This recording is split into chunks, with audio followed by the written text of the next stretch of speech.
Good morning. Welcome, everyone.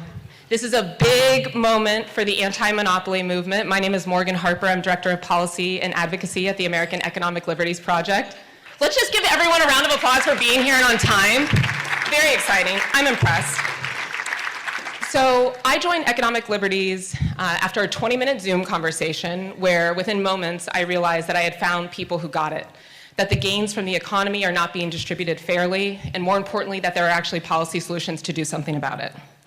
This summit, all of you, are a demonstration of how much this movement has grown, the diversity of our partners, and we, again, are so grateful that you all are here, so thank you for coming. I'll be your host throughout the day.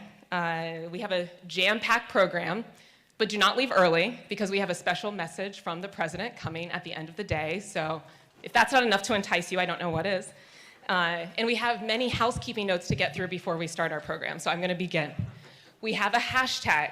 It's on your program. Use it. AMS 2023. Make sure that you're sharing insights, questions that occur to you throughout the day. Books and mugs for many of our esteemed panelists are available outside as well for free, so take those.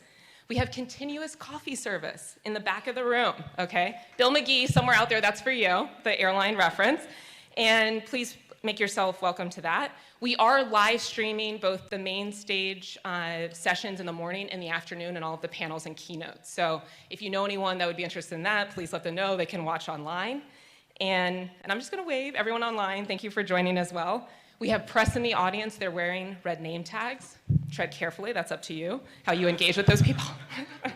And just to orient everyone to the day, so we have three main blocks. We are gonna be here in the morning, like I said, for Mainstage, keynotes, and plenaries. Then we'll have lunch, a break, and our breakout sessions. You'll make some choices there about which panels you wanna go with, and then we'll all return here at the end of the day for the afternoon keynotes and plenaries. It's DC, so we also have a happy hour. It's right across the street. I've already convinced someone, house singer in the audience, that he has to stay for that. And so we want to make sure we see all of you there so we have a chance to chat and talk more about everything we've discussed today. But it is a packed schedule, so try to be efficient, move quickly in and out of the room so that we can fit everything in. Use the phone for the tweeting and all of that, but please turn off the sound so that we don't all have to hear about it. And with that, we are off. So to kick things off, we are actually going to start with a video that demonstrates some of the momentum we've built over the last few years, and we can roll that. Let's go. This is the most ideological antitrust department I have seen since Standard Oil and Teddy Roosevelt. President Biden is nominating Jonathan Kanter to lead the antitrust division at the Department of Justice, someone who will be just as aggressive as the new FTC chair, Lina. Rohit, Chopra. He's certainly been one of the more aggressive ones going after tech. They're worried that the Biden administration may appoint Tim Wu, described as an anti-big tech activist. Monopolies threaten the free and fair markets upon which our economy is based.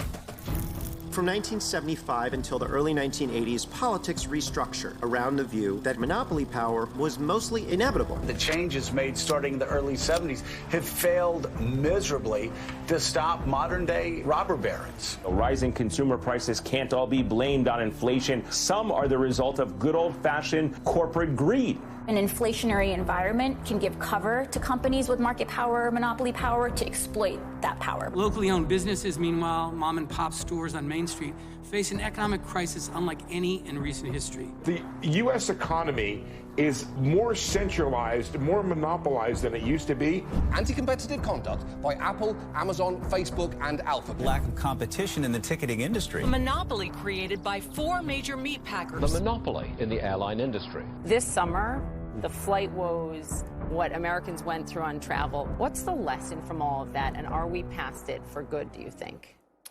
I'm not sure there's a real lesson. Capitalism without competition is not capitalism. It's extortion. The president is using terminology that everybody understands, right? You know, Ticketmaster sucks. The antitrust division is fighting back. President Biden launching an assault on monopolies. He signed a massive executive order today. The FTC is proposing a rule to ban junk fees. Customers will see hundreds of millions of dollars in refunds. We have filed lawsuits blocking mergers across sectors. We've enjoyed significant success. The Federal Trade Commission has proposed a ban on non-compete clauses. American workers are earning around $300 billion less because of these non-competes. Organized labor is on a roll in a way it has not been in a very, very long time. We've got many battles with these white-collar crime syndicates known as corporate America. I think it's kind of a longer trend where there's going to be a lot more suspicion of sort of corporate power in Washington. What we saw for the first time was Congress standing up to some of the most powerful corporations. There is a bipartisan investigation into the power and dominance of big tech. Texas Attorney General Ken Paxton is suing Google. Amazon directly asked its third-party sellers to oppose these bills. One of them wrote back, any informed seller is going to support massive action taken against Amazon in the antitrust arena. Today, the Department of Justice filed a civil antitrust lawsuit to stop the merger of JetBlue and Spirit Airlines. This is a time to make sure there is more competition. You're moving your department to do something that you really have not done before. They're going after banks, they're going after the tech firms, and of course the social media companies. It's clearly happening. This is a level of intensity that we've never seen. We've talked about antitrust for the last decade, and I think we've had more activity in the last 6 months than we did in that decade.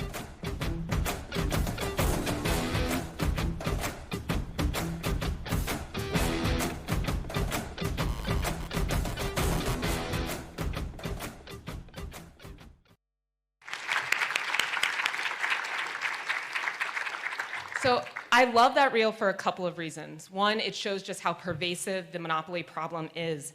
But again, it's also showing how we have already advanced policy goals to do something about that. This is a movement rooted in action and a desire to win for American consumers, small business owners, workers, and communities. The reel is just a few snippets, but throughout the day, you're going to hear from more people who share this passion and are fighting for a fairer future for every corner of this country.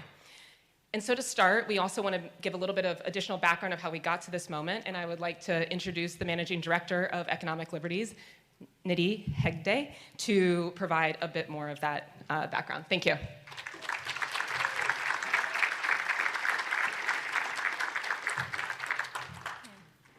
Thank you, Morgan. Franklin Roosevelt said, "Freedom is no half and half affair. If the average citizen is guaranteed equal opportunity in the polling place, he must have equal opportunity in the marketplace." That is the founding slogan of the American Economic Liberties Project, which we created just 3 years ago to be a part of the movement to address America's monopoly crisis. We have one overarching goal: educate and arm policymakers and the public to confront concentrated corporate power as FDR and now President Biden is doing. We believe that our markets should support the interdependent goals of economic liberty for all, fair systems of commerce, and democracy. But decades of neoliberal policy choices have ensured that they don't, and instead we have extreme corporate concentration in every sector of the economy. But this is changing. In the last few years, our movement has started challenging corporate power at every level of government. And as you saw in the video, the Biden administration launched an unprecedented whole-of-government approach to tackle monopoly power and made historic appointments, while legislators and leaders in states and cities are fighting for a range of policies to make our markets fair. This shift has been made possible by the ideas of many of the people in this room, as well as the voices of farmers, pharmacists, entrepreneurs, small business owners, and workers, and the stories told by artists, musicians, and news publishers. And we at Economic Liberties feel so fortunate that we get to work with you every day. So taking on monopolies can sometimes feel impossible, whether you're building and scaling a business, fighting for fair employment, trying to get access to healthcare, or even just trying to sit next to your kid on an airline. But it's not that impossible anymore. That's why we want to gather our community today, to demonstrate the power of this movement, to show that anti-monopoly is of and for people from all walks of life. Because while it's true we have a monopoly crisis, as I look around this room, it's clear that we also have a solution, a movement to build fair and democratic systems. So today, whether you come to this summit as a confirmed anti-monopolist, a budding anti-monopolist, or even a skeptic, I mean, I've seen the guest list, guys, we hope that you leave inspired and connected. Finally, this summit would not have been possible without our incredible partners who are organizing and advocating every day for a fair economy across the country. So I'd just like to take a moment to thank them all. There are a lot. So I'd like to thank Common Future, Demand Progress, Digital Content Next, Future Music Coalition, International Brotherhood of Teamsters, National Community Pharmacists Association, National Grocers Association, News Media Alliance, Small Business Majority, the Economic Security Project, Kauffman Foundation, and Omidyar Network. Truly, we are so thankful to have such a broad and diverse set of partners. Also want to thank our amazing Economic Liberties team who brings so much passion and dedication to this work. So with all of that, let's get started. So we are so honored that today, for open the first Anti-Monopoly Summit, we have Senator Klobuchar as our opening keynote address. Senator Klobuchar has earned a reputation as an effective, results-driven legislator willing to reach across the aisle to get things done. In the last Congress, she distinguished herself as a senator with the most bipartisan bills, and Vanderbilt University has ranked her as one of the most effective senators in Congress. She is a longtime antitrust champion who has worked tirelessly to reinvigorate America's antitrust system. She chairs the Senate Judiciary's Antitrust Subcommittee, where she has upheld the American anti-monopoly tradition, even in the face of immense power, leading the charge to strengthen antitrust enforcement and put in place rules for the road for dominant digital platforms, despite a torrent of lobbying money from some of the largest companies in the world. Senator Klobuchar has fought for workers, small businesses, and entrepreneurs, taking on companies with market power in everything from ticketing and digital platforms to shipping and healthcare.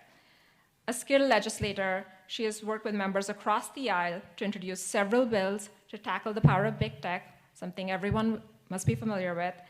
The senator has also fought to provide antitrust enforcers the resources they need to address accelerating consolidation, successfully passing the Merger Filing Fee Modernization Act, the most important antitrust reform in half a century.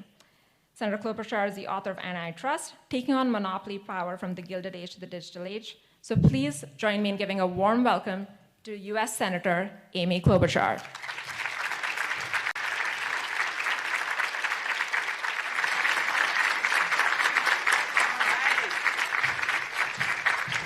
Well, thank you, everyone. And it is so great to be here. I loved walking into that music. I felt like I was at a rally. And that is the kind of spirit, Nidhi, that you bring to this incredibly sometimes complex topic that I think a lot of people would like to just stay complex so it's not accessible to regular people. And I figure a lot of our job, if you go out there, I love Nidhi's words about whether you're with us or skeptical or whatever, but those of you that learn something new or actually start something triggers that maybe if you want to have an economic system that works for everyone, you've got to have true competition, no matter what side of the aisle or ideology you come from. That you'll learn something new and be ambassadors, and you can always turn on that music if you need it, right? I want to thank Lina Khan. I see her here for her incredible leadership. She has taken a lot of incoming, as we say, in Washington and is standing tall. I'm sure she can relate to what my husband said to my daughter on a weekend this summer. He said, be nice to your mom this weekend. She's taken on the 4 biggest companies the world has ever known. They spent $200 million against her bill, and she just got banned from Russia. That's a true story. So thank you, Lina. Thank you, Jonathan Kanter, who is out there somewhere, I heard, for his great work. I know you're going to be hearing from them, as well as Lael Brainard, our new National Economic Council Director. I think Tim Wu will be stopping by if he's not here yet. He's done such great work, former assistant to the president. And then my friend Pete Buttigieg. So I think you all maybe noticed we were rivals in the presidential campaign, but we truly are friends. Of course, that rivalry never really ends because when the campaign ended, Pete put out his book, Trust, and then not to be outdone, I put out my book, Antitrust. That is a true story. That's a true story. And I actually have a new book coming out that'll be a little lighter topic on Monday.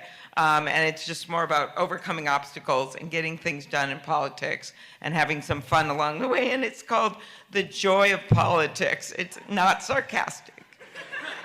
That is the name of it. And it was announced actually last November, the same day as Bernie's book. And my book is called The Joy of Politics. And Bernie's book is called It's Okay to Be Angry at Capitalism. And so Bernie found this very amusing. So at the end of last year, I did get a bunch of stuff done, but I was trying to get two big, really hard things done. One, as you all know, was some of our antitrust bills, particularly the one involving news media and consolidation. That had the most chance at the end of last year. We got so close getting it on the defense bill. And then the other was Afghan refugees, a bill I actually have with Senator Graham. And man, it was at the end, and I was just so talking to everyone and doing everything. And Bernie kept coming up to me on the Senate floor going, "Where's the joy? I don't feel the joy." So part of why I'm here today is telling you there is joy in what we're doing.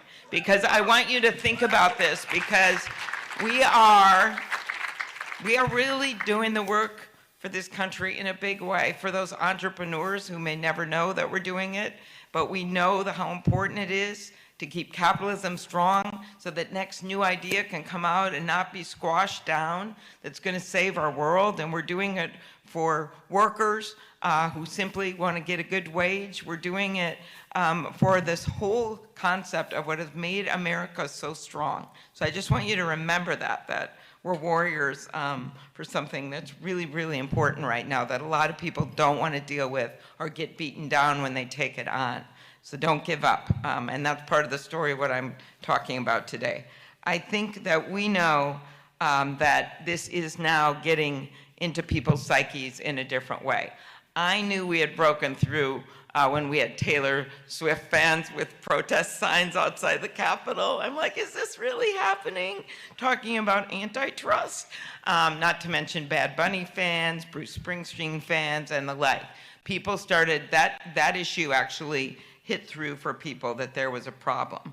Or a farmer who sees increased costs that he doesn't think that he should have to pay. Or whether it is the tech issue, which I think for so long had just been kept down, like we can't do anything, and it's finally risen up in a big way. In fact, when I run back to the Capitol, we're finally doing something on the child privacy issue, which has been awaiting us for a really long time out of the Judiciary Committee. So we know the facts. In over 75% of U.S. industries, a smaller number of large companies now control more of the business than they did 20 years ago. And all too often, we know what that consolidation means. It means less competition. And our American economy, and also really importantly right now for this discussion, our democracy cannot thrive without open, competitive markets. How did we get where we got? Well, I think you know the Supreme Court decisions, which have really narrowed the interpretation of these laws, in part got us there. Congressional reluctance to adequately fund federal antitrust enforcers. I'm just laughing. My incredible staff of Mark and Avery are so, many of you have worked with them, are so great. I love this really nice language. Our congressional reluctance to adequately fund, that's really nicely put. But they kind of just like screwed the agencies is kind of more what happened here. Because when you look at what happened, like there were more people when Richard Nixon was president working on these things. And yet there's been more and more consolidation. The cases, in part because of the Supreme Court rulings, have gotten more difficult to prove up, more narrow. You need more economists. It just has become a whole thing. And if you starve the agencies from being able to take these on behalf, could I say this again, of capitalism, on behalf of competition, then you have a big problem. So we are reversing that trend, which I'll get to in a minute. We also saw what enforcers are up against just last week when the DC Circuit upheld the dismissal of New York State's federal antitrust claims against Meta, citing the Supreme Court's decision in Trinco. And it's just another example of how these Supreme Court precedents and skeptical lower courts, but mostly they're following the precedent is what they're doing, have made it exceedingly difficult to challenge the conduct of monopolists. At the same time, you have new technologies that can be good, can be bad, including, of course, AI, and yet Congress has still not acted. And I thoroughly believe in these three branches of government, but when one starts making it impossible to move forward with where the American people want us to be, then you have to change on another end. That's when you change the laws. That's when you upgrade the enforcement, but that's when you also make things more responsive to the people of this country. So you look back through history, and I'm going to be proven right. You look back to way, way at the beginning when those colonists dumped all that tea into the Boston Harbor on December 16, 1773. Yes, it was about taxation without representation, but was also about something else. They didn't want to have to be forced to buy tea from a bloated British monopoly like the East India Company. Because to quote Adam Smith, I always like to start, exciting antitrust talks by quoting Adam Smith, the so-called godfather of the capitalist system. He said the invisible hand of competitive entrepreneurship is the key to a strong capitalist economy. That's what he's most known for. But what also people don't always notice, he was also known for saying that we can only have an economy that works if we have a government that is willing to take on, and these are his words, the overgrown standing army of monopolists. So you have to have that balance in a capitalist system to make it work. And that's why throughout history, Congress has come together and rejuvenated our antitrust laws, often, by the way, led by pro-business Republicans, to make sure that there was a check on monopoly power.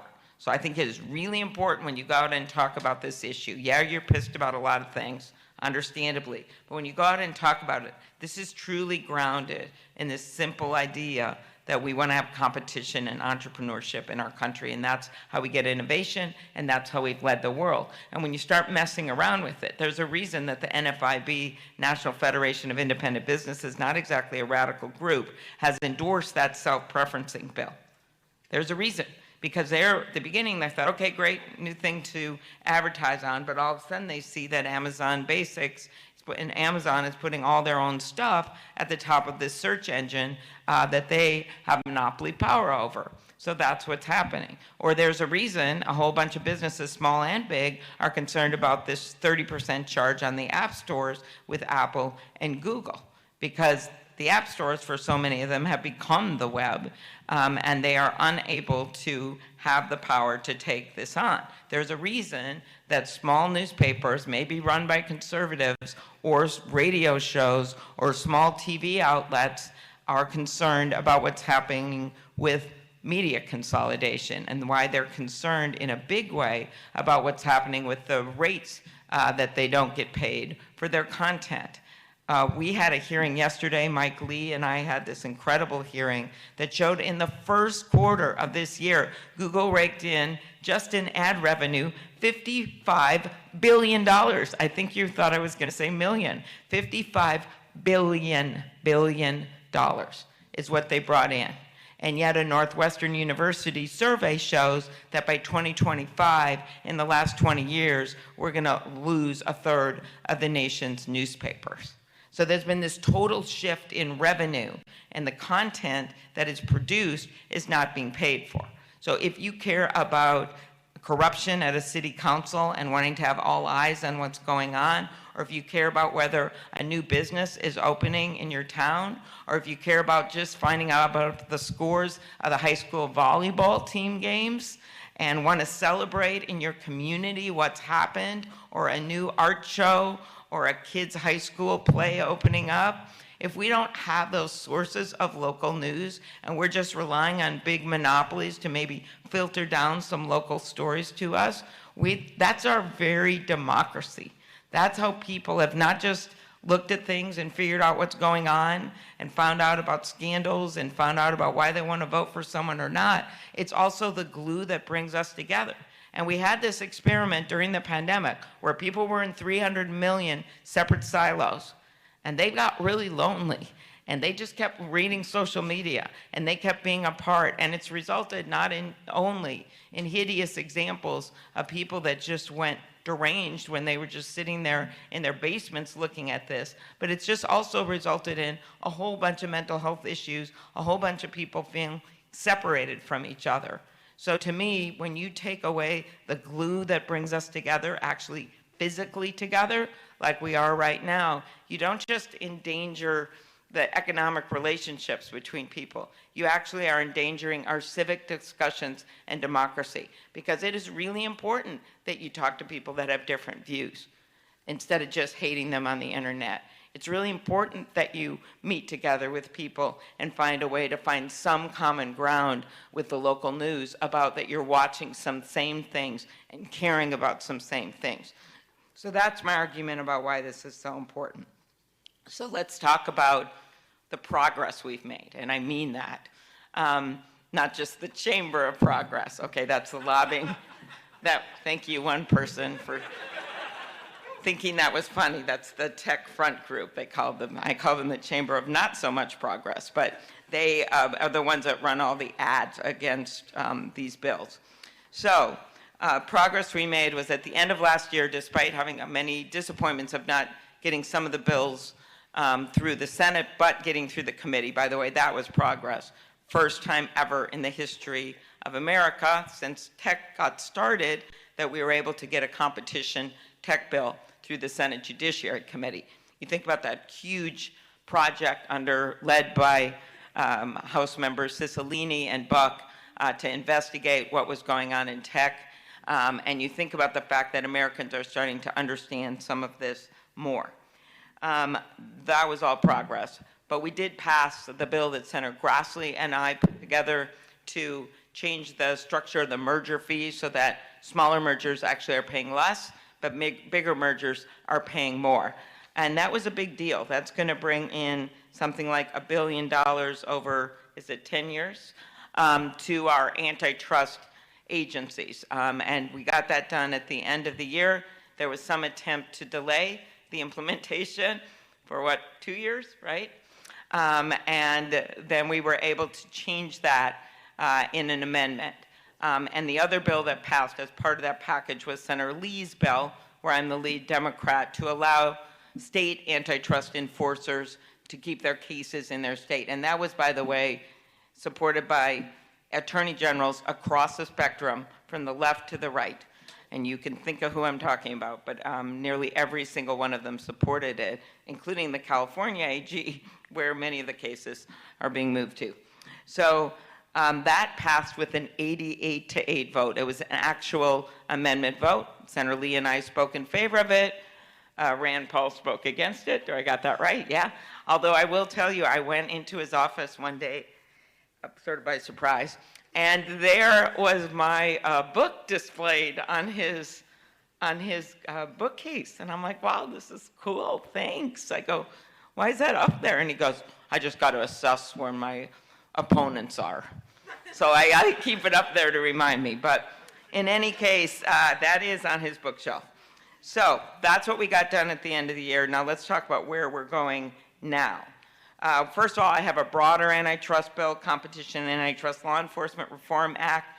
Right now, that's just Democrats on there, but it would help to overturn some of the Supreme Court case law. Trinco, Brook Group, Ohio v. American Express would put some different standards in place. One of the things that even Macon Delraham, who was head of antitrust, Jonathan Kanter's predecessor over in Justice, under the Trump administration, he agreed with the piece of this that we should be shifting, at least he told me this, shifting the burden when it comes to what you have to prove up in these cases, not just on mergers, but also on discrimination cases, which would be really relevant because we have so many cases that are going on from past mergers that have been approved, to say that the government doesn't always have to prove that something is against competition, that the companies would have to prove that it doesn't hurt competition. Not that it is actually going to help competition, but that it doesn't hurt competition. Is that a nice layman's way of describing? Oh, good, Cece, to keep checking this, so don't get a Pinocchio of some kind. Okay, so what's going on specifically? There is consolidation, everything from cat food to caskets. John Oliver once did a piece on this and ended by saying, if this all makes you want to die, good luck, because there's only 3 casket makers. And we had to call the show and say there's actually 2 now, one bought the other. But from cat food to caskets, about some of the consolidation in ag and pharma and other places. But I did want to focus a bit on tech. So we've got Google with 90% market share, Apple 100% of app distribution for their iPhones, Amazon accounting for 40% of the entire US e-commerce retail market last year. And let me make this clear. I came out of the private sector. I represented companies for 14 years. I believe in capitalism. So I look at this in that vein. I don't want to destroy these companies. I want to just make sure that the next company can come along and that we have competition right now. And what's happening as they're using their dominance as digital gatekeepers to siphon profits from the companies that rely on their platforms to reach consumers. It works great for them, but it is increasingly not working for everyone else. That's why that investigation took place. That's why these bills have come out. And as I mentioned, there's the self-preferencing bill, which has other great things in it as well, with Senator Grassley, that has what Samantha Bee once called the Ocean's 11 of co-sponsors on there, including people like Josh Hawley, Mazie Hirono, Cory Booker. It really goes the spectrum. Cynthia Lummis. It is a spectrum that usually is not seen on other bills. So we're going to continue pushing that. We got it through the committee. We're going to bring it through the committee again. The Open App Markets Act, that's my friend Richard Blumenthal and Marsha Blackburn are leading that bill, and along with myself. That bill also got strong support in committee. And then finally, I mentioned the newspaper bill already. So what's happened? The lobbying effort is huge. I think it's well over 200 million. You can't prove it all because the pop-up ads are not accounted for. We do know that in 1 week last May, a single industry group spent 22 million, that's in 1 week, on TV ads against the American Innovation and Choice Online Act. There was one analysis by Bloomberg that as of August of last year, more money had been spent against that bill, which didn't even have a floor date at the time, against that bill than any other political issue, except I believe the Georgia Senate race, and that includes pharma bills and their efforts to stop the negotiation under Medicare. So that's what we're up against, and these ads played all over in my colleagues' districts. There were red ads and blue ads, totally different. It would be worth looking at the difference between them. In the red states, it was an angry guy closing a pickup truck door looking like he was real mad. In some of the other states, it was attacks on elected officials, stopping innovation. It was very different rhetoric. I wish the ads could play in each other state. But my favorite were the pop-up ads that I put on display yesterday when I was asking about how they can target advertising. These ads were targeted so my colleagues would see them in Washington, D.C. And they came up on, when you did searches, of course, on the internet. And they said, Amy Klobuchar could, and the small letters was really, really small, but the lawyers must have made them put it in, break. So it sounds like I'm breaking, okay? Amy Klobuchar could break Google Maps. That's a big assertion. Amy Klobuchar could break Amazon Basics, maybe Amazon Prime. Amy Klobuchar could break FaceTime. And so those, I had multiple colleagues because they did a real good job because they know how to use the internet. Duh. So you have monopolies using their own platforms to target ads to elected officials to keep their monopolies in place. So let's be really clear about that was. And at work, my colleagues saw it and they're like, whoa, are they going after you? And I'm like, cool, I also got banned from Russia. So that was what we were up against. And I do think it's important to know it's this idea of these ads that can run, because since the campaign finance reform didn't work, stuff like that, that really scares people. So I'm not telling the companies anything they don't know, but that is the effective tool that they can use, that they can run basically unlimited ads against the individual running in a congressional seat or a Senate seat. And so that is what we're up against. But, so I've given you the good, what we got done, the bad, what we didn't get done, but I still continue to see progress. And I do want to emphasize that more and more people, eye-opening when they hear these things or they hear about it, especially small businesses, have been very effective in pushing the problems this is creating.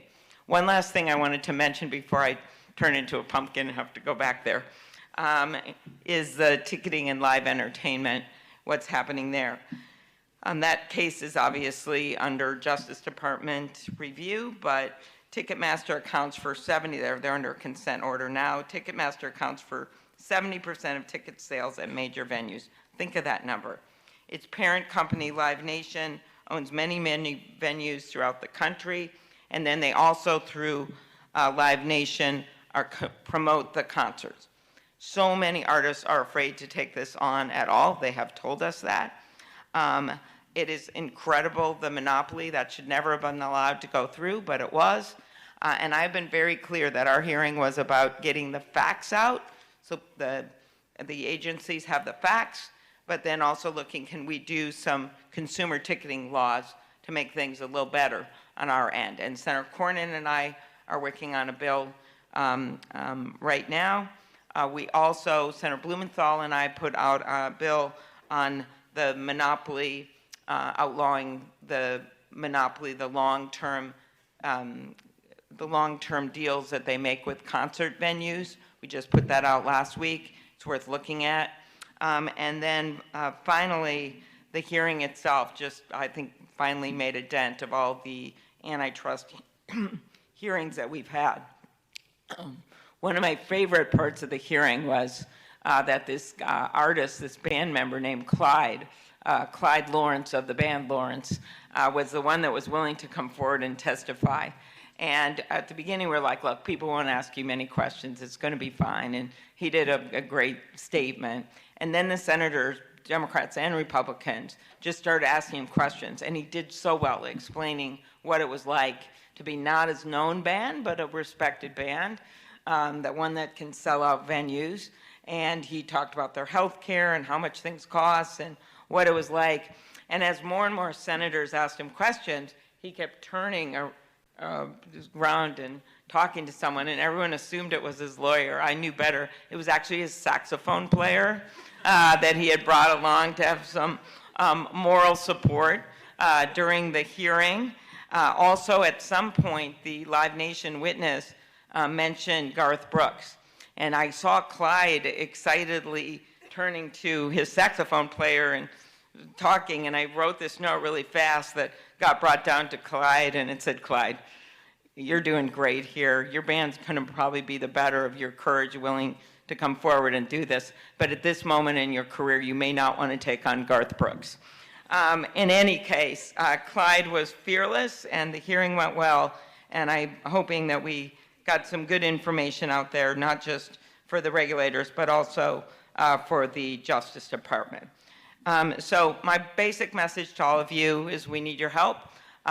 We need ideas. We need people talking about this and never stop talking about it. We have to stop admiring the problem. We have to stop pretending it's all about economists and antitrust lawyers, as much as we love all of you if you're there. But that this is really about people's everyday lives and what they can afford, and if we truly believe in competition, and if we're willing to take on some of the monopolies of our day. I have on my wall that old cartoon of the trusts back then, the rail trust and the ag trusts and the steel trust, and they're all looking down, those bloated big things, looking down on the Senate, because they basically controlled the Senate. Well, it's not too hard of a thing to think about the new names that could be on those trusts. And it's time to basically unleash capitalism. That's what I think. You got to have competition. And that's why you have been able to see, but when you have it work, and it only works if there are some guardrails on it. Just listen to Adam Smith. So it's important to ground our arguments in the economic past successes of our country and our views for the future, and to not drown in the negativism, and to basically poke apart these arguments. Because there's a reason that we have Democrats and Republicans on these bills. And I just ask that you uphold those that are willing to come out and speak out on them and understand what they're up against when they're willing to take this on. And once you do that, we can get it done. So thank you, everyone. Appreciate it.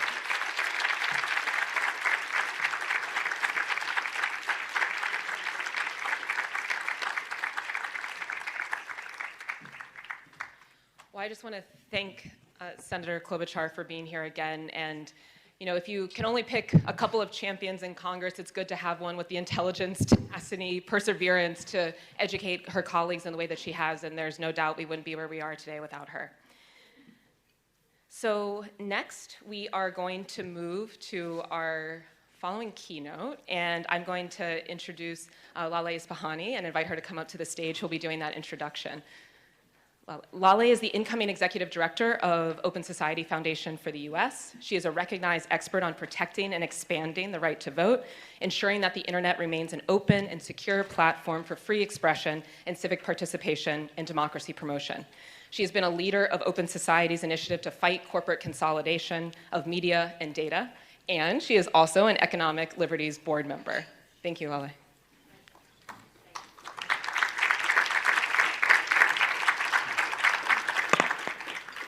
Good morning, good morning, good morning. It's really, really good to be in this room today with such a sort of broad array of distinguished speakers, administration officials, and of course my fantastic AELP colleagues and their many, many talented and tenacious advocate partners who are here today. We are really, really proud to support this work and to be working alongside you. So now it's really just it's my honor to simply introduce Dr. Lael Brainard, the director of the National Economic Council at the White House. In that role, Dr. Brainard, as many of you know, serves as the president's top economic advisor and is charged with implementing the administration's very ambitious economic policy objectives. She got to the White House at kind of the perfect time. She had already served in top roles at the NEC, Treasury, and the Fed. And as vice chair at the Fed, she also spoke about rolling back regulations on banks and all but predicted what would happen with the banks that are collapsing today. She also played a key role in the Fed's emergency response to the pandemic. Another critical role she's been playing has been to be a voice that highlights the financial risks of climate change. At the Fed, she called on regulators to make sure the financial institutions that they oversaw were considering the financial hazards of extreme weather, wildfires, drought, destruction, and migration. And when she was then tapped to play a key role in the implementation of the Inflation Reduction Act, which, as you know, has a substantial amount of climate-related policy in it, President Biden and she were in perfect sync because they both understand climate change is central to economic policy. So Dr. Brainard also drew attention, actually, while at the Fed for something that is close to at least my heart and many of our hearts, which was to really meet with workers and activists, in particular those who were denouncing calls for tighter monetary policy amid America's sluggish wage growth. She was listening to them and their stories and really digesting how hard it was for them to make ends meet when wages are low and costs are rising. So when he nominated her, President Biden noted that in addition to her being one of the country's leading macroeconomists with an extraordinary depth of domestic and international economic expertise, he noted that she understands how the economy affects everyday people. This is probably the highest praise and the most important qualification for a president who himself is unwavering in his support of workers and in view of the fact that we all want an economy that works for all of us. So please join me in giving Dr. Lael Brainard a warm, warm welcome. Thank you.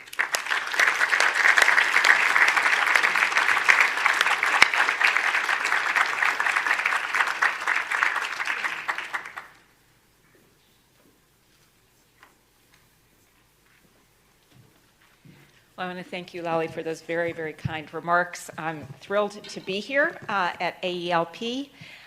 For 2 years, I've watched from afar as President Biden and his team worked with you to lead a sea change in competition policy. So I'm particularly delighted to inherit the mantle from Brian Deese and step into his shoes to lead the White House Competition Council during this historic moment for the anti-monopoly movement. I want to also just note the great work that Senator Klobuchar is doing, her leadership on these issues, particularly with regard to big tech. And I'm hoping that we can work together and continue to make progress on the legislative front. As President Biden recently said, it's time for Congress to show the nation we can get the job done on bipartisan proposals to protect our privacy and our children and to tackle anti-competitive conduct so that America's innovative startups and small businesses can thrive. The central role of healthy competition is, of course, very familiar to my discipline. Competition means more and better choices, lower prices, higher wages, and more innovation and productivity. Competitive market structures mean a more resilient economy so that shocks don't paralyze the entire system when a few suppliers or middlemen become choke points. But it isn't in theory that most Americans experience the lack of competition.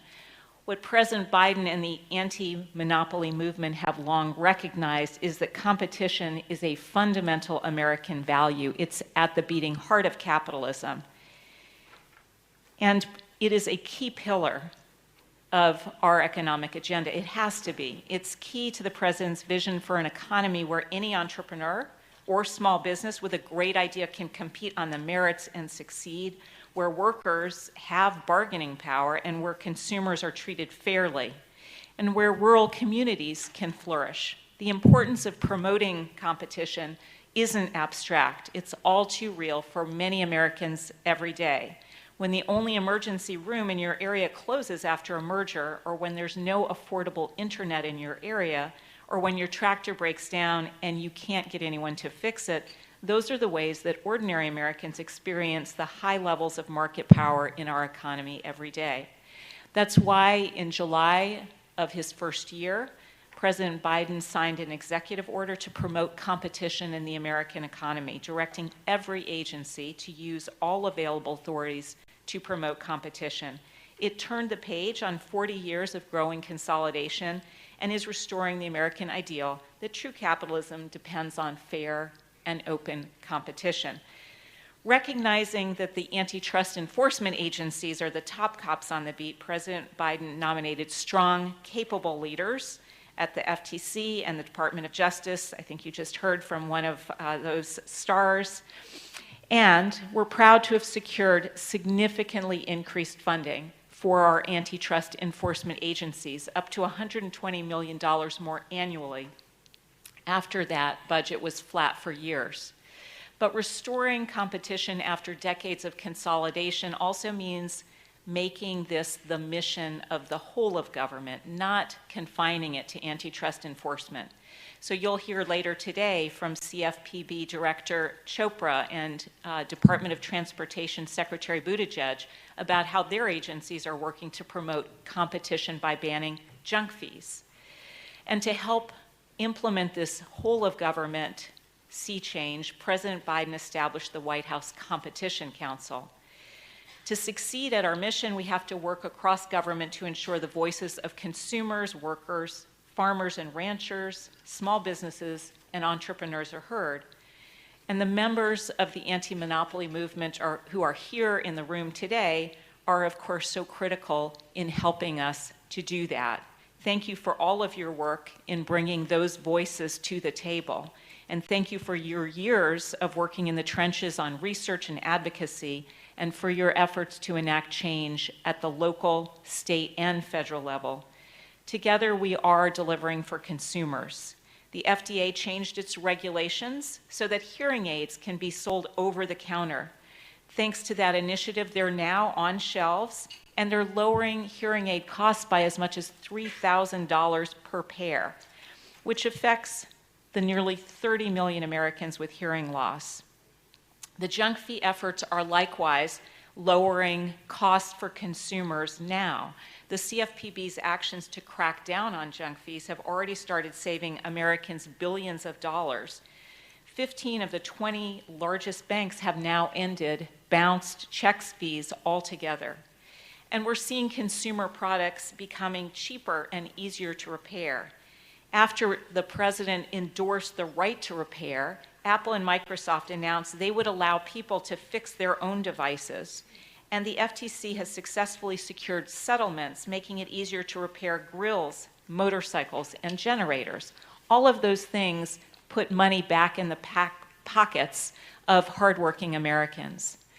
Our approach to competition is delivering for workers too. The FTC has launched a rulemaking to ban non-compete agreements, which it estimates that if finalized as proposed, would increase wages by nearly $300 billion per year and expand career opportunities for almost 30 million Americans. Every worker should have the freedom to switch to a better job.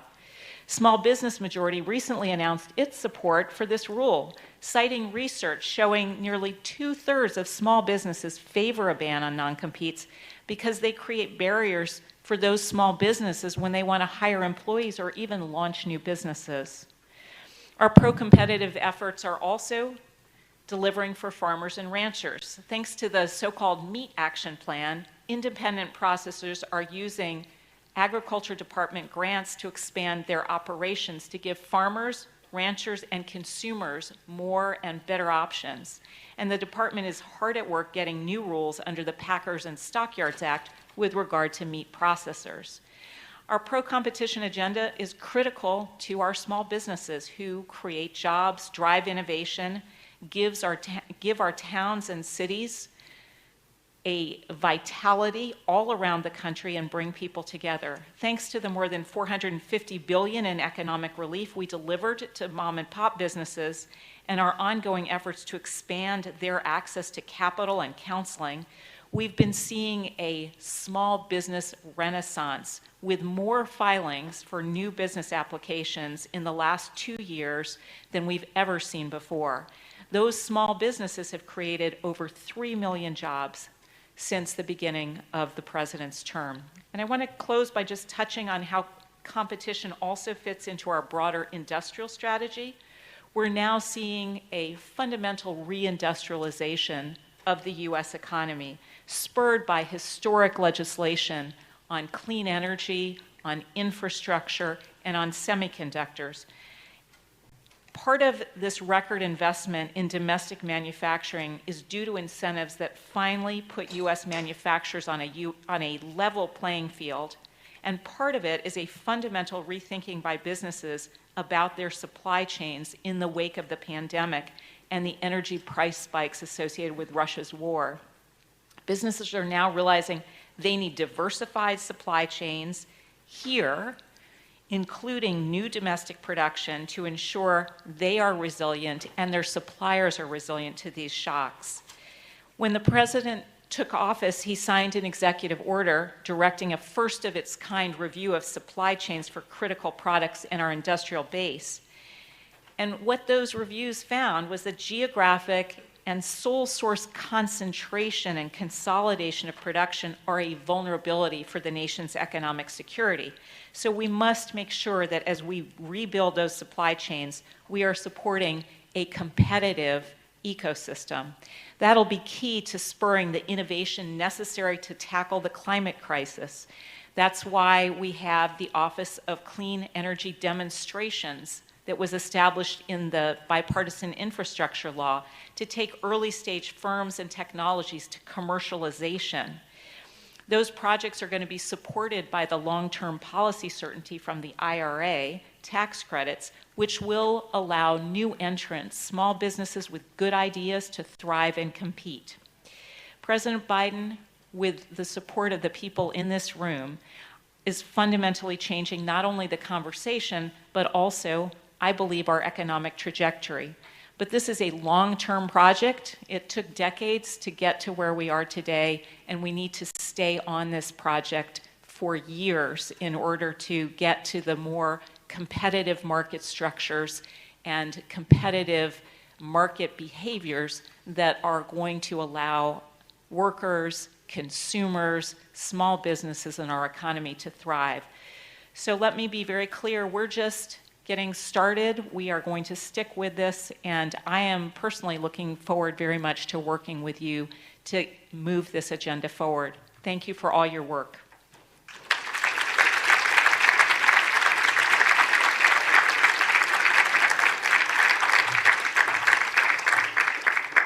Thank you so much, Director Brainard, for those excellent remarks.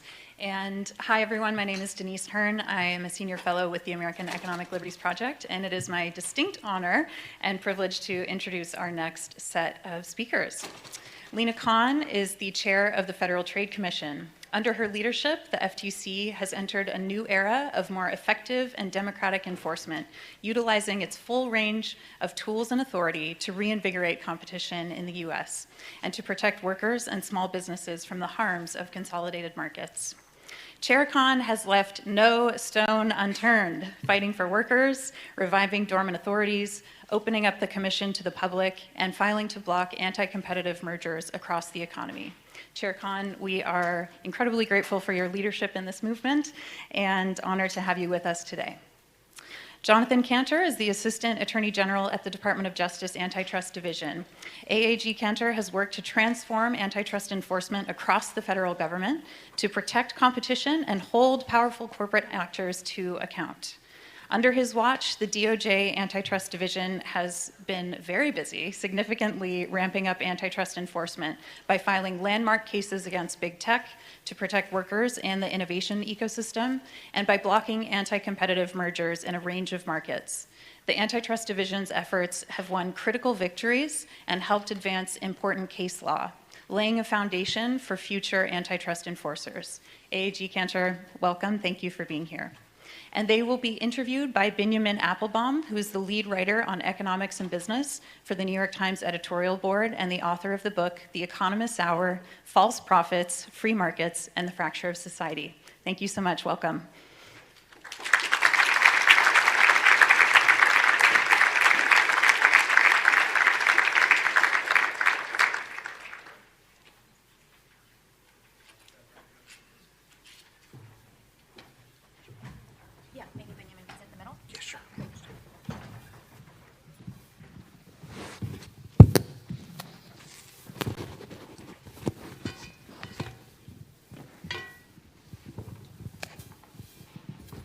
So I was thinking as I walked in today that if we had invited your predecessors 10 or 20 or 30 years ago to come to an event like this, I'm not sure how many people would have showed up.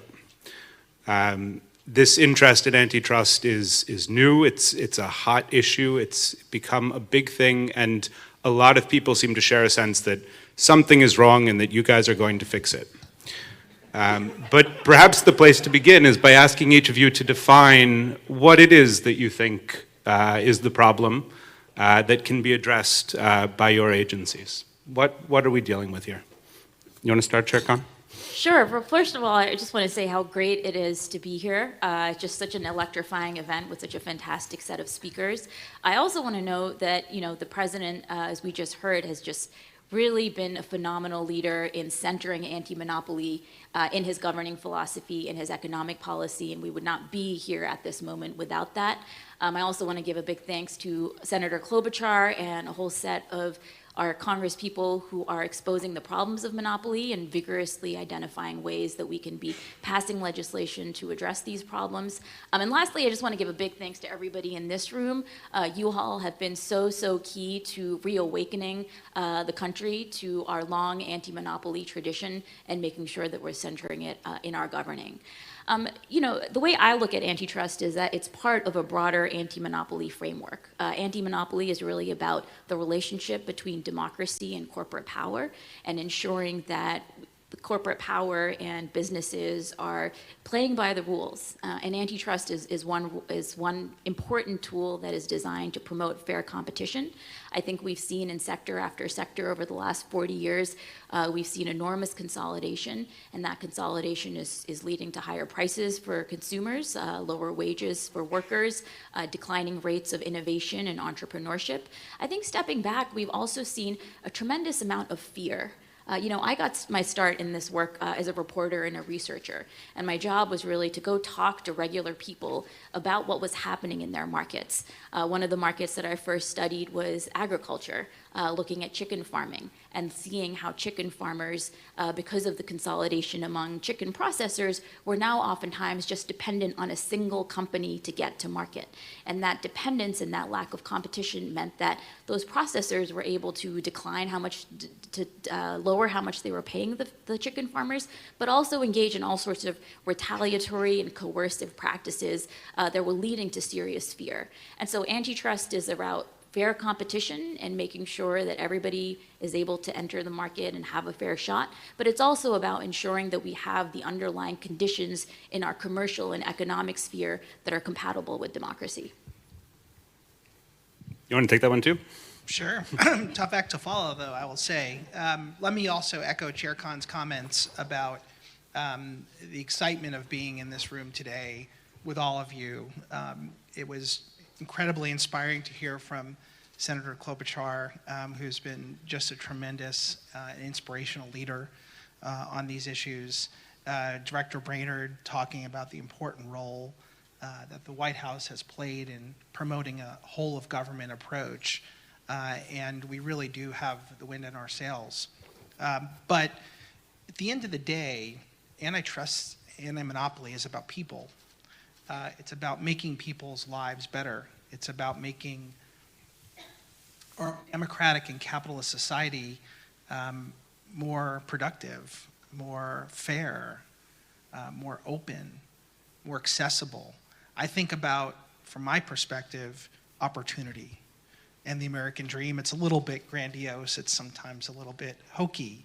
But I genuinely believe in the American dream. I grew up in Queens, New York.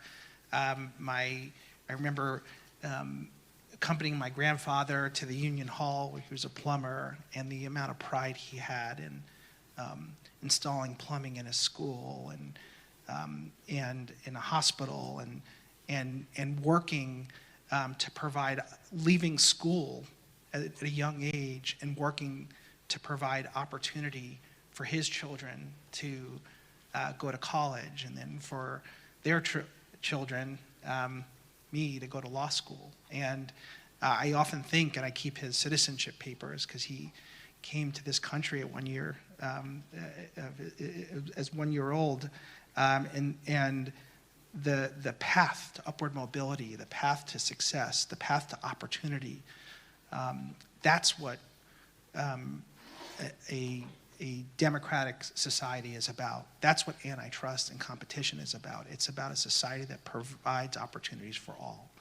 And when we have an explosion of monopoly, when we have gatekeepers, when we have choke points throughout our economy, we lose those pathways, that we lose those opportunities, and it really does strike at the heart of the American dream. And to me, that is something that's worth fighting for. And what inspires me so much, and I see it in this room, and I've seen it in so many conversations that I've been able to have since I took this position, is that people throughout the country care about these issues because it affects them, and they understand it affects them. For a long time, antitrust had become a very technocratic, insular conversation. No longer. Now it's a conversation by people for issues that affect people. And that's the way it should be. You guys had your own antitrust conference recently. It's the hot thing to do in Washington these days. And one of the things you said there, to get back to that word gatekeeping, you said gatekeeper power has become the most pressing competitive challenge of our generation. Explain to us what gatekeeper power is and what you mean by that. So this kind of really, I think, goes to the heart of the anti-monopoly tradition, which is we don't want corporations who are as powerful as governments making decisions about winners and losers, making decisions that take away the freedom of choice and the benefits of competition. And so if we have gatekeepers who can decide what information we get to see, what we get to read, what we get to watch, what news we can consume to help inform the political discourse, those are choke points. Those are gatekeepers who can impact not just how much money we pay for a product, which is really important, how much innovation we get, but really the democratic process. And these are really important issues. And as we live in a world where the economy is transforming such that we are looking at an economy of intermediaries, an economy of data-driven platforms that connect people to information, the danger, if unaddressed, of choke points, of gatekeepers, can be quite profound. And it's important that we understand that that has fundamentally altered market realities, and it's really important and critical that we factor in those market realities as we think about how to enforce the law. To me, one of the most interesting shifts or new focuses in antitrust has been the focus on workers, on Americans not just as consumers, but as workers and as on their welfare as workers. Your agency has put out a proposal to ban non-compete clauses in contracts. I recently spent a bunch of time talking to workers around the country about that, hearing stories about the ways in which that has impeded their ability to pursue their livelihoods. And it's really striking to hear antitrust touching people's lives and to see them understanding that someone in Washington is interested in their welfare. Talk a little bit about why that has been a priority for the agency and where you go from here. What's next in that area? So antitrust protects everybody, and that includes workers. And one of my priorities at the FTC has been to make sure that we're pursuing antitrust and pursuing fair competition in a way that's benefiting everybody. I'd be remiss if I didn't note that we have here in the audience with us today the General Counsel of the NLRB, whose work in pushing worker power has just been such an inspiration. We've been partnering up with agencies. We have an MOU with the NLRB. We've been in conversations with the Department of Labor to make sure that we are all collectively using our tools to make sure that markets are fair for everybody, including workers. I was really thrilled that we were able to, in January, propose this rule banning non-competes. It was a proposal. We got 26,000 comments, and it was really responding to the fact that non-competes over the last few decades have proliferated across the economy. And so they're not just limited now to executives in the boardroom, but they're increasingly used in the context of fast food work, security guards, gardeners, journalists. And we've seen now through economic evidence that these are having a really detrimental effect. They're undermining wages. They're keeping workers locked into place and preventing them from being able to go seek better wages and better opportunities. But they are also having an aggregate effect on our economy as a whole. We've seen research showing that non-competes basically lead to lower levels of innovation. They hurt new business formation, and they really lock up talent in ways that make it difficult for new businesses and startups to enter and expand. So this is a rulemaking proceeding that's continuing. At this stage, we're reviewing all the comments and determining how we might finalize the rule. More generally, we're also looking at how to activate other parts of our toolkit when it comes to workers. We're looking at harms to workers when mergers are being proposed.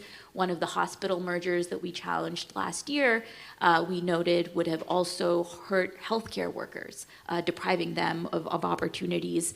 We're also bringing lawsuits and law enforcement actions where monopolistic conduct or unfair methods of competition are hurting workers and depriving them of opportunities. So it's a muscle we are reactivating, and we're really looking forward to continuing to build on all this work. You've spoken of this moment as an inflection point in antitrust, a sense that something new is beginning. And I'm really struck that the last time we had a comparable inflection point, which I would argue was in the early 1980s, it really happened in partnership between the agencies and the courts. And the administration at the time was very intentional about putting onto the court judges who were not just sympathetic to this new philosophy of antitrust, but were, in some instances, the authors of that new philosophy. We haven't seen anything comparable in the current administration, and I'm curious whether you think that's necessary to sustain this inflection point, whether we need a different set of judges, and how you are working to sort of educate the courts, convince the courts, make them more sympathetic to this new perspective. Sure. So from the perspective of someone who's at the Department of Justice, my focus, and I think I have to stay extremely focused on enforcing the law as it's written, educating courts with facts. When we have issues that affect real people, making sure we explain how they affect real people, whether it's a fry cook who wants to have the opportunity to work at another McDonald's for more money and a better job, or book publishers who are looking to increase their advances so that they can fund the research necessary to bring new ideas to the general public. That's our job, and ultimately, we have faith in our judicial system.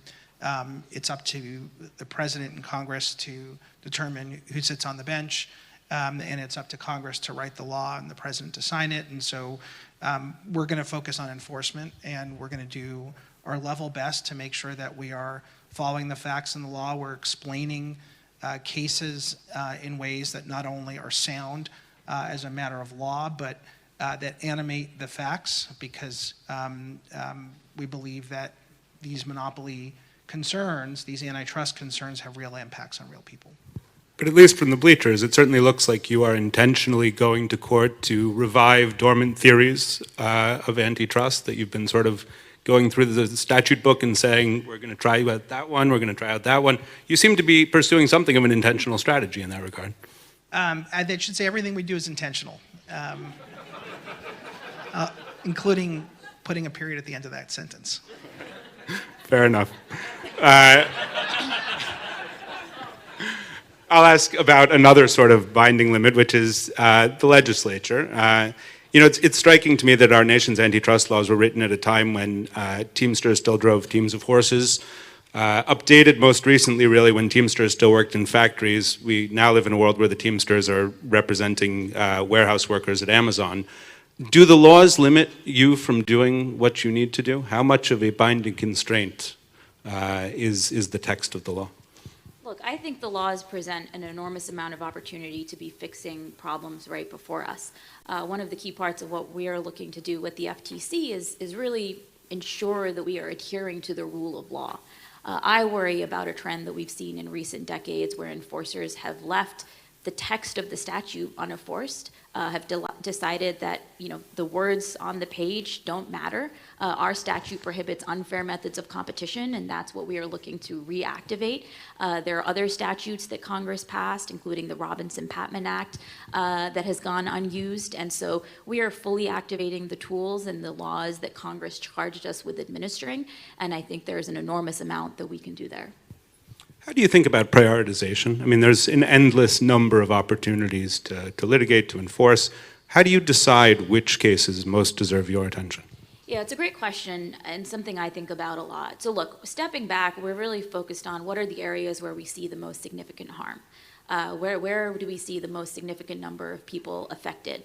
Oftentimes that means dominant companies who have the biggest set of customers, the biggest set of people who are dependent on them. One big area of focus for us has been healthcare. We're looking very closely at the ways in which potentially unlawful practices may be contributing to high drug prices, to instances where people cannot afford essential medicines. We've started at the FTC holding these regular open commission meetings where anybody in the public can come speak to the Federal Trade Commission, to the commissioners, and tell us what are the issues that they're seeing, that they're facing in their day-to-day lives. And just time and time again, we hear in particular from people who have not been able to afford insulin, for example. And so we're looking very closely at that entire supply chain and identifying, what are the actors that may be acting in potentially unlawful business practices here. Earlier, we talked about gatekeepers, and I think a lot of the current conversation around gatekeepers ends up focusing on digital markets, where no doubt we see, potential gatekeepers that have emerged. But I think this is something that we're seeing across our economy more generally, be it in agriculture, where you have, millions of consumers and thousands of farmers that are just connected by a handful of meat packers, a handful of chicken processors. We see it in healthcare, where we see these pharmacy benefit managers that are sitting right in the middle and controlling, the types of practices that independent pharmacies are facing, the medicines that consumers are or not been able to access. And so we're looking at magnitude of harm. We're looking at who are the most significant players in the supply chain. Oftentimes that means looking upstream. And so, when you're seeing a lot of prevalent business practices, sometimes that can involve, fly-by-night scammers, fraudsters. And so we try to look at the FTC at what are the platforms or the intermediaries that are facilitating those business practices so that we can target at the root cause and be much more effective and efficient with our enforcement. Same question for you. How do you think about prioritization? Sure. So we have a little fun acronym that we use at the Antitrust Division. We like to say we like to keep our hands on our hips. HIPS stands for high impact, programmatically significant. And so we think about issues that are, why is that funny? Come on. Impact is important, right? Does the issue impact, Americans in a foundational way? Does it affect, significant amount of commerce? Does it affect prices in products that are really important? Does it affect the free flow of information, which is critical to the political discourse in a democratic society? We look, does it affect the ability of a farmer to bring, or grower to bring food to the kitchen table? These are the kinds of issues we consider. We also think about issues that are programmatically significant, that are important principles to enforce to ensure that the law is meaningful and there's significant and meaningful deterrence. So we think about all of that, and as Chair Khan indicated, we have to look across the economy. And we have a mandate to make sure that we're enforcing the law everywhere with respect to agriculture, healthcare, technology, energy, and everything in between. And so that's extremely important for us. I'd be remiss if I didn't mention resources. Obviously, we're so grateful to Congress for the merger filing bill, which we think will hopefully allow us in the longer term to have the kinds of resources necessary to enforce the law. But sitting here today, I should note, the Antitrust Division has over 220 fewer people than we had in 1979. Think about that for a moment. And so when we think about prioritization, we think about how do we use the limited resources that we have most effectively. And that's a common and constant concern for us in light of where we are relative to what seems like an explosion of antitrust concerns and a more complex and more dynamic antitrust environment and a much bigger economy than we had in 1979. One test of an inflection point is surely whether this change in direction continues after whenever your time is over. How do you think about ensuring that it does? What does one do to make sure that this is a systemic change? How are you trying to build this into the system, as it were? It's a great question, something to think about quite a bit. And, on one hand, the most important thing that I think about on a daily basis is how do we have the greatest impact today? How do we make sure that the work that we're doing at this moment in time makes a difference to help people, to help entrepreneurs, to help workers, to help everyone who benefits from a competitive economy. And so there's that kind of real-time assessment of whether we're having an impact now. Then there's also, of course, making sure that we are well positioned for the long term. And that is everything from making sure that we are bringing cases to animate important principles of the law, that we're using all the tools we have in the toolkit, things like Section 8 of the Clayton Act, which prohibits interlocking directorates, something that had been systematically under-enforced for over 100 years, and now we are enforcing it effectively and across the economy. And also thinking about important technological changes that fundamentally alter how business is conducted on a daily basis. So things like AI, for example, change how people do business. It changes how data is used, and these are important foundational shifts, and we need to make sure that we have the institutional expertise, the institutional knowledge, the legal framework and precedent available to ensure that we can enforce the law in light of these technologies. And with a new technology like AI, to what extent do you sort of adopt a humility and say, we don't understand this yet, we're not sure where this is going, versus trying to engage with it as an enforcer? We have to engage with the facts on the ground as they exist. And so that means, from our perspective, investing in data scientists and AI experts, which we've done, so that we can understand it. Making sure that these technologies yield competitive markets and the technologies themselves are competitive is absolutely critical.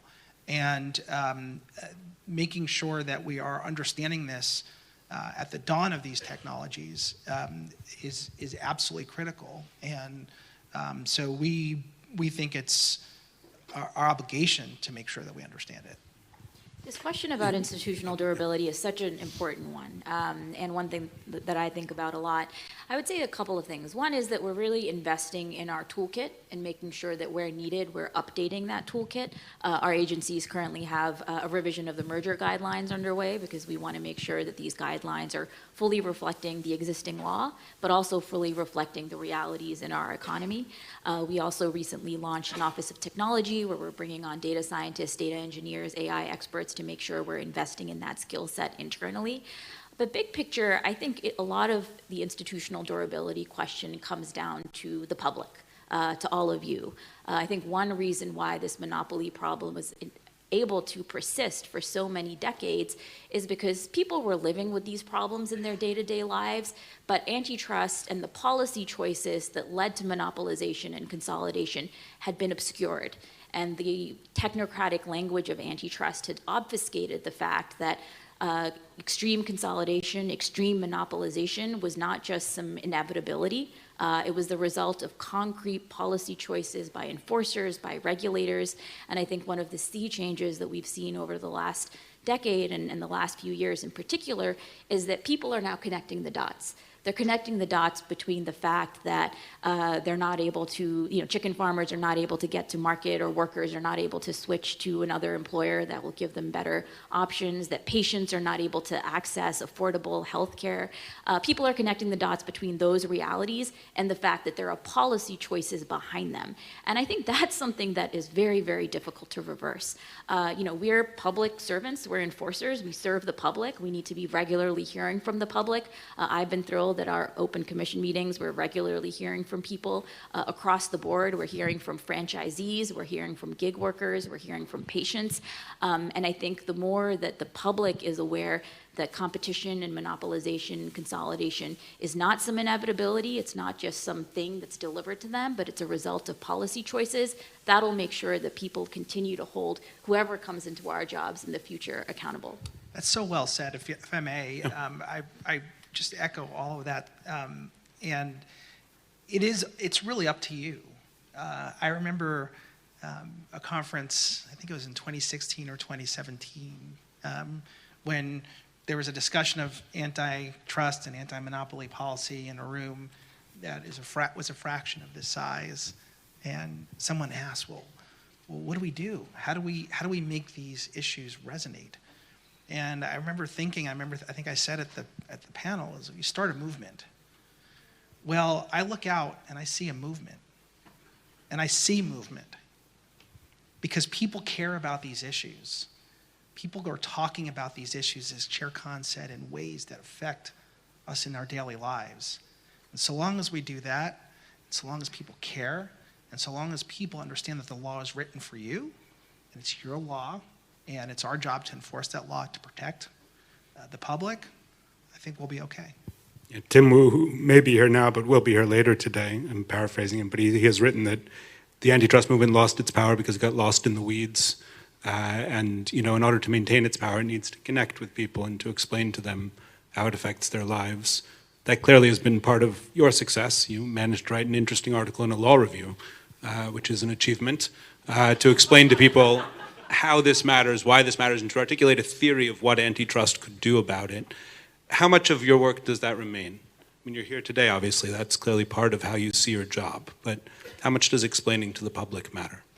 I think talking to and engaging with the public and learning from the public is essential, right? I mean, we're here in DC, we have blind spots, and it's really only through engaging with the public, hearing from the public about what types of problems they're facing in their day-to-day lives, can we know how can we best use our tools.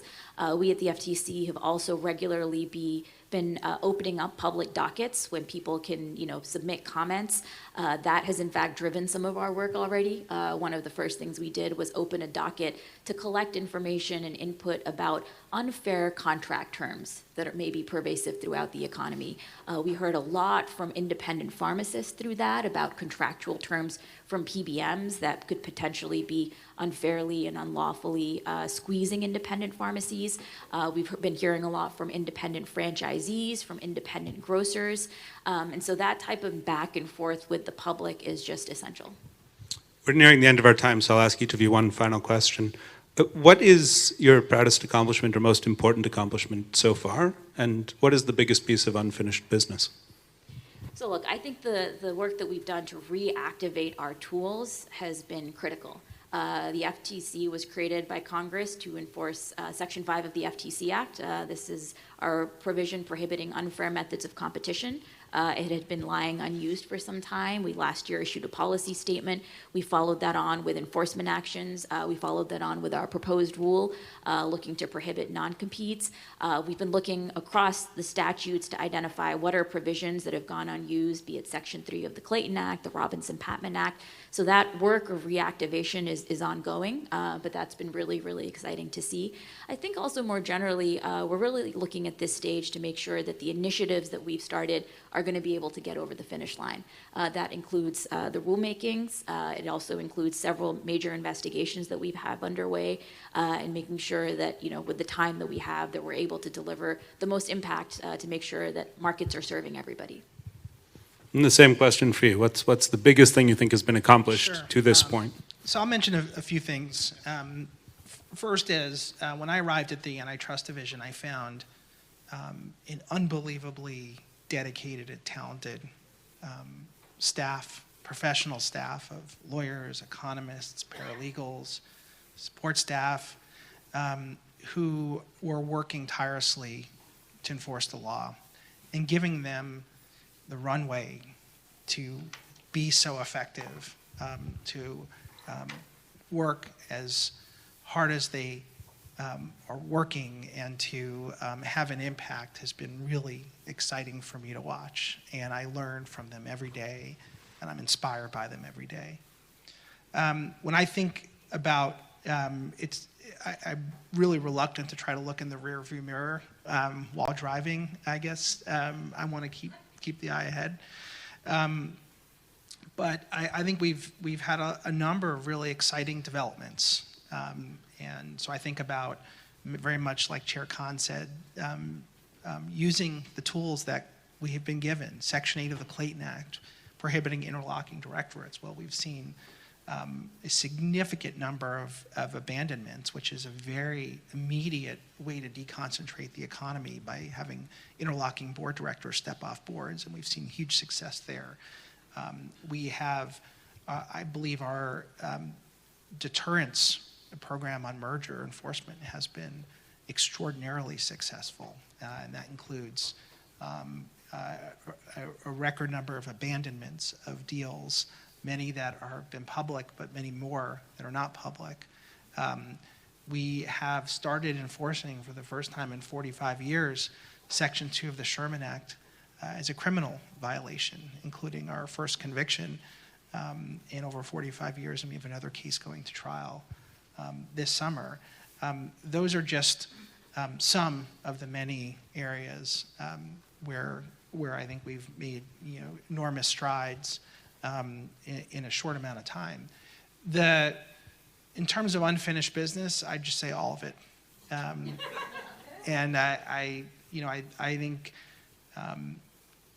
I do not take for granted the opportunity to be in this role, to work alongside some of the most talented and dedicated people at the staff level and at our front office level, some of whom are here today, who are just so amazing. And the opportunity to be in this position at such an important inflection point is not lost on me. I wake up every day and I think about it. And so my view is keep our head down and keep working as hard as we can, as fast as we can, and as responsibly as we can to make sure that we're enforcing the law in the interest of the public.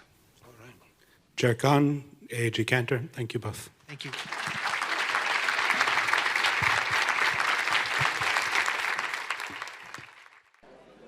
So I do want to acknowledge also, first of all, I think we should give a round of applause for that panel. If everyone could just join me again. Chair Khan, AAG Kanter, Binyamin, impressive questions, and do want to highlight that some of the breakout sessions are going to touch on some of those themes in our future panels on access to justice and how we are thinking about the movement interacting with the courts, as well as our next speaker who will be touching on the labor issue, which is one of the key harms to workers, one that we want to be highlighting throughout the day in this conversation. Great. So I actually have the pleasure of introducing our next keynote speaker, General Counsel Jennifer Abruzzo. So Jennifer Abruzzo is General Counsel at the National Labor Relations Board, an independent agency charged with safeguarding workers' rights. General Counsel Abruzzo's appointment in 2021 followed her more than 20 years of experience at the NLRB in roles ranging from field attorney to deputy general counsel. From the moment she took the reins to lead NLRB's enforcement activity, General Counsel Abruzzo has made it clear that the agency is charged with enforcing a statute that is pro-worker. In fact, her first memo directed staff to file cases that could be used to ask the board to reverse legal precedent, something that came up just a little bit ago, the importance of that doesn't comport with the agency's mission, including cases that make it more difficult for workers to organize, unionize, should they want to do so. Under her leadership, she has also issued legal guidance seeking to protect immigrant workers from employer retaliation and to apply Section 7 rights to college athletes.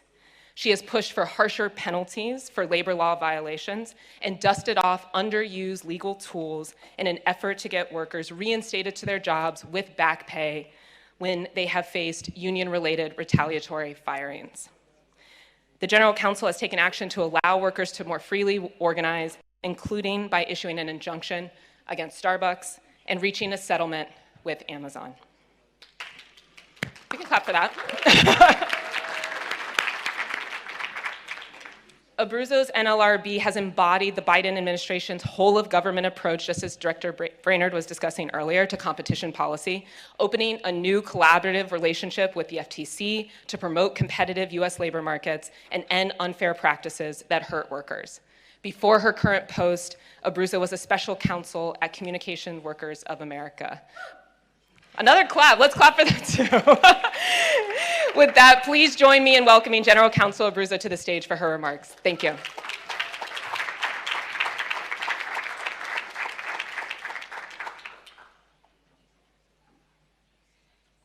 So it's so great to be here. Thanks so much for inviting me. It's not an audience that I normally speak with, but this is terrific. I figure since Senator Klobuchar gave some history lessons, I am free to do the same. So I'm going to start with the Great Depression, but just to give some context, but I won't go through the decades afterwards and bore you to tears. But just to say that our statute, the National Labor Relations Act, was enacted during the Great Depression because workers in this country lacked channels of communication to address their issues with their employer. So Congress created a right for employees to collectively bargain with their employer to freely associate with one another to improve their wages, benefits, and working conditions, to level the playing field between employees and employers. And it was thought at the time that negotiated wages and benefits would help them become more active consumers and would boost the failing economy. So we are, as was said, an agency, an independent, neutral federal agency, but we enforce a pro-worker statute. We enforce the rights of workers in this country to self-organize, to join, support, or assist a union, to bargain collectively through freely chosen representatives, to engage together for mutual aid or protection, which is often called protected concerted activity, which means that they can act collectively to improve their lot as employees, or to refrain from doing so. And as was mentioned, and I'll just kind of talk about this for a moment, but we have seen a surge of underserved, underrepresented, vulnerable communities of workers, many of whom are people of color, raising their voices and demanding a seat at the bargaining table. And they're doing this through established unions, they're doing it through homegrown unions. It really doesn't matter, right? What matters is that workers in this country at Starbucks, at Amazon, at Home Depot, at REI, at Whole Foods, and Trader Joe's, and McDonald's, and everything in between feel empowered to engage with their employers about issues of common concern, whether that's substandard wages and benefits, whether that's health and safety issues, whether that's inequities in their workplace or lack of opportunities. And in fact, we are right now engaged in litigation against Whole Foods, Home Depot. We just had a successful decision from a judge in Fred Meyer's stores just either yesterday or today, where we are taking on companies that are retaliating against workers for engaging in protected concerted activity by engaging in social, racial, and economic justice advocacy, which obviously has a broad societal interest, but also affects them and their coworkers at their workplace and at other workplaces. So we have been, as I said, litigating fully, and we will continue to do so to make sure that workers in this country are able to improve their circumstances and help others do the same. Now, I will say that, with knowledge comes power, right? And unfortunately, because of some successful lobbying back in 1935, there's no requirement that employers advise, either through postings or otherwise, their workers about the rights under the NLRA, unlike other worker protection statutes like Title VII or the OSH Act, the FLSA.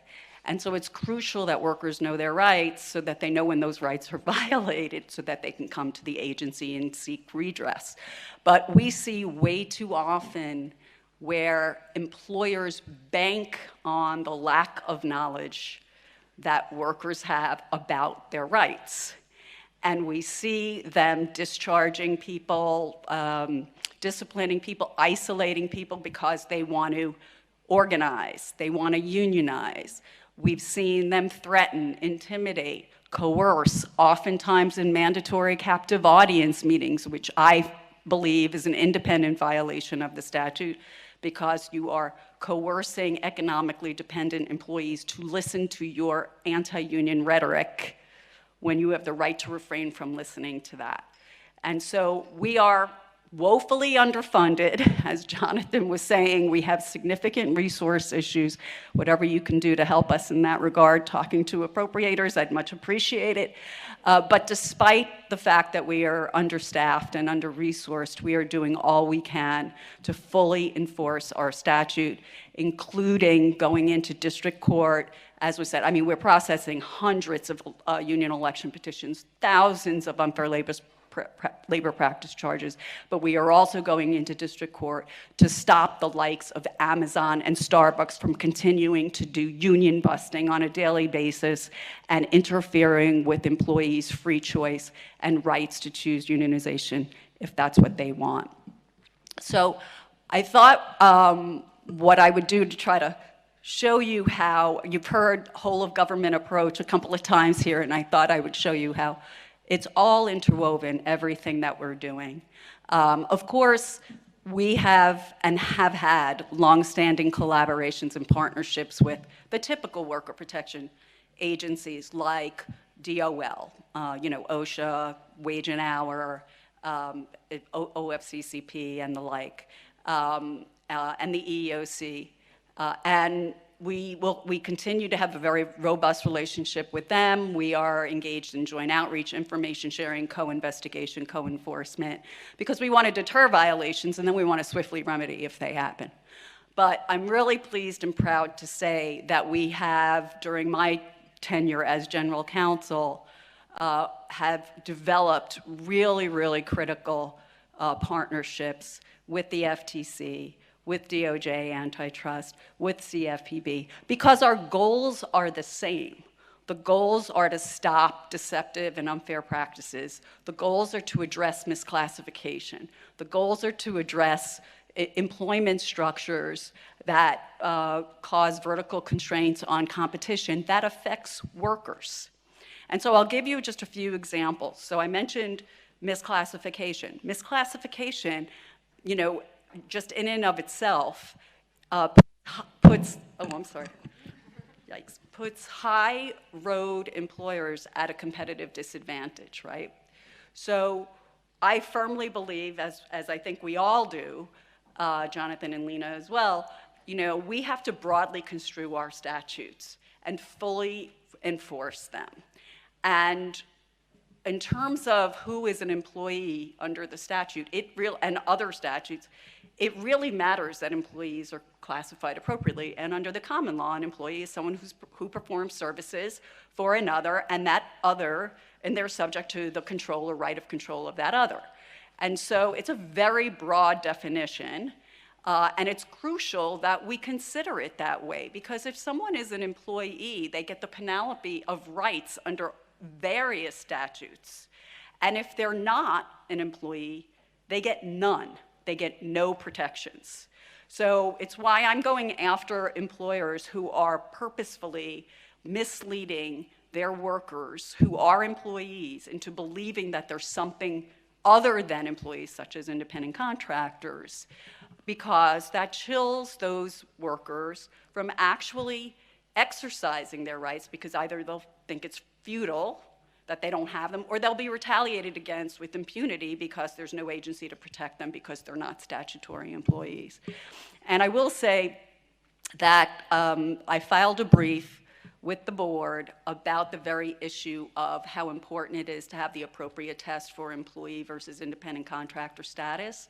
And Jonathan at DOJ Antitrust, he and his terrific staff actually wrote a very compelling and persuasive brief, and I'm not saying that just because he's a fellow native Queens person, but it was excellent because the board got to see from a different vantage point, from a different perspective, how important it is to classify workers properly. Because under antitrust law, if you are an employee engaged in collective action to try to improve your wages or working conditions, there's a carve-out under antitrust law for employees to do that.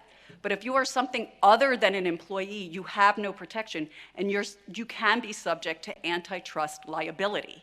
So it's crucial that workers in this country are classified properly.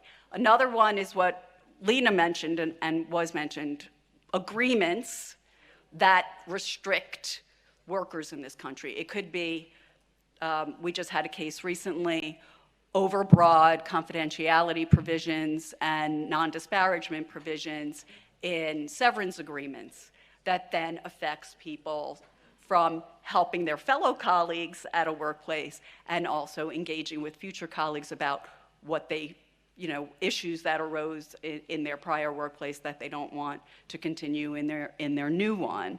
And also agreements with restrictive covenants like non-competes. So as I mentioned at the very beginning, Congress's goal was to equalize bargaining power between employers and employees. And non-competes undermine that goal. So first of all, just a few examples. The former colleagues are now scattering to the four winds because they cannot get a job in the locality, in the same industry, et cetera, because of non-competes. So that social tie is lost. And social ties are the cornerstone of solidarity movements and collective action. Also, it increases the economic costs for employees who cannot find suitable alternate work in their locality or their industry. And it undermines folks from replacing lost income if they're engaged in strikes or they're locked out or there's some other labor disputes. And in particular, it takes away the main weapon for employees to threaten to resign, to actually resign, and to solicit others to resign. Because where are they going? So it is, and then finally, I will just say on the union side, it undermines salting programs. Salting programs are ones where qualified applicants go to a non-union contractor, for example, and seek employment, and they may get the employment, would have to sign one of these agreements, and then one of their goals is to try to organize that non-union contractor. Well, if they've signed this agreement, they can organize that contractor, but they can't organize any others anywhere in the in the locality or for a period of time in that particular industry. So there's so many ways that non-competes on the worker level, just affect everything. I will just give one more example, and that is AI, artificial intelligence, which was also raised, and you may be talking about that a little later. But from our standpoint, I mean, first of all, like AI this has been a term that's been used many times. It's the black box, right? There's so many interests at stake. There's privacy interests at stake, and I know that the CFPB, who we have an MOU with, is looking at the selling and sharing of information. There's obviously anti-discrimination interests at stake. There's antitrust interests at stake with regard to no poaching agreements, blackballing, wage fixing. And then, of course, there's labor interests. Not only the duty to bargain, the duty to provide information to union representatives that represent a unit at a particular workplace, but also the chilling effect on the workers there. In exercising their rights under the statute, as I said earlier. So I'll give you an example. You know that, I mean, I can't even pretend to know all of the various AI that's out there. I don't think any of us could. But certainly, there's AI out there where they track GPS tracking movements, monitoring keystrokes, visual and audio recognition tools, cameras everywhere, etc. And intrusive electronic surveillance really precludes, especially these days when a lot of people are working virtually and people are monitored and tracked at all times, when is it that they're going to engage with one another freely without being afraid that their employer is able to hear or see them engaging with their coworkers about areas of mutual concern? So, and on the flip side, with regard to algorithmic management, and you hear this all the time, there's good reasons for it, to maintain production and discipline, to prevent wage theft, to avoid liability, and that may all be so, but when you get to abusive algorithmic management, where the breakneck pace of work because of production quotas or efficiency standards are preventing people from taking breaks together or taking breaks at all. Again, when are they, and we all know that coworkers who can get together in a break room that's the time where they actually engage and talk about areas of mutual concern to them or issues they want to address or improvements, or talk about their wages or their benefits and find out whether or not they're getting paid, what someone else is getting paid, or the like. And so it's really crucial that these sorts of tools are not so intrusive and not so abusive that it precludes employees from engaging in Section 7 activities, the right to organize, the right to collectively bargain, the right to engage with one another to improve their circumstances, even without a union.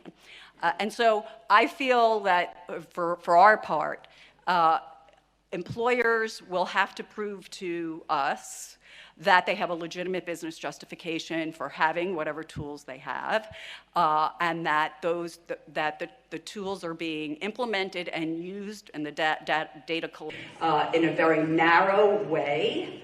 And I also feel that all employers, now this is a best practice, but that and it isn't the law yet. I hope it is. I hope it becomes the law, and I certainly plan on briefing it before the board in this manner. But regardless, all employers should be telling their workers or the workers' representatives what tools are being used, why they're being used, what data is being collected, and then, of course, how that data is being used. And if there's a union in place, then obviously they have a duty to bargain about the implementation of any tools, as well as the impact on the unit. So, and provide, whatever relevant information is necessary. So now you kind of see how we're all working together, the whole of government, we really are, whole of government approach, and I do really applaud the Biden administration for helping us get there. I will just say, and was said, my goals have been the same as they were for the past, I've now been with the agency 25 years, the short stint at CWA, and it's to educate, to protect, and to enforce, because if we don't do that, we're not going to really effectuate our mission, which is to empower workers to improve their circumstances.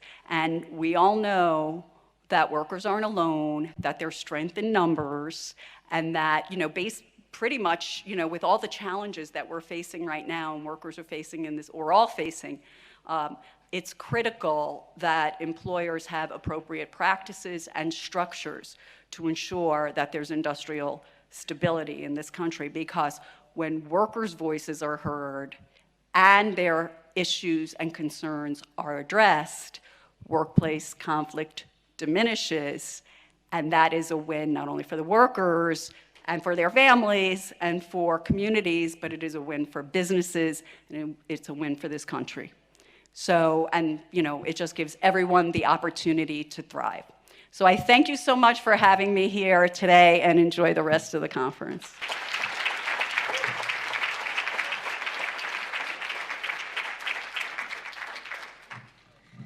Thank you, General Counsel Abruzzo. I think it's very clear, and we've seen a few examples of that already, when you have people in these positions, enforcement positions, that understand what's going on the ground and the statutes, there's a lot of powerful policy that can come from that. So we're grateful for her leadership. We're actually going to move right into the next panel, and if I could invite panelists to keep us efficient here, to just come up to the stage as I begin your introductions, I'd appreciate that. So we have two Mainstage panels coming up, and the first is Challenging Corporate Power from the Ground Up. A theme that's already been raised is the need to have organizing and people at the state and local level that understand what's happening to create the pressure for some of these policy wins. And so that's a little bit of what this conversation will be about. So for this, we're honored to have Congresswoman Summer Lee and State Senator Mike Gianaris. Thank you.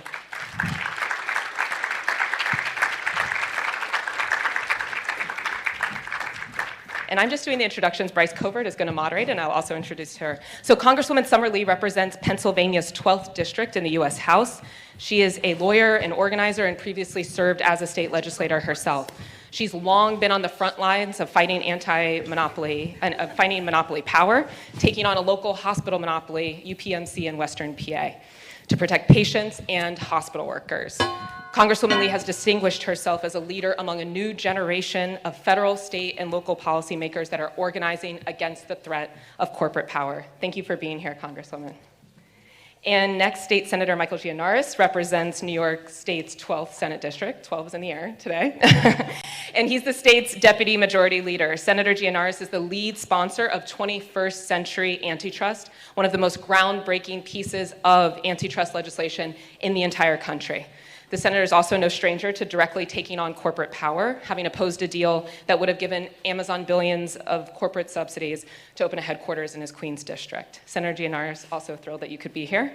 And last but not least, our moderator, Bryce Covert, is an independent journalist covering the economy. She's a reporter in residence at the Omidyar Network and a contributing writer at The Nation. Let you take it from here, Bryce. Thank you. Thank you so much. And thank you both for being here. We're going to try to stick to our time slot. So I'm going to jump right in and would love to start out having the both of you talk about the work that you're doing to go after corporate concentration, but also can you talk about why? Why take on these fights? Because it's not something that every lawmaker is necessarily interested in. Repli, can we start with you? Is it already on? Okay, it is. Good morning, everyone. Thank you all so much for having us today, and thank you all so much for the work that you've been doing truly to help us advance in our movement in Western Pennsylvania. I came to this, like so many other things, not as an expert, but someone who had a necessity, right, an experience. In Western Pennsylvania, I would say more specifically where I grew up, in Braddock, which is a town that some people have heard of, not for our hospital monopoly of UPMC, but instead for our original industry, which is U.S. Steel. And it's a region that has known its fair share of robber barons. In fact, it's what we're known for. In my time, when I was growing up, we had two industries in Braddock, right? We had U.S. Steel and we had UPMC, which was the hospital. And in a region where we have some of the worst air quality, where we have higher levels of pollution that then lead to higher levels of childhood asthma for the children, higher levels of COPD and other respiratory illnesses and cancers because of that pollution, a hospital was not just figuratively, but literally the lifeline of this community. But also, it was where we had almost as many jobs by the time I was coming up, which was long into the collapse of U.S. Steel. By the time I was coming up, it was actually UPMC Braddock Hospital that was the largest employer in our region. This was back when I was a young kid and the district and the region had looked completely different from the stories that I had learned about. By the time I decided to run in 2018, I ran for State House because of the cyclical nature of issues. I had this idea that I didn't think that people who were in power were thinking about how racism and inequality were cyclical. If you live in a black and brown community, you were most likely to be redlined in that community. Those communities were most likely to be in closer proximity to that refinery or that mill, that pollutant, right? That source of environmental degradation. Those communities also, though, are medical deserts and food deserts. They're communities that are less likely to have transportation to get into job centers, to get to opportunity. And then all you can end up buying your next generation is a one-way ticket right back into that cycle. And that's what I was seeing. And when I was in law school, where I did not study antitrust, but I did look at that cycle. And what I thought was a unique quality of Braddock. When I left, I found out, actually, this is a common quality of all poor and working class communities all throughout the country. So when I first ran, we were running the stop of fracking proposal that was already sitting on top of our steel mill. Decades before, the biggest fight that we had since then was UPMC closing our hospital. People in our community protested, they organized, they put everything that they had to keep that in here, because we didn't just need that hospital because it kept people alive. Literally, there was nowhere else for folks to go. Remember, we have no transportation in and out of this community. And UPMC, which is a charity, a charitable hospital, a nonprofit with tax-exempt status, decided to move their hospital from a community that relied on Medicaid or some sort of subsidy, and they instead decided to build a luxury hospital in a more affluent community that the people of my district would not be able to access. I remember reading about medical deserts, areas where people would die because they had to travel miles and miles and miles for emergency situations, and I was seeing that happen right in my community. We fought and we lost. They closed that hospital. They have since opened many, many more. And not only have they done that, but UPMC is now the largest employee, and I'll remind you, and I'll tell you what that means. The University of Pittsburgh Medical Center. And I want you to know, Pennsylvania is a big state. We just talked about it. If you come to Pennsylvania, you're coming to Philly, you're 5 hours from me. University of Pittsburgh Medical Center is not just the largest employer in Pittsburgh, it is the largest private employer in the Commonwealth of Pennsylvania. More jobs than Walmart and anyone else, right? So they close hospitals and communities that they don't see worth in anymore. They don't pay their taxes, so we can't build up our neighborhoods. They move jobs away. And right now, they have control of over 3 out of 4 hospital jobs. But they also are a union buster. And when I started to run for office, I started to meet everywhere I went, in every community I went, I started to meet hospital workers, healthcare workers who had been putting their livelihoods on the line, literally being fired, being retaliated against, getting their job back, going through the cycle over and over and over. And those were the people who populated my campaigns. And that's who I learned from. That's how I learned how to fight. That's how I learned how to organize. But I got to start to meet them and to talk to them and to learn their struggle.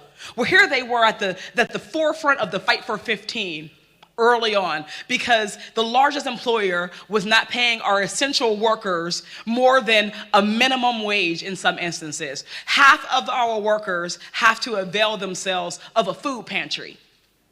Our largest employer, whose CEO was a billionaire at this point, or very close to it, was saying that his employees, if they cannot afford a turkey, could come to the turkey drive that they were sponsoring, or make them go to the employee-sponsored food pantry. I talked to a nurse who said, I don't go there because I don't want to take from my colleagues, because that's how bad and concentrated that problem is.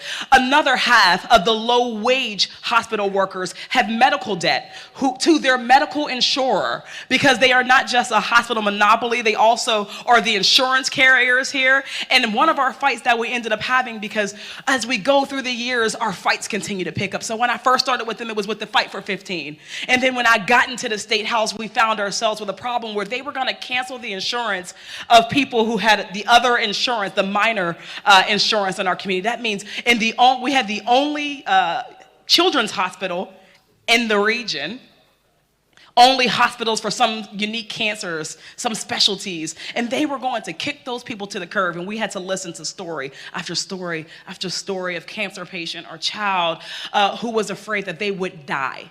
Some of them did.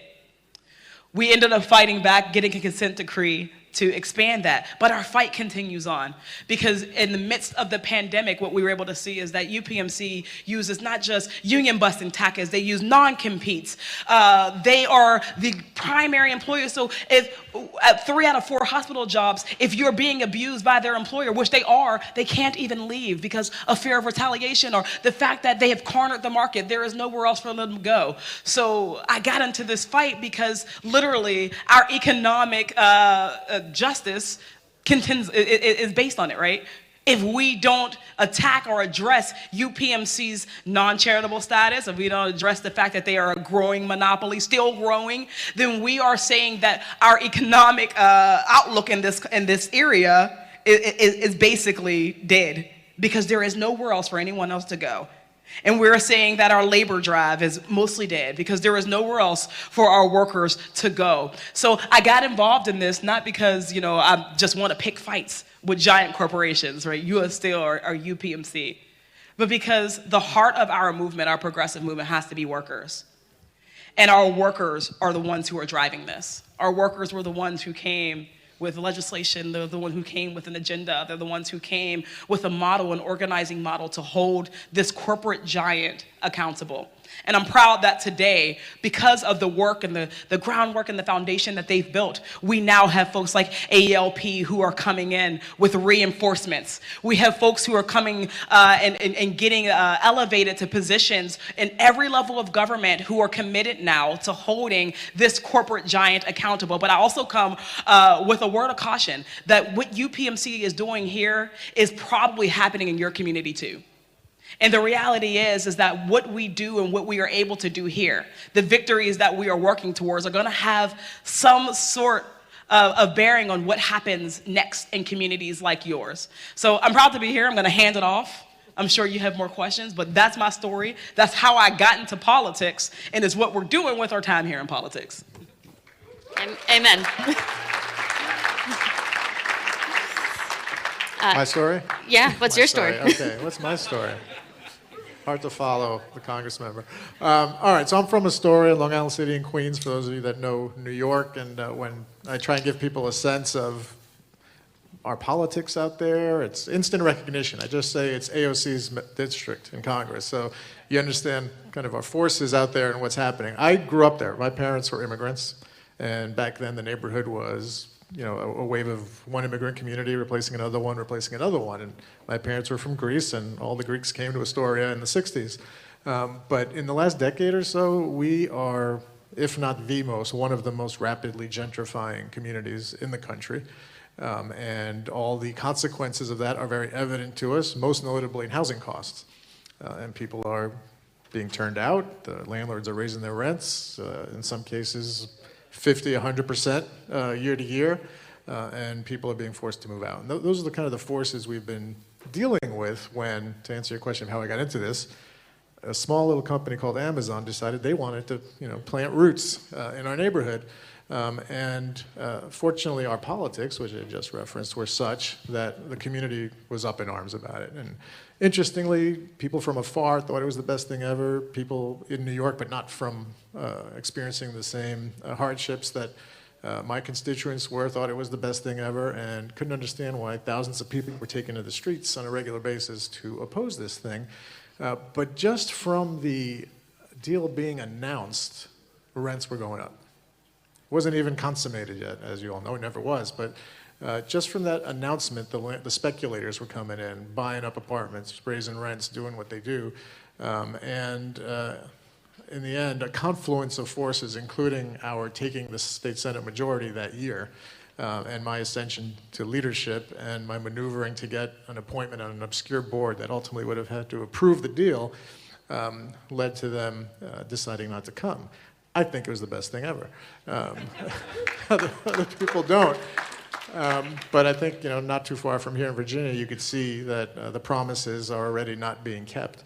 And we would have, there's all sorts of talk about the deal, and we could get into the details of it, but I know we have limited time.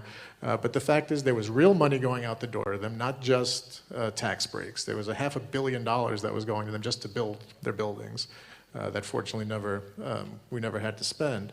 But that experience taught me a lot. And one thing I realized is market power is power, not just in the market, but over everything else. Market power becomes political power. It becomes power in a lot of facets of our lives. And from going through that, I met Pat here at AELP and some of the folks there, and we started thinking, well, why not have the states lead the way, or at least kind of give a nudge to our federal government to do things the way we think they should be done. We drafted a bill that would completely upend the way we do antitrust enforcement in the United States. We would move to a system that is akin to what a lot of other countries in the world are doing, focusing on an abuse of dominance standard as opposed to the current monopolization standard. And in reaction to that, a lot of folks who were against and concerned said, but wait a minute, if you do this, everyone's going to come to New York to try and enforce antitrust laws under this new standard. And I said, yes. That is exactly what we're trying to do. We're trying to help our like-minded colleagues in the nation's capital kind of move things in the right direction. And if it happens that New York is leading the way, then so be it. There is a blueprint for that, by the way. Many years ago, I wrote a law that New York passed called the Airline Passengers Bill of Rights. I don't know how many of you remember, you used to sit on a tarmac for 2-3 hours. They wouldn't let you off. Like all sorts of horror stories come out of that. We passed a law that everyone said was unconstitutional because that's a federal preemption on airline regulation. But we passed it. There was lawsuits going on, blah, blah, blah. It went on for years. And in the meantime, while our law was getting adjudicated, the Obama administration made it the law of the land through regulation. And so there's ways that states can help set an example and help move the debate, and that's what we're trying to do. It passes the Senate. It's passed the Senate the last 2 years. We're trying to get our colleagues in the Assembly now to move forward with us on this. I think there's going to be some real progress on that in the next week or so that hopefully you'll hear about. And if we do this, your entire conversation, your entire conference would be about the subject of the new enforcement regime and how we can really give people and competitors a chance. The other thing I'd say before we move on to the next round of questions is the business community likes to suggest that this is anti-business somehow, but nothing could be further from the truth. We had a hearing about this bill in New York, and there were medium and small-sized businesses that came to say this is something we need because they're the victims ultimately of the market concentration and the abuses that the big players are imposing on them. I think we had Yelp, most notably, was there as an advocate for what we're trying to do. And then, of course, the big tech especially, but all the big corporations, they're very skilled at what they do, and they pay their lobbyists and consultants a lot of money to come up with these fake organizations that purport to speak for everybody and tell us how bad it is. And we had one of them at our hearing, and I started asking him questions. I said, great, who funds your organization? What? Oh, I don't know, it's not something we want to talk about. But that's important. Who are you speaking for? We're speaking for the business community, right, but who's paying you? Oh, our filings will show this. They just wouldn't answer the question. It was very embarrassing for them. But it really revealed kind of the lengths to which and the skill with which this community fights back. And they have the resources. They have the power, as we discussed, not just the market power, but look at our friends in Seattle try to poke their heads out of the ground and impose a tax on big companies to provide for homeless services. And Amazon obliterated them, or tried to anyway, in political campaigns with millions and millions of dollars of spending on city council races, mind you. That's a lot of money in a city council race. It's a lot of money anywhere, but it's really impactful that way. But all this stuff is, look, we have a network in this country that is built by and for these people. Campaign finance is part of the problem. The way our antitrust laws are written is part of the problem. There's a lot of things we need to peel apart and fix, and I know the Congress members working on that here. We're working on it in New York, and look forward to making some progress. Thank you. You both just now talked about the real people on the ground in your districts who are being impacted by this. This is an issue that can feel esoteric. It's about case law. What does the word antitrust have to do with my life? I wonder if you can talk about how you make this resonate with regular people, and can that help spur action at the federal level where perhaps it gets a little more esoteric, from the ground up, what are the efforts that you're doing in your districts with everyday people? How does that impact what's happening in Congress or in the agencies that are in charge of this? Well, I think it is very difficult to get the public engaged on antitrust law. And what we have done is we have great grassroots organizations that are working with us in New York. Organized labor is a big part of it, which is why the monopsony and the worker aspect of this is so relevant. The Teamsters have jumped in on our bill and are helping move the ball in the AFL in New York is supportive of what we're doing. But you have to get credible representatives to talk to people who respond to them. If I just go before a group, and you guys are all interested in this, but if I were at a town hall, I'm like, antitrust law, they'd look at me cross-eyed, and I could spend 2 hours trying to explain to them why, and they probably get it, but it's better if you're a member of a labor organization and your president is telling you this is important for our well-being and our survival. And so I think coalition building is a very big part of it. We're working hard to do that in New York, and that's why the bill's had success in the Senate. Hopefully we'll get the other house to join us. Yeah, I'll just add very quickly that antitrust obviously is not something that lay people understand, with the type of legal mind that you do, right, or that a legislator does. But I'll tell you, in Pittsburgh, understanding UPMC, you can't miss what's happening with UPMC. It looms that largely over our region. So the workers' families, so many people are in the industry in some way. And I'll remind you that our hospital workers aren't just nurses and doctors. Our hospital workers are janitors, our hospital workers are food service workers. So many different roles come through UPMC. And UPMC has become so oppressive and so anti-worker that everyone in the region understands what's happening. People just intuitively understand the implications of we can't form this union, which means that we can't bargain for better health care with our healthcare provider and worker and our employer, right? They understand intuitively that because I am a nurse and 3 out of 4 healthcare jobs comes through this company, they understand that there is nowhere else for them to go. So helping them to understand the antitrust part of it really, I don't think is entirely necessary. We can talk collectively, and we do, about what are some solutions to the problem that we are experiencing on the ground. And I don't think that it's important, and this is not dumbing it down at all. I think it's actually bringing it up. It's bringing us as legislators up to their intuitive understanding of their lived experiences and meeting that moment with solutions that they are helping to drive. Can you talk about the countervailing forces that you're up against? I would imagine it's concentrated corporate power, but is it other things? You know, your colleagues, is it hard to get them on board? Fellow lawmakers, are they as excited about this as you are? And like, what does it take to get people activated on this so that you can fight against, you know, the lobbyists and the corporate interests that are coming at you? I'll go first. The senator started it, and this is also my crusade. Money in politics is one of the largest factors and forces that keeps us from so many of the different things that we recognize would bring about economic justice, bring about safety, bring about some sort of fairness across the board. When we think about how much money these corporations are able to flood into races, to absolutely flood into races, they're able to buy politicians. There are so many politicians who they answer not to constituents, they answer directly to that board of directors for that corporation. They answer every cycle to them. And we can't overstate how big a problem that is.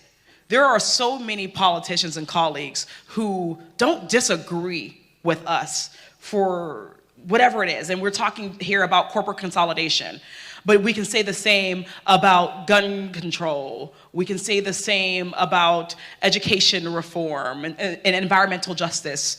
But the reality is that there is a fear that in speaking out against these corporate giants, as they amass more and more power, that they are going to then turn their gaze to you, that little politician, that one representative. So I think that is one of the biggest roadblocks that we have. The second is that there are some people who actually genuinely want them to keep that power, right? And those are the bigger impediments. The ones who want them to keep that power because they have a vested interest, they have a stake in it. They're able to trade in stocks, and they feel that they are a part of the game. So I think that is another one of our big impediments. But for us also, with UPMC, for instance, is that we have to have cooperation between multiple levels of government. It's not just a federal issue, it's also a state and local and county one. It's also federal. And we have to recognize that if we don't have people who are willing to attack it all at the same time and be able to hit it from every single angle, that it makes it harder and it prolongs the fight. I would agree with all that. I'd say at the state level, an additional challenge we have is just getting people's heads around it, because it's not something we normally deal with. Right? We're generalists. We just finished the state budget in New York dealing with probably 100 issues all at once. So we know a lot of things about a lot of things, but not very deep. And to get into antitrust law, you really have to get into it. And I think that's one of the, I got a couple of year jump on my assembly colleagues because of the experience we had with Amazon. But part of the delay on their side thing is just getting into the information, getting them to comprehend what it's at stake, getting them to understand what the changes we're suggesting would mean. And it's just never, you just talk to a state rep, you were one, Congressman, it's not like antitrust law is at the front of mind when you're sitting there at the State House, but we're trying to get it there because it has massive implications across the board, and I think it's something where all levels of government do have to work together. Speaking of, are there opportunities to work across state lines, and is that important in this work, that states are standing together, that localities are standing together?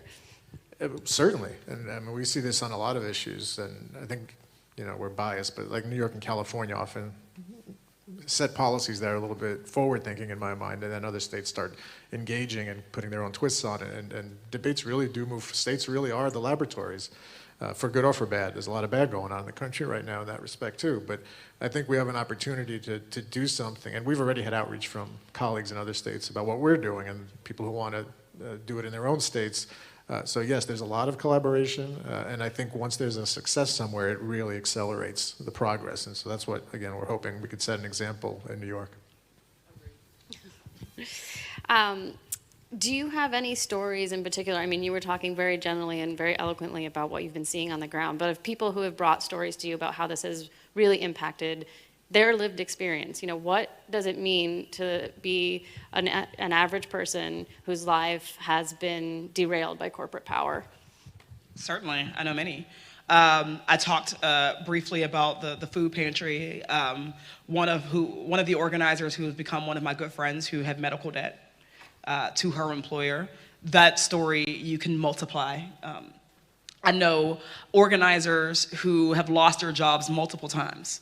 And finally have now had to find a new line of work because UPMC will not allow him to come back. We are now in the midst of a threat of another closure in another community, another Black community that is already divested. This is a community that isn't as close to, say, the city as Braddock, my hometown, is.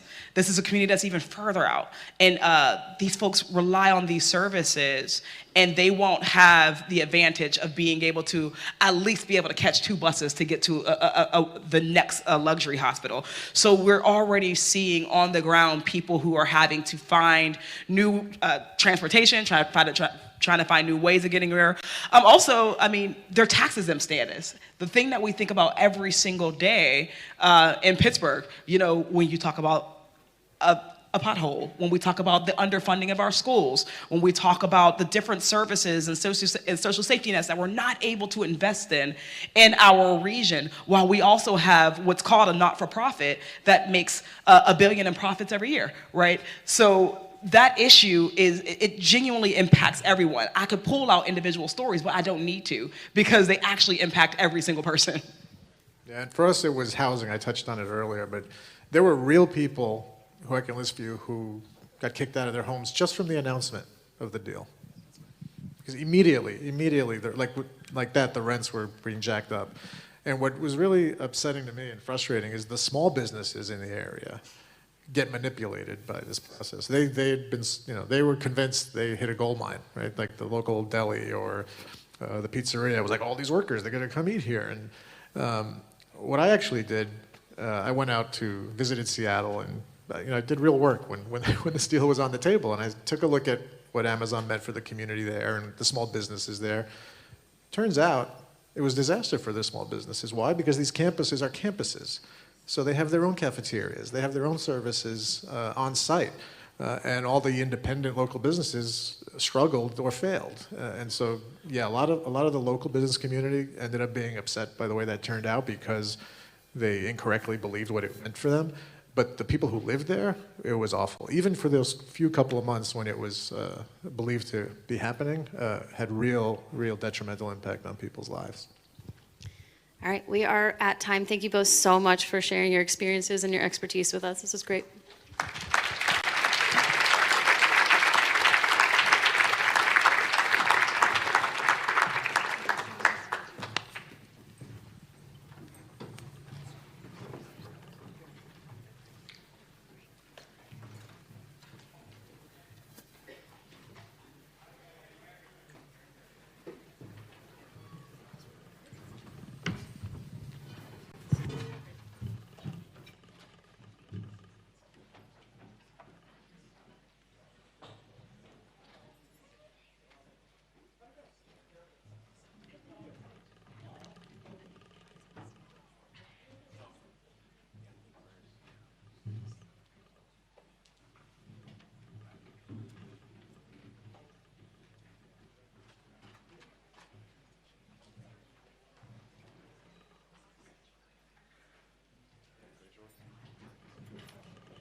All right, we'll give it up for that last panel one more time, please, and say hello to everyone watching online. We still see you. We're happy you're here.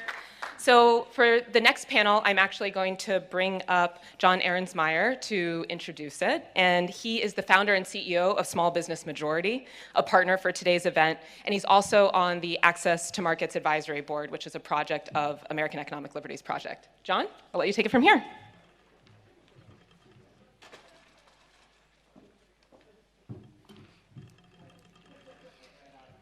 Well, thank you, Morgan, and many thanks to the Economic Liberties Project for convening this summit. We particularly appreciate the ALP's focus on small business and understanding that small business is absolutely essential to getting our competitive situation in this country right.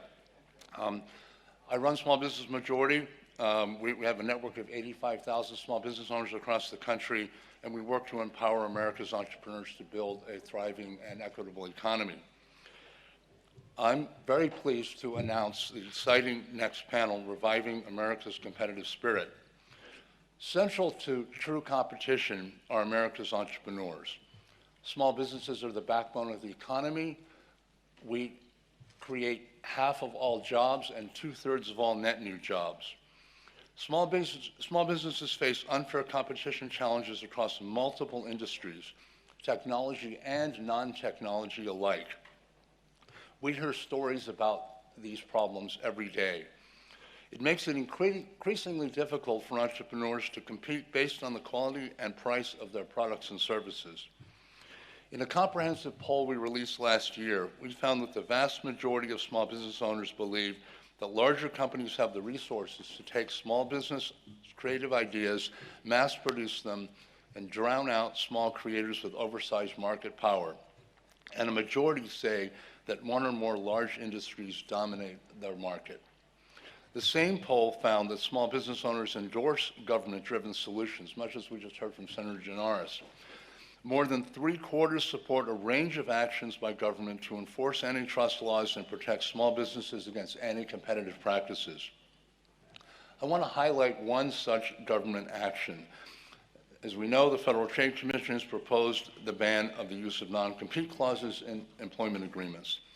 Like so many other issues being addressed today, non-compete clauses are antithetical to the free, fair, and open competition that is essential for a thriving and equitable economy. Here's some highlights from research we just recently released, and this research was cited by NEC Director Lael Brainard in her remarks. Almost half of small business owners say they've been the subject of a non-compete agreement that prevented them from starting or expanding their business, and more than 1/3 had been prevented from hiring an employee due to a non-compete agreement. So it's no surprise that a majority support the FTC's proposed rule to ban non-compete agreements, with only a small percentage opposing the ban.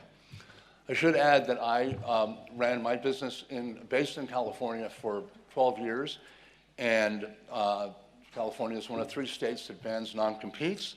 I was free to hire who I wanted to hire. If people left and wanted to stay in the industry, more power to them. And quite frankly, I haven't noticed any diminution in California's entrepreneurial spirit because California does not allow the enforcement of non-compete agreements. In short, all small businesses want is a level playing field on which to compete. So now I'd like to introduce our panel. Patrick Spence is the CEO of Sonos, the creator of the leading home sound system.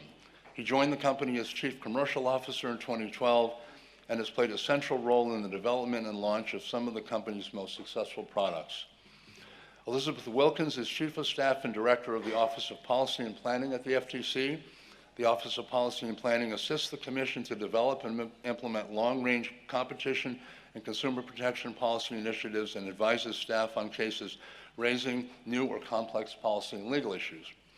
Shirley Modlin is the owner and co-founder of 3D Design and Manufacturing, which provides manufactured products for the defense and automotive industries. Shirley is also a member of our Virginia Small Business Council. She and her husband started their business 16 years ago in their garage. And our moderator, Victor Hwang, a friend and partner, is an economic growth expert whose ideas have shaped the economic lives of millions of people worldwide. His organization, Right to Start, expands entrepreneurial opportunity for all through grassroots organizing, engaging policymakers, and storytelling media in 21 states. He's been extremely successful on a bipartisan basis, I might add, in making sure that states and local governments foster, not inhibit, entrepreneurship. So with that, I guess our panel will come up here.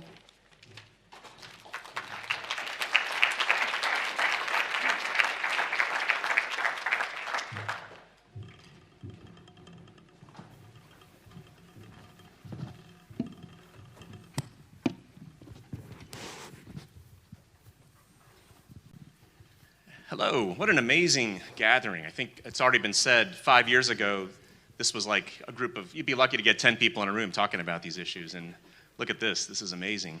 So I want to start this discussion with one, a provocative thesis statement, and then two, data and some information to frame the discussion. The provocative thesis is this, which is that the most important political dividing line in America today is not left versus right, it's big versus small. And if you look at a lot of the data, it kind of backs that up. We've been talking today about how it's not a level playing field, but if you actually talk to the people who are competing in that playing field, here's what they'll tell you. So this is data from the Kauffman Foundation, where I ran the entrepreneurship department. 81% of entrepreneurs say government favors big corporations over them. 69% of entrepreneurs say government doesn't care about them at all. And this is a poll that we just recently conducted at Right to Start. 84% of voters say that government should redirect subsidies from large corporations to homegrown businesses. And what's happened is this issue around competition and policy has become very pervasive. So it's not, we've talked about different aspects of that today around antitrust and trade, and that's absolutely a part of that discussion. But it ranges across issues from regulation to occupational licensing. 25% of all jobs require permission from the government to be able to do right now. Government contracting, we'll talk about that in a bit with Shirley. Workforce training. One of the things that people don't fully appreciate is how the $13 billion in workforce training that's dedicated, that's federally granted to the states that go to local workforce development boards, almost all of that is actually goes towards subsidizing job training for established corporations. Very little of it actually goes towards entrepreneurial development. Economic development, the subsidies for incentives and recruiting companies across borders. Intellectual property, and Patrick will talk about that at length. Non-competes, we've talked about those. Taxation policy, if you have a flat rate for corporate income tax, that penalizes the people that don't know how to work around those tax laws, so you actually end up having a higher tax rate for young businesses. Capital access, given a lot of the issues on how much harder it is to raise money for young businesses. Banks hardly lend under $200,000 to businesses that really need it. Healthcare access, given the subsidies we provide with our healthcare laws for corporations that are more established and bigger compared to smaller shops. So very pervasive set of issues around how the playing field is not level anymore, and there's a lot more data to share. And so I think as a whole we can make that argument that the best ideas and products and innovations are not necessarily winning in the marketplace today. And so the question for the panel with that sort of framing is, how do we ensure a level playing field to compete? How do we revive that competitive spirit in the country? And I will also do just a little bit of self-boasting about our work. This is actually a wave that's building beyond Washington here. My organization, Right to Start, has been involved in state and local work. We have this year 13 state legislatures have introduced 29 bills based off of our policy recommendations on how to unleash America's entrepreneurial spirit and to make it more competitive for our entrepreneurs. So there is a wave building across this country of broad-based reform. It's the biggest reform wave for entrepreneurial policy that I've ever seen in American history. If you look back across the years, there's never been anything quite like this moment. So this is beyond just this meeting. There's actually a wave that's building. So let me throw this question out to the group and just start with this big, broad question is, how did we end up here? I mean, America is supposed to be the world's quintessential startup nation, right? We are the entrepreneurial country we're just a young country ourselves. We're supposed to be unleashing entrepreneurship. It's supposed to be something that just happens. But we've seen declines in entrepreneurship. We've seen struggles in creating a level playing field. How did we get here? Let me start with you, Shirley. Well, I think so. okay. Well, first, my company, we provide mechanical engineering design services and manufacturing services. I'm a small business. My husband and I started it about 16 years ago in our garage. So very typical of small businesses. But we kept our small business in our home, in our business, in our garage and in our basement. And we grew our company with our own money, with the money that it made. We were not able to expand because we saved money, purchased small equipment, and we began to make parts for automotive. And then we got immediately into defense and homeland security for prime contractors. So we didn't go into debt because we were fearful of failure as a small business. So when it was time to expand and move out of our house and actually get a footprint and actually buy new updated equipment, no lender would speak to us. No large institution would speak to us. They wouldn't lend us the money because we didn't have the credit history in the business. That was quite a challenge. We ended up going to a local bank, a very small bank in our very small rural community, and they assisted us. So as a result of that, we were able to get the equipment that we needed, not all of the equipment. Of course, we started our expansion just before the pandemic, which was not very good for us. We suffered during the pandemic with workforce issues, with supply chain issues, but we also continued to push forward, and we did expand our business, and we now provide a good service to our national defense, to our homeland security, and to help bring our automotive industry back into the United States. So this is the beginning of the small business, the entrepreneurial spirit, and the struggle and the battle, the fights that you have to fight along the way to just be able to get to the point where you can begin to really feel like you are a part of something very, very important. And we do believe that in our national defense, in our homeland security, and in bringing our automotive industry back into the United States. Do you feel like our country supports that entrepreneurial spirit, or the way the system is set up now, does it hinder it more? It is very difficult right now. In manufacturing, I'm so happy to be here to speak for the small manufacturers in our country. But we have had challenges. We have challenges every day. And supporting the entrepreneurs is not something still that the large lending institutions do. It's hard to get equipment. It's hard, the workforce, it's very, very difficult to get a workforce in manufacturing, unless you're a factory. We support the factories. We don't build the cars. We make sure the factories stay running so the cars can be built.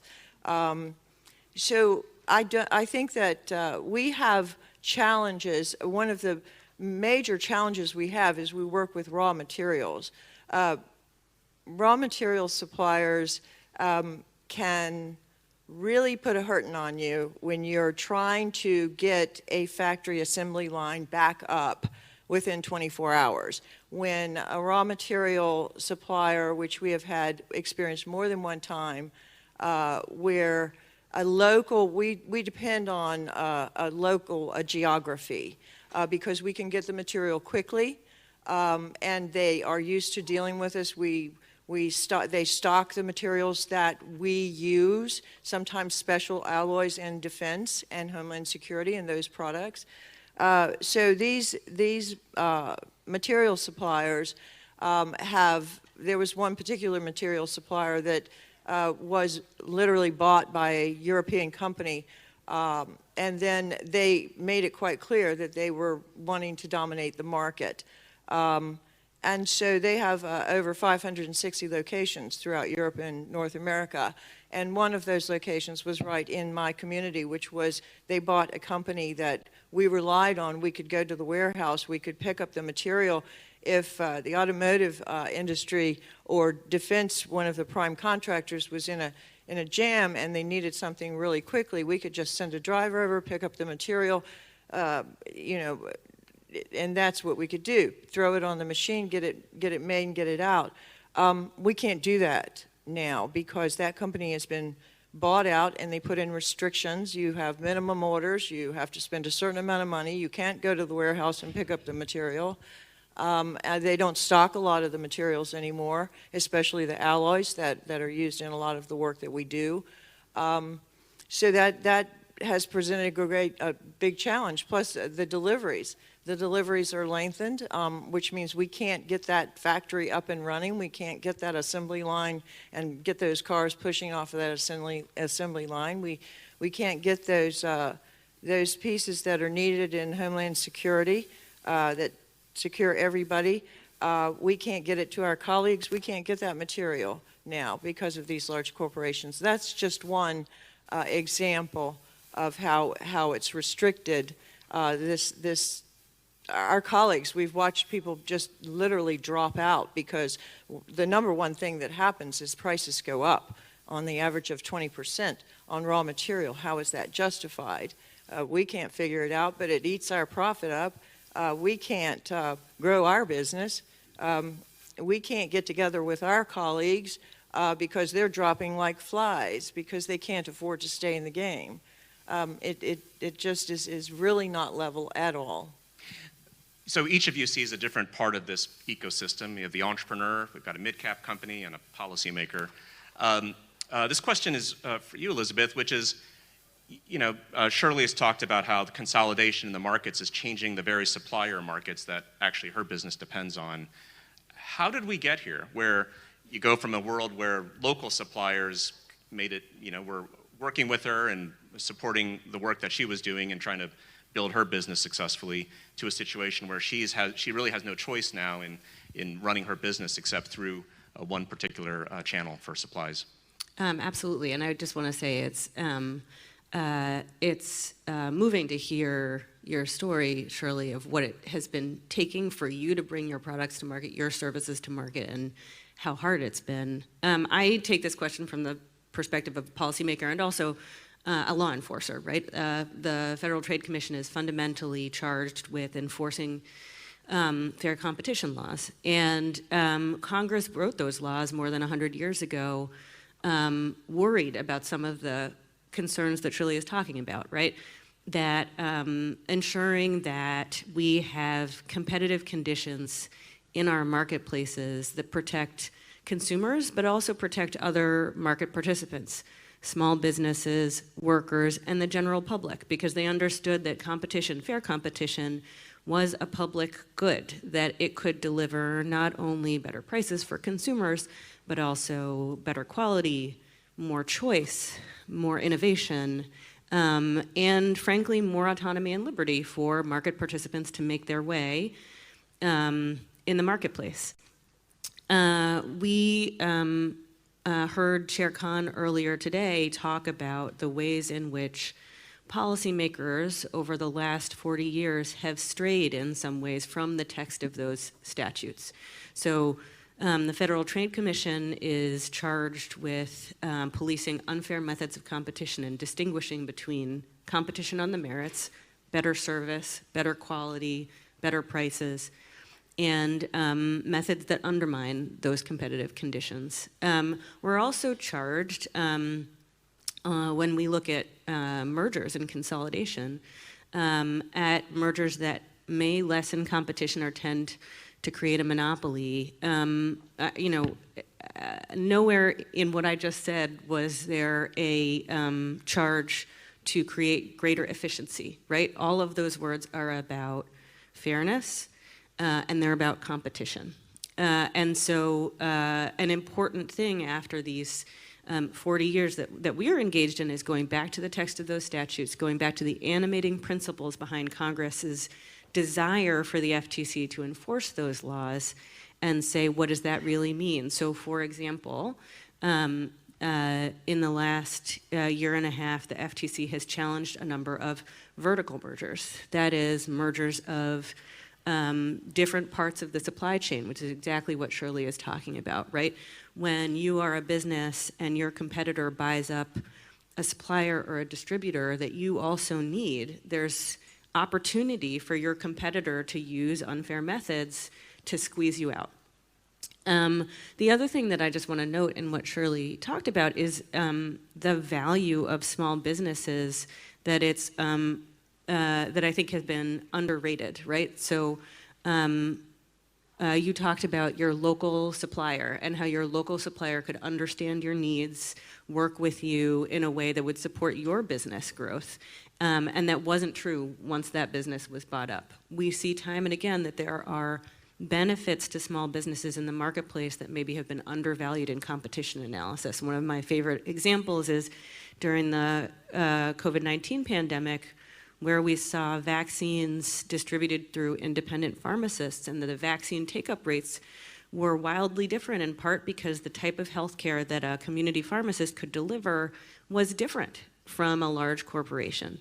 You know, when Congress passed the Clayton Act, when they passed the FTC Act, when they passed the Robinson-Patman Act, explicitly aimed at protecting the ability of small businesses to compete in the marketplace, they understood that there was a value to the contributions that small businesses make, and that that value is worth protecting through legislation and law enforcement.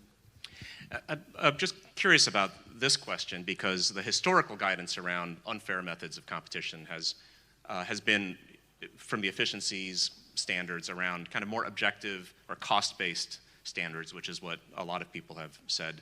What you're talking about is more holistic, right? That you take into account a number of other factors beyond just cost alone or efficiencies alone.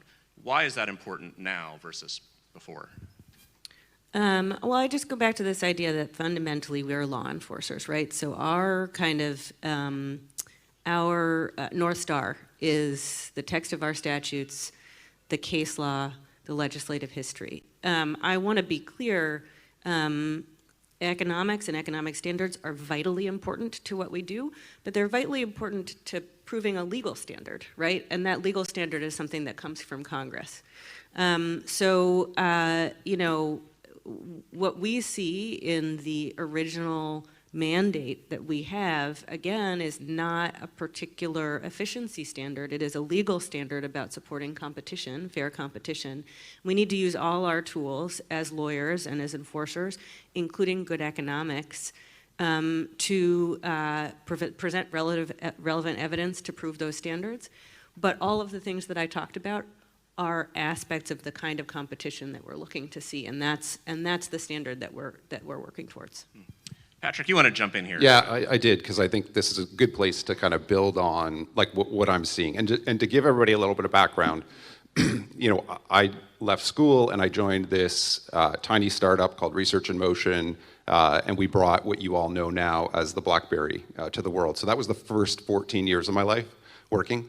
The last 11 have been bringing amazing consumer products. We like to think of them, I'm very proud, at Sonos, great speakers and wireless speakers, and trying to create great things for people that last for a long period of time. So I speak and come at this from the language of entrepreneurship, competition, and innovation. That is my lens. And so, you know, I won't be able to speak some of the language of monopoly and the details, but my teenage daughter asked me, given what I do, why are you going to an anti-monopoly summit in Washington, D.C.? And so she's big into basketball. And what I think epitomizes the American competitive spirit, probably better than anything, and on a really simple level where I can talk to my daughter about it, is sports. And I said to her, I said, could you imagine playing basketball where the referee had their whistle taken away from them, or maybe we took referees off the court, and an environment where the rules were no longer there? And could you imagine what that would be like? And having been in tech for 25 years now and watching what's happened over that period of time, I really feel like we all believe, you know, when we can look at sports and say, yes, that is a level playing field, or at least we try to create it, we try to tell ourselves that. But in the sport of business, we have really, you know, pulled those referees back, taken the whistles away from them, and we haven't evolved the rules. You know, we've evolved the rules in sports. We do things like instant replay. We do all of these things. They evolve as sports evolve. We haven't allowed the rules to evolve and the referees to do their jobs. And I'm telling you, as the CEO of a tech company, watching what's happening, learning from Matt Stoller what's happened in other industries, all of these areas, we need the referees, and we need those rules enforced. And so that's why I'm here today, to basically deliver that message, hopefully to everybody. And it's the message we're trying to deliver, to the world as well. Now, you've talked about a lot about being a product-first company, innovation-driven, which really should be what all companies are doing, right? And I think a big part of your work in recent years has been around the unlevel playing field in protecting intellectual property. The average cost of litigation for a patent under $25 million in value is $2.8 million. So you think about Sonos is a big, getting big. You're a mid-cap company. You're not, Google big, but you're, getting big. But you think about garage inventors. You think of startup companies. And if they file a patent, the average cost is $2.8 million to defend that patent. What's wrong with the system, and what can we do about that? So I think and for those that don't know, the other reason I'm probably here is because we're also known as the company that sued and won against Google on intellectual property. They infringe about 200 of our patents. They basically have copied everything that we've done in the smart speaker space and underpriced, predatory priced, self-preferenced, all the things that you hear about these days. And I think you see many other examples. We've been in the privileged position, and we've worked hard to put ourselves in a position where we can fight back, and that's what we've been doing. But to Victor's point, I talk to a lot of startup CEOs, and there's fewer and fewer, and there's fewer that are getting venture capital money that want to take on and come into certain areas that are within that zone of what big tech is there because of the way they're operating. And just in the same way that the regulators or referees have been hollowed out, right, by business, using that money, using that power we've heard about, the same thing has happened in the patent system and intellectual property, where the characterization of, oh no, that's not innovation, these kind of things, we need to be able to protect our inventors and our innovators so that we give them a chance to actually build the products that they're trying to build and go through. And we can take care of situations where there's patent trolls and people are using these for the wrong reasons, right? We can always deal with those things, but we have to make it easier. So a company like Eero, for instance, who came up with the first mesh network system for Wi-Fi around your home, Google copied what they did in an instant, and then underpriced their product. And if you searched on Google for Eero, the Google solution would come up first. And that is the kind of thing that we need to make sure we have a system in place to fight against, because then they were driven out of business and sold for $1 to Amazon. So it's just, this is the thing we need the patent system to be able to do, and we need to have the referees be equipped to move quickly, right? That's the other thing, because of how quickly this moves. So Google, in our situation, has really counted on, the ability to slow things down in the court and take years, because they know it does take a long time. And we need to make sure that we have ways to address these infringements and bad behavior in a much, much faster way in this day and age. Yeah, there are so many stories of small entrepreneurs, little startup companies that had a patent that was a legitimate patent, but just didn't have the money to defend it, right? And so they lose their ability to protect their business. Coming back to Shirley, a lot of your business has been around government contracting. And my parents actually had a startup company, and I've been an entrepreneur a few times over, but my parents built their business off of government contracts as a tool to, once they had a state of Texas contract, they leveraged that into contracts with IBM and Motorola and Apple. And so government contracts are a huge entry point for young businesses. But some data here, small businesses entering the federal procurement market declined 79% from 2005 to 2019. So almost four out of 5 businesses less than before were entering government contracting. And this is the poll that we did a while ago at Right to Start. 78% of voters favor dedicating 5% of government contracts to new entrants in their early years, new companies trying to break into contracting. Government contracting, for any of you that ever gotten into it, it's a bear, right? It's so hard, whether it's the federal level, state level, or local level. Why is it so hard? What makes it so hard? And what can we do about that? Well, to speak to the federal level, it's very, very complicated. So for the small business, you're already constrained. You're constrained in your workforce. You're constrained with your finances. You're constantly fighting the battles, as I've already spoken of, trying to keep factories running, trying to keep products moving.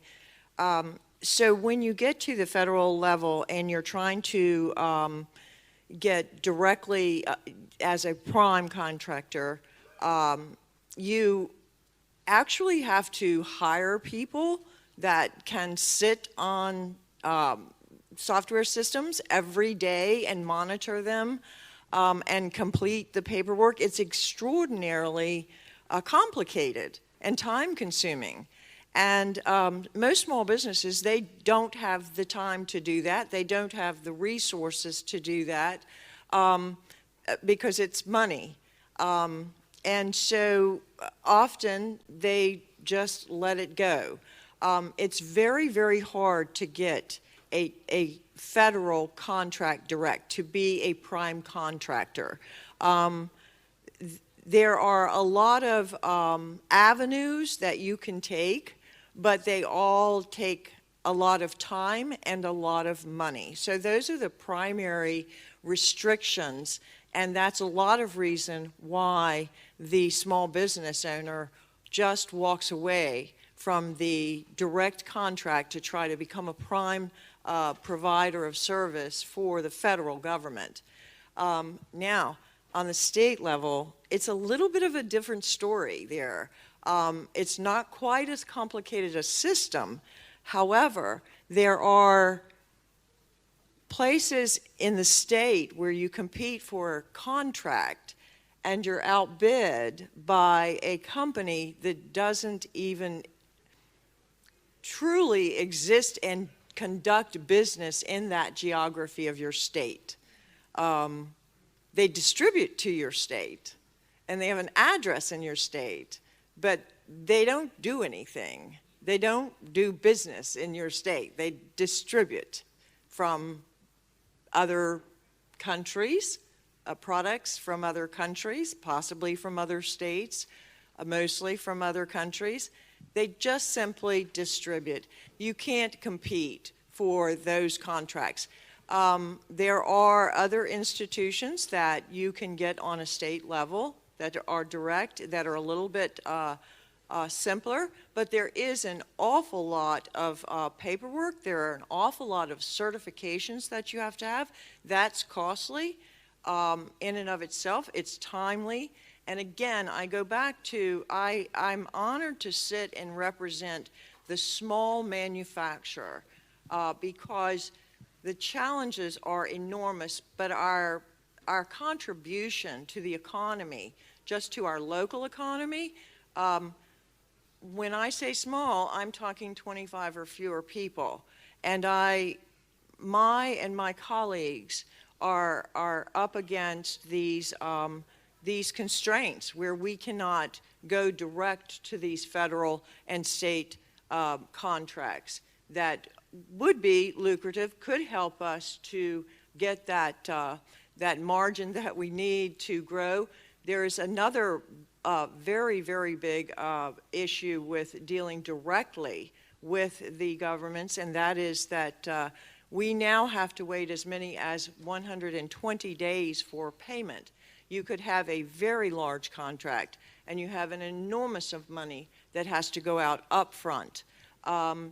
But you don't get a dime for 120 days. That's just not practical. That's your suppliers you're not paying, that's your employees that still have to get paid, but everything has to be paid. You have to buy, the equipment has to run, the employees have to be paid, everything has to happen, but you don't get a dime back for 120 days. That's half a year. That's almost impossible for a small business to survive if you're carrying your business through federal and state government contracts. So there's this inherent built-in advantage for large incumbents in contracting, right? Because they can afford the systems, they can hire the people to stay on top of the contracting process, they can handle 120-day payments.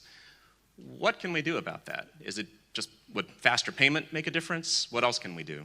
There are, thank goodness, there are some areas, some of the large companies that we work for. Now, these are, again, not necessarily directly state or federal government contracts, but these are very large corporations.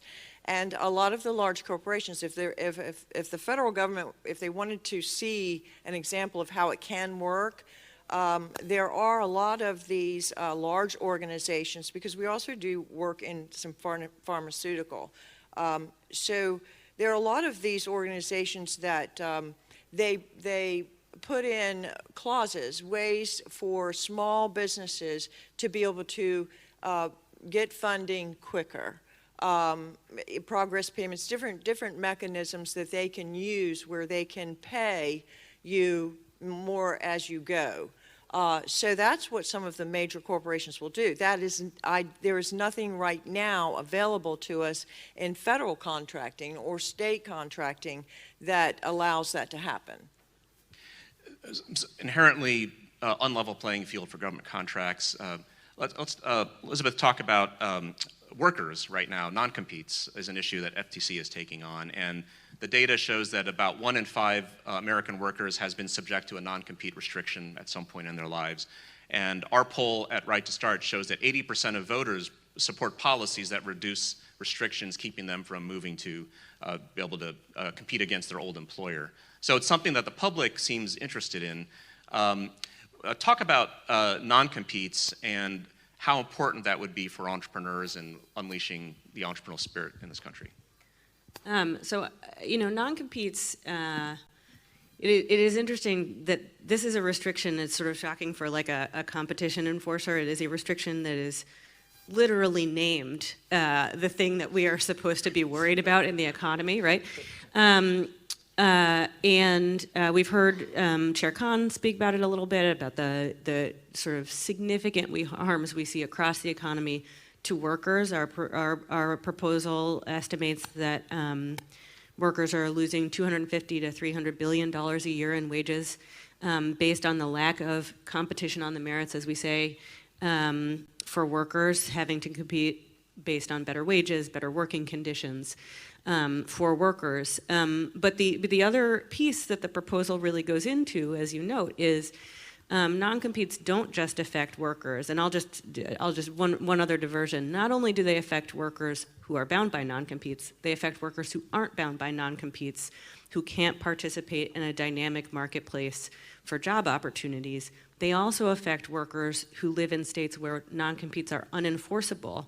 Because, when you're talking about parties where one side of the equation is significantly more sophisticated than the other, you see unenforceable clauses that workers feel bound by. And so all of those things add up to there's a huge amount of harm, and while there's been an enormous amount of policy making around the country, a limited ability to get fully at that harm. On the other side of the equation, we also, in our proposal, preliminarily find significant effects in product and service markets based on the effect of non-competes on business formation and business dynamism and innovation. So a couple of things there. First, one of the key ways that innovation happens is that people with knowledge talk to each other, right? Pretty simple kind of idea. If you have an industry that is locked up with non-competes, people don't go from one company to another. Ideas aren't transferred from one context to another, and you limit the ideas that are generated through that flow of information and ideas.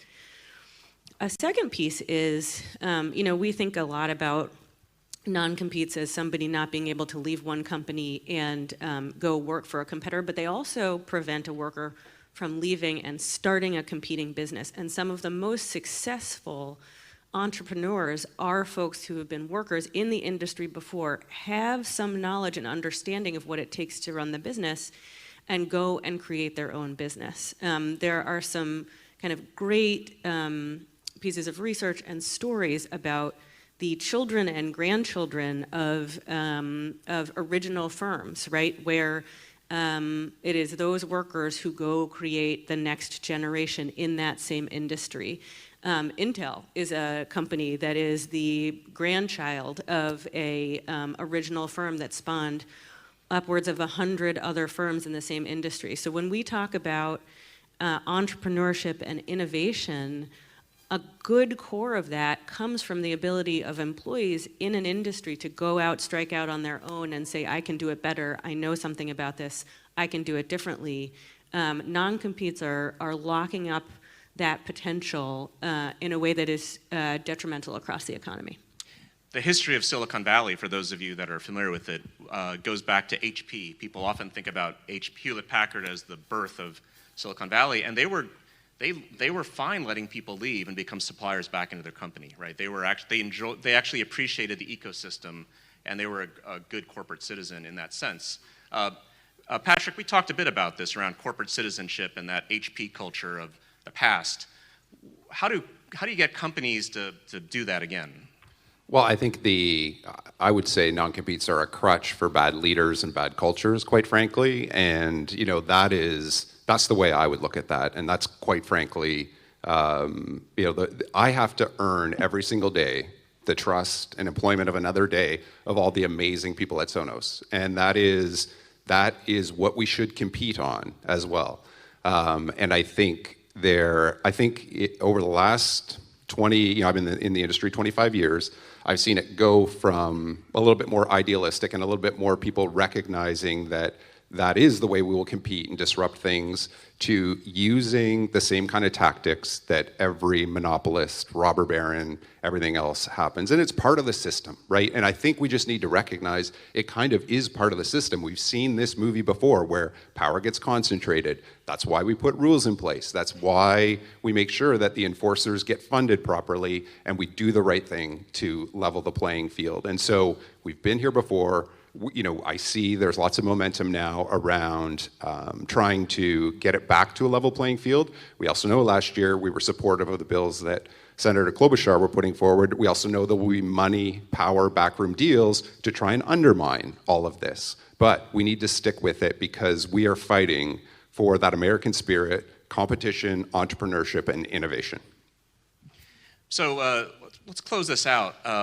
If you could snap your fingers, like Thanos, right? But not like killing people, but actually unleashing entrepreneurial dynamism to level the playing field for entrepreneurs. If you could change one thing, what would that be? Shirley. Well, I'm sorry. I wished I had an absolute answer to that, but I think for me, if I could snap my fingers, I'd talk to the federal government and say, hey, give me that contract direct. Make it easier for me. Not have to work through all the Byzantine Pay me faster maze to and get give me there. the contract. Pay me faster so I can get the job done. Let me get the job done. We need it. Okay. Elizabeth, you are the government, so.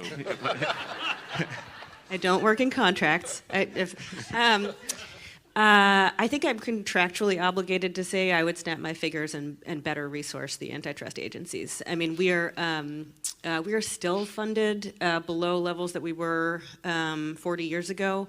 If our merger review program, looking at consolidation, is the first line of defense against everything that we are talking about, and we are going up against the biggest corporations, not only in the country but in the world, the biggest law firms, and I am extraordinarily proud of our staff for the work that they do every day, but they need help. So, I again, contractually obligated, but also believe it. Okay.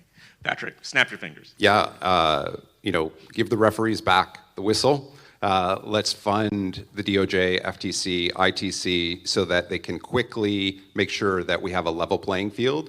And let's keep working on evolving the rules as well to reflect the changes in the game, if you will. And I think if we do that, we're going to get back to the kind of level playing field and competitive spirit that I know we all want. Great. Well, please join me in thanking this wonderful panel. And thank you, everybody.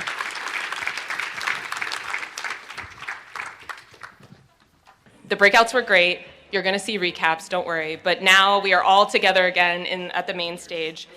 And once we get a few more people sitting down, we'll get started. Great. All right. So I am very excited to welcome another one of our partner organizations to the podium to introduce our next keynote speaker. Lauren Paul is the Director of Partnerships and Policy at Common Future, and she is going to be sharing more about Director Chopra. So I will let Lauren take it from here. Thanks, everybody.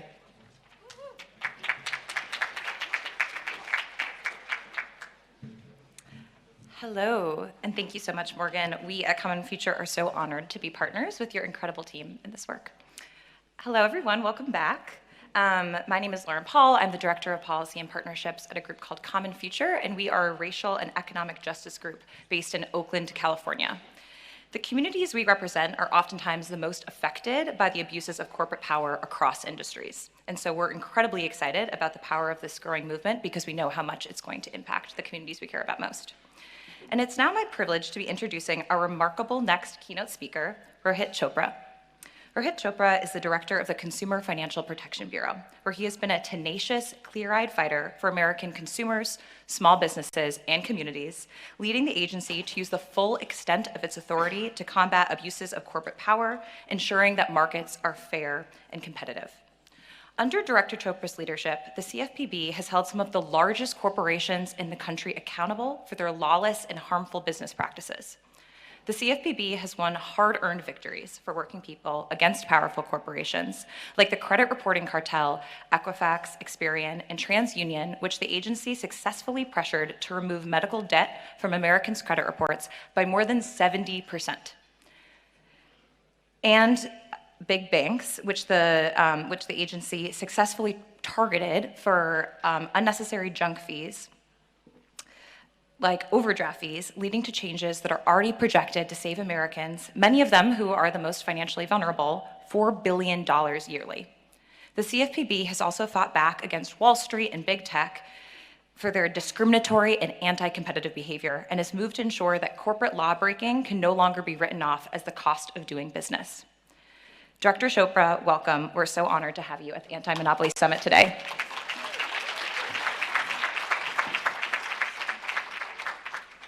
All right, good afternoon, everybody. I know many people in this room call themselves anti-monopolists, and you often look to history. There's no question that the types of abuse and misuse of power we've read about from decades ago still ring true today. And our country undoubtedly has a long tradition of thinking about anti-monopoly as a core economic framework. Today, I actually want to talk about much more recent history. Recent history and the present illustrate the progress we've made, but also the deep challenges that still lie ahead. First, I want to tell you about history from 5 years ago, when for the first time in its history, 5 new commissioners were confirmed to the Federal Trade Commission, and where we began to close the chapter and the era of inaction. Then I want to talk about 5 days ago, this past Sunday, when 5 board members on the Federal Deposit Insurance Corporation took over First Republic Bank in one of the largest bank failures in history. The failures of Silicon Valley Bank, Signature Bank, and First Republic are clear signs that new work is needed. I then want to close with 5 lessons I've learned. In the first week of May, exactly this week in 2018, brand new commissioners arrived at the Federal Trade Commission, and I was very lucky to be one of them. Over its 100-year history, the FTC had a storied legacy of taking on illegal activity by some of the largest and most powerful firms in America. The papers and books in the FTC archives on the library upstairs revealed many of those big confrontations, from big tobacco to big poultry and more. But when the new commissioners arrived 5 years ago, it was clear that that history had become ancient history. The FTC had fallen into deep decay and disarray over 4 decades. And while there was some short spurts and little rays of light, the agency had largely lost its credibility as a regulator and enforcer. Actions by those commissioners and top leadership spanning multiple administrations revealed a disdain for Congress and the rule of law, ignoring laws and statutory directives. Commissioners just decided to stop enforcing laws on the books like the Robinson-Patman Act because of their personal pro-monopoly predilections. Congress routinely enacted new laws to give the FTC powers to stop systemic abuses, like a new Made in USA provision enacted in 1994. But the agency's commissioners just did nothing, and instead gave free passes over and over to firms that lied. Facially anti-competitive mergers regularly flew out of boardrooms and then flew right through the commissioners. The FTC's orders were being routinely violated, including by big tech firms and others, without any action or response. Rather than act to address nationwide or systemic harms, like wrongdoing in the opioid industry, abuses by for-profit colleges, and the resulting student loan default crisis, the rise of unchecked commercial surveillance, and the epidemic of subprime mortgage lending, commissioners reached a bipartisan consensus to watch from the sidelines. To make it worse, commissioners targeted their scrutiny against small businesses, frequently strong-arming them into settlements. Believe it or not, rather than confront the dangerous consolidation creeping across the economy or the obvious fraud in so many sectors, the commission targeted church organists, skating teachers, I'm not joking, and even family dry cleaning establishments through its enforcement and regulatory activities. We even heard during the pandemic of so many businesses crying out for help, franchisees, local grocery stores, and nothing came back. It was sort of easy to think that things had gotten so bad that maybe we should give up. But instead, we acted. We started to say no to the failed status quo and to lay out a new vision, including for the digital era. That summer in 2018, with the help of a legal scholar who joined the commission for a short stint, we began to scour upstairs at the FTC library, the archives, to figure out how to bring the FTC back to life. We published an article that outlined how the FTC could resuscitate its authority to crack down on unfair methods of competition, which previous commissioners on a bipartisan basis de facto deleted without any congressional authorization. The article definitely got some pushback, but it also argued for how to use a dormant rulemaking authority to restrict the use of non-compete clauses imposed on workers in sectors across the economy. We voted against botched settlements that were giveaways to firms that egregiously broke the law, including where companies were purchasing immunity provisions for their executives for billions of dollars. We produced a continuous stream with many of you of new ideas to make clear we needed this agency to be alive again.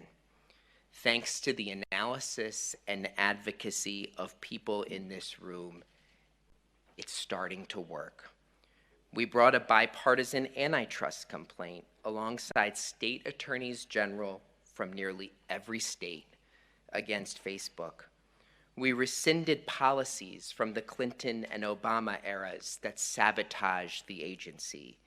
We discontinued the attacks on dry cleaners and other local businesses. We finalized a Made in USA rule more than 25 years after Congress authorized it. And more importantly, we revived enforcement of laws on the books to ensure fair treatment and fair dealing in both today's economy and tomorrow's. And guess what? That legal scholar who joined the FTC for a stint to write an article with me, her name is Lina, and she's now the chair of the Federal Trade Commission.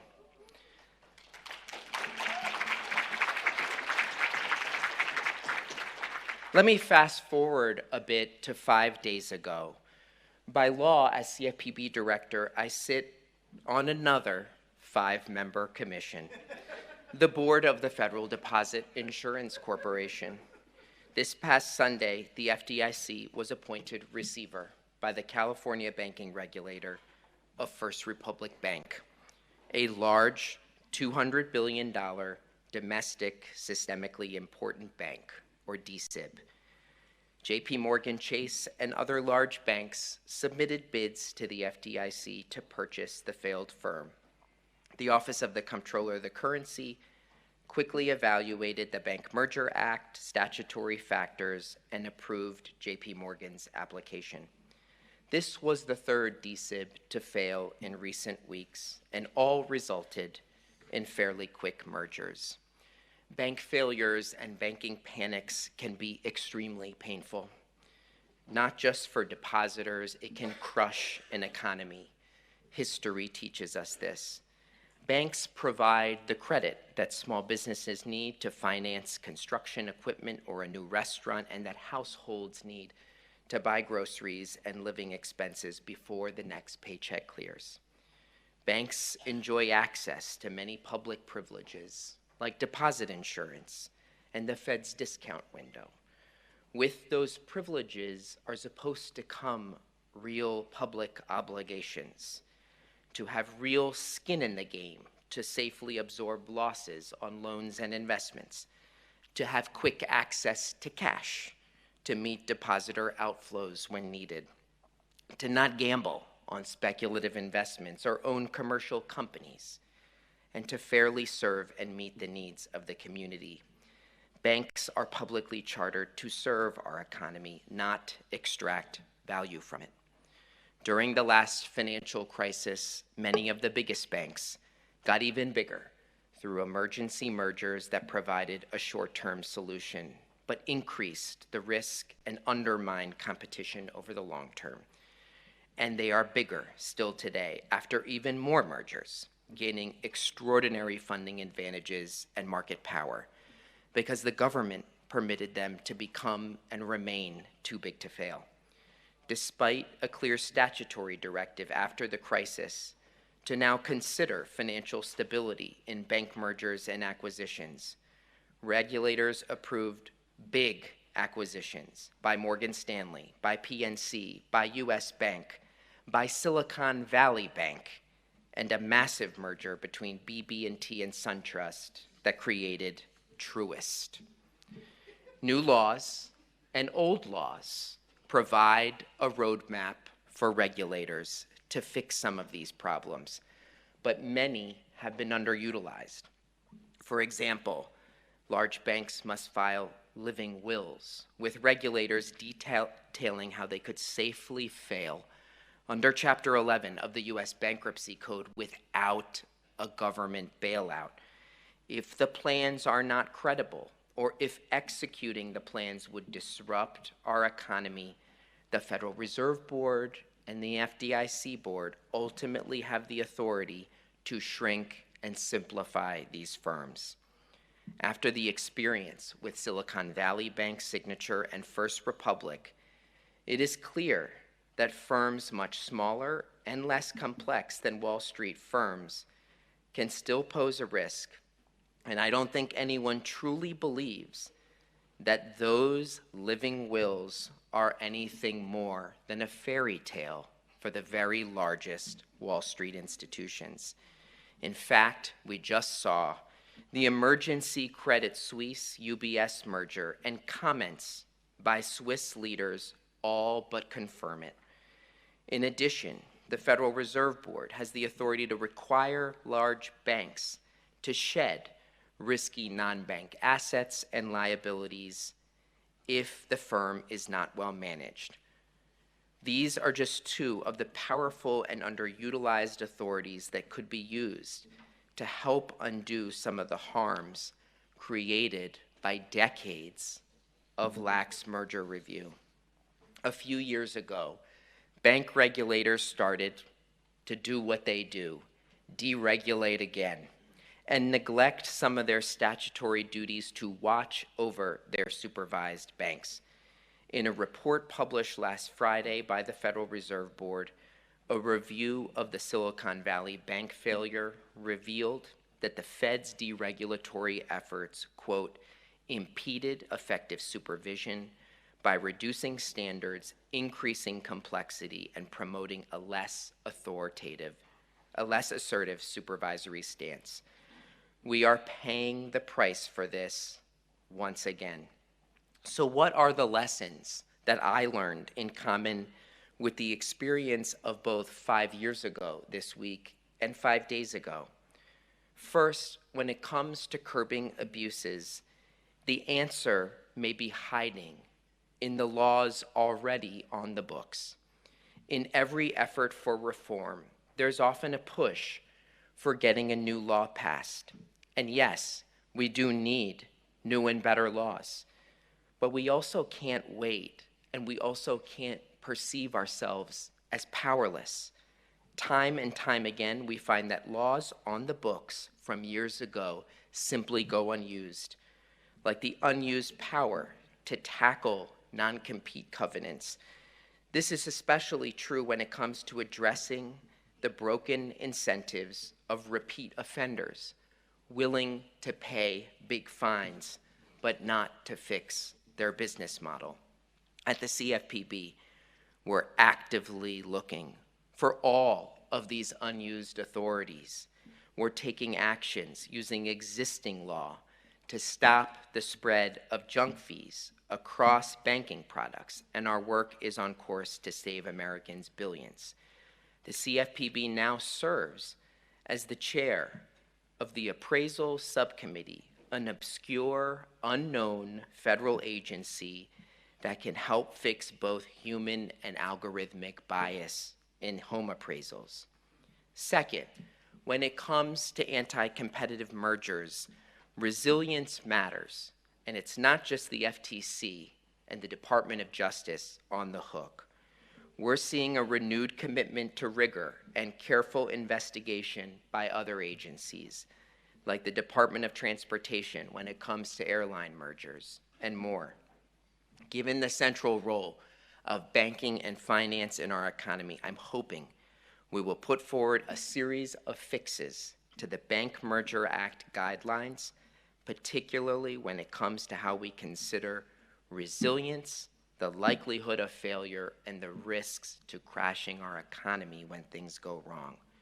Third, anti-monopoly is not just about antitrust. Competition requires new thinking on trade, on intellectual property, and banking and finance, of course. We have to carefully look at how policies affect the structure of markets, especially in the digital world. At the CFPB, we will be proposing rules this year, using a dormant authority to accelerate the shift in the US to open banking, to make it easier for people to switch accounts and fire the bank giving them bad customer service, getting them better deals using a common set of standards. This will help people earn more interest on their deposits, pay less interest on their loans, and protect their personal data. We've taken action to stop pay-to-play comparison shopping on mortgages. We've developed new ways using other tools to increase competition for credit cards, where Americans are paying tens of billions of dollars in interest and fees each year. We're closely scrutinizing the role of big tech in our payment system. Tools exist across government, outside of antitrust, and we need to put them to work. Fourth, experience tells us that we're better off when we have bright line rules rather than complex regulations that the lawyers can run around. Complicated rules get exploited by those who can game them, and moving back to clear concepts like separations and caps will make violations easy to spot and easy to enforce. Ending loopholes and exceptions eliminates opportunities for exploitation. And it's not just one agency that needs to be on the hook. It has to have many watchdogs. All of our work to bring together states and other jurisdictions together to take on widespread abuse is much safer than relying on just one office or one agency. And finally, we have to accept that there will be progress forward and occasional setbacks. Many agencies looking to protect the public face long odds on so many fronts. But there isn't time to simply hope. It requires all of us to act and to stay determined. And this will help us write a new history. Thank you very much.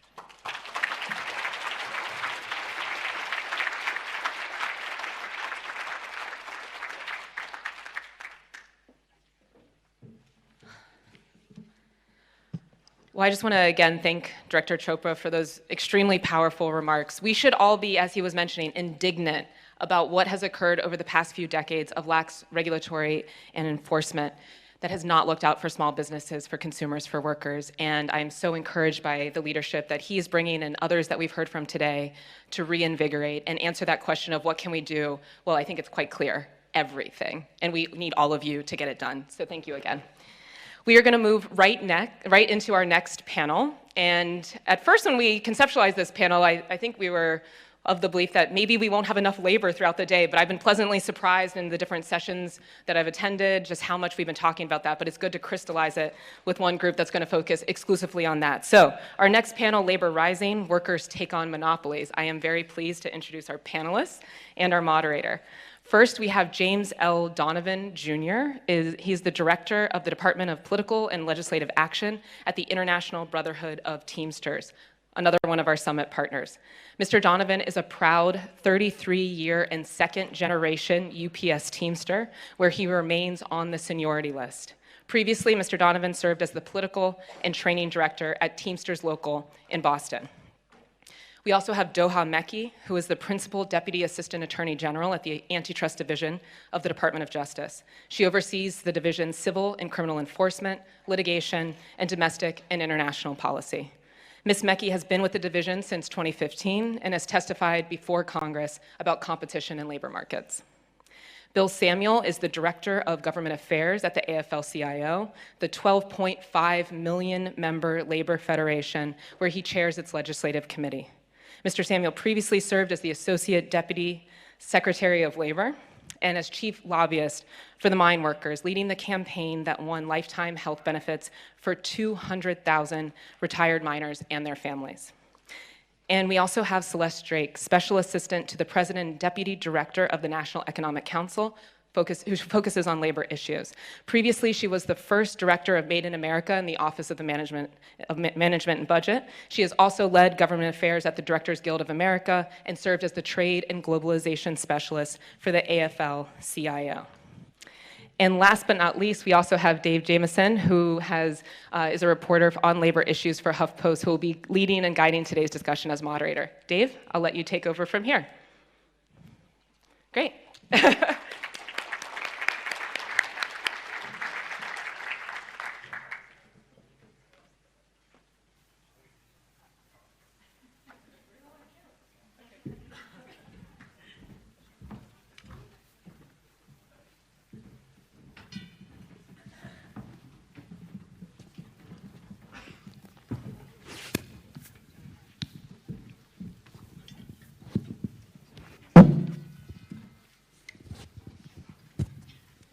Thanks for the introduction, Morgan. I think a few years ago, it was kind of, would have been hard to imagine a conference like this. Not just because there's so much excitement around the topic, but also because workers are so central to the conversation today. I feel like for a long time when we spoke about corporate concentration and power, the concern was always, well, what does it mean for consumers? And I do feel like that's changing now. And so Celeste, I thought you might be a good one to start. So from the administration's perspective, why does competition matter for workers? And if you care about labor, why should you care about antitrust issues? Thanks for that question. I think it's really important, and I think Doha will have a lot of things to say about how the Biden administration is using competition policy to advance the rights of workers. But just fundamentally, when you have concentrated corporate power that is not appropriately balanced with good competition and antitrust policy, you have things like improper non-compete agreements. You have things like wage fixing. You also have, the opposite of monopoly power, which is monopsony power. And if workers don't have true competition in the labor market, it's just like when you lack true competition, right, in the consumer goods market. Workers aren't really empowered to negotiate for higher wages, safer jobs, better working conditions, all of those things that they need. And I will just say, before I stop this question, is that competition policy that works for workers has to be combined with labor policy that works for workers. They go hand in hand. It's not just enough to say there are a lot of employers, there's a good market. The way to do that is to also say that workers have rights. They're empowered to organize and make a free and fair choice to organize. And when they have organized, to engage in collective bargaining, because that's what really puts them on a level playing field with their employer. I'm happy to talk about that more. So Doha, how is the Justice Department now putting a focus on workers, not just in mergers, but with anti-competitive practices in labor markets? First, let me say thank you to AALP for having me, and I appreciate the question. Look, the Justice Department has been, I think, at the forefront of really the intersection of labor and competition issues, and we're really proud of that work. Recall several years ago, there was the Silicon Valley no-poach cases, and I think that really heightened our awareness of the ability of firms to constrain competition for workers, and I think that's an important dimension of industrial policy.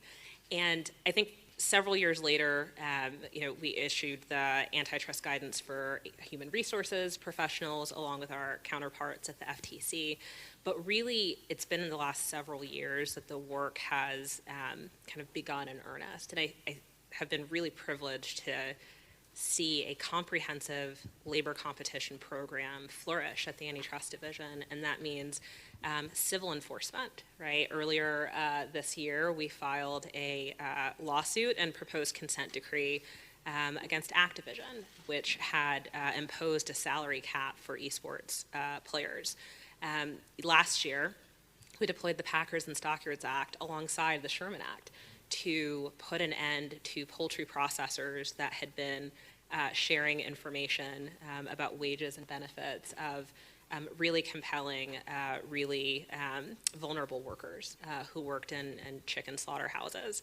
And it means in our criminal enforcement, we are indicting naked per se, which is a fancy antitrust term for full-blown hardcore conspiracies and cartels in labor markets.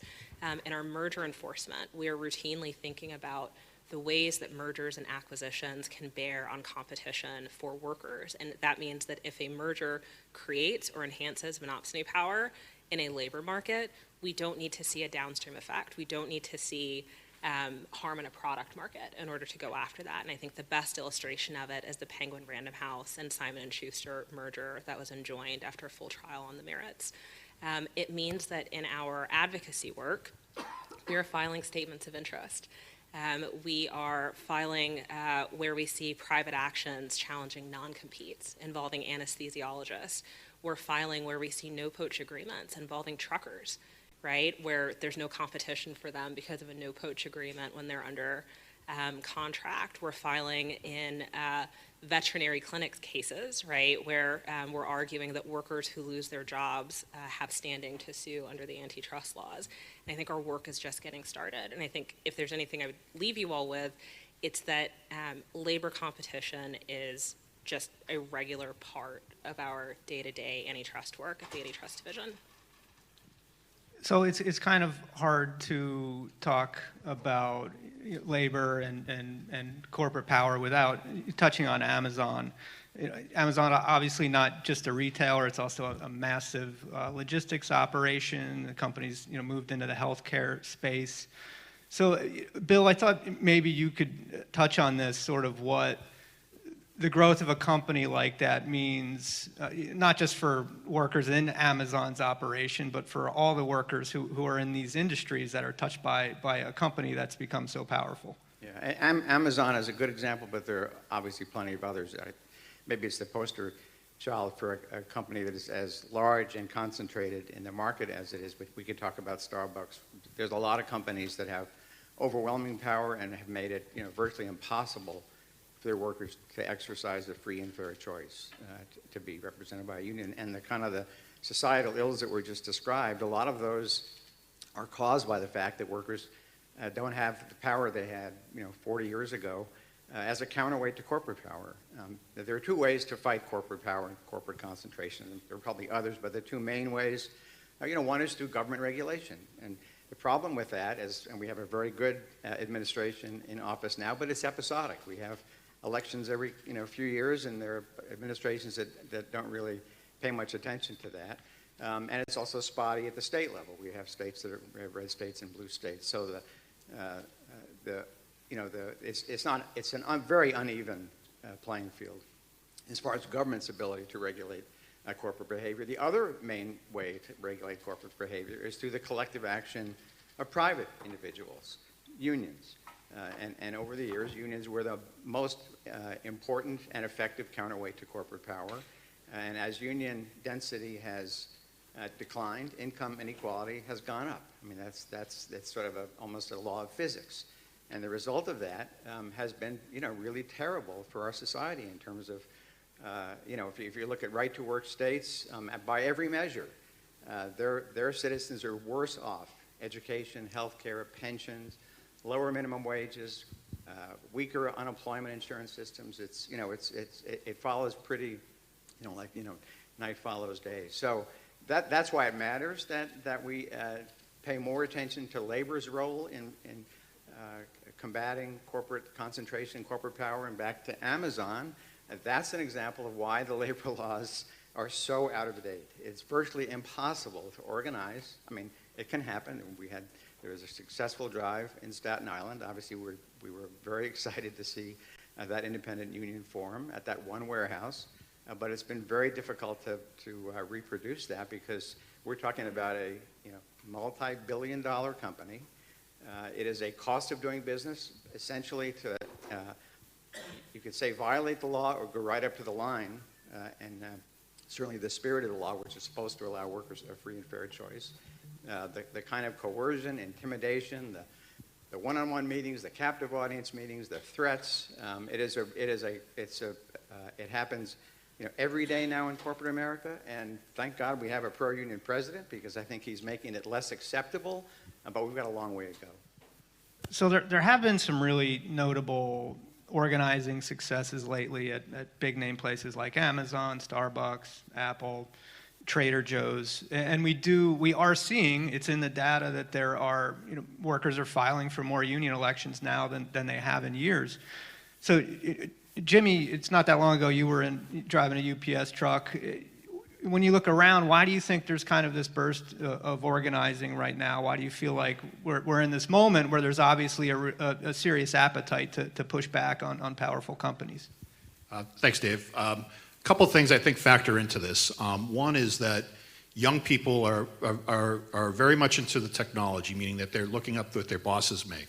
They can go online and find out what their company's statements are, their earnings, and so forth. They might not be able to decipher it the way you can do it as an analyst or stock markets and things like that. But for a working person to find out that their CEO, is making $5 million or driving a Lamborghini or whatnot, it really gets workers irate.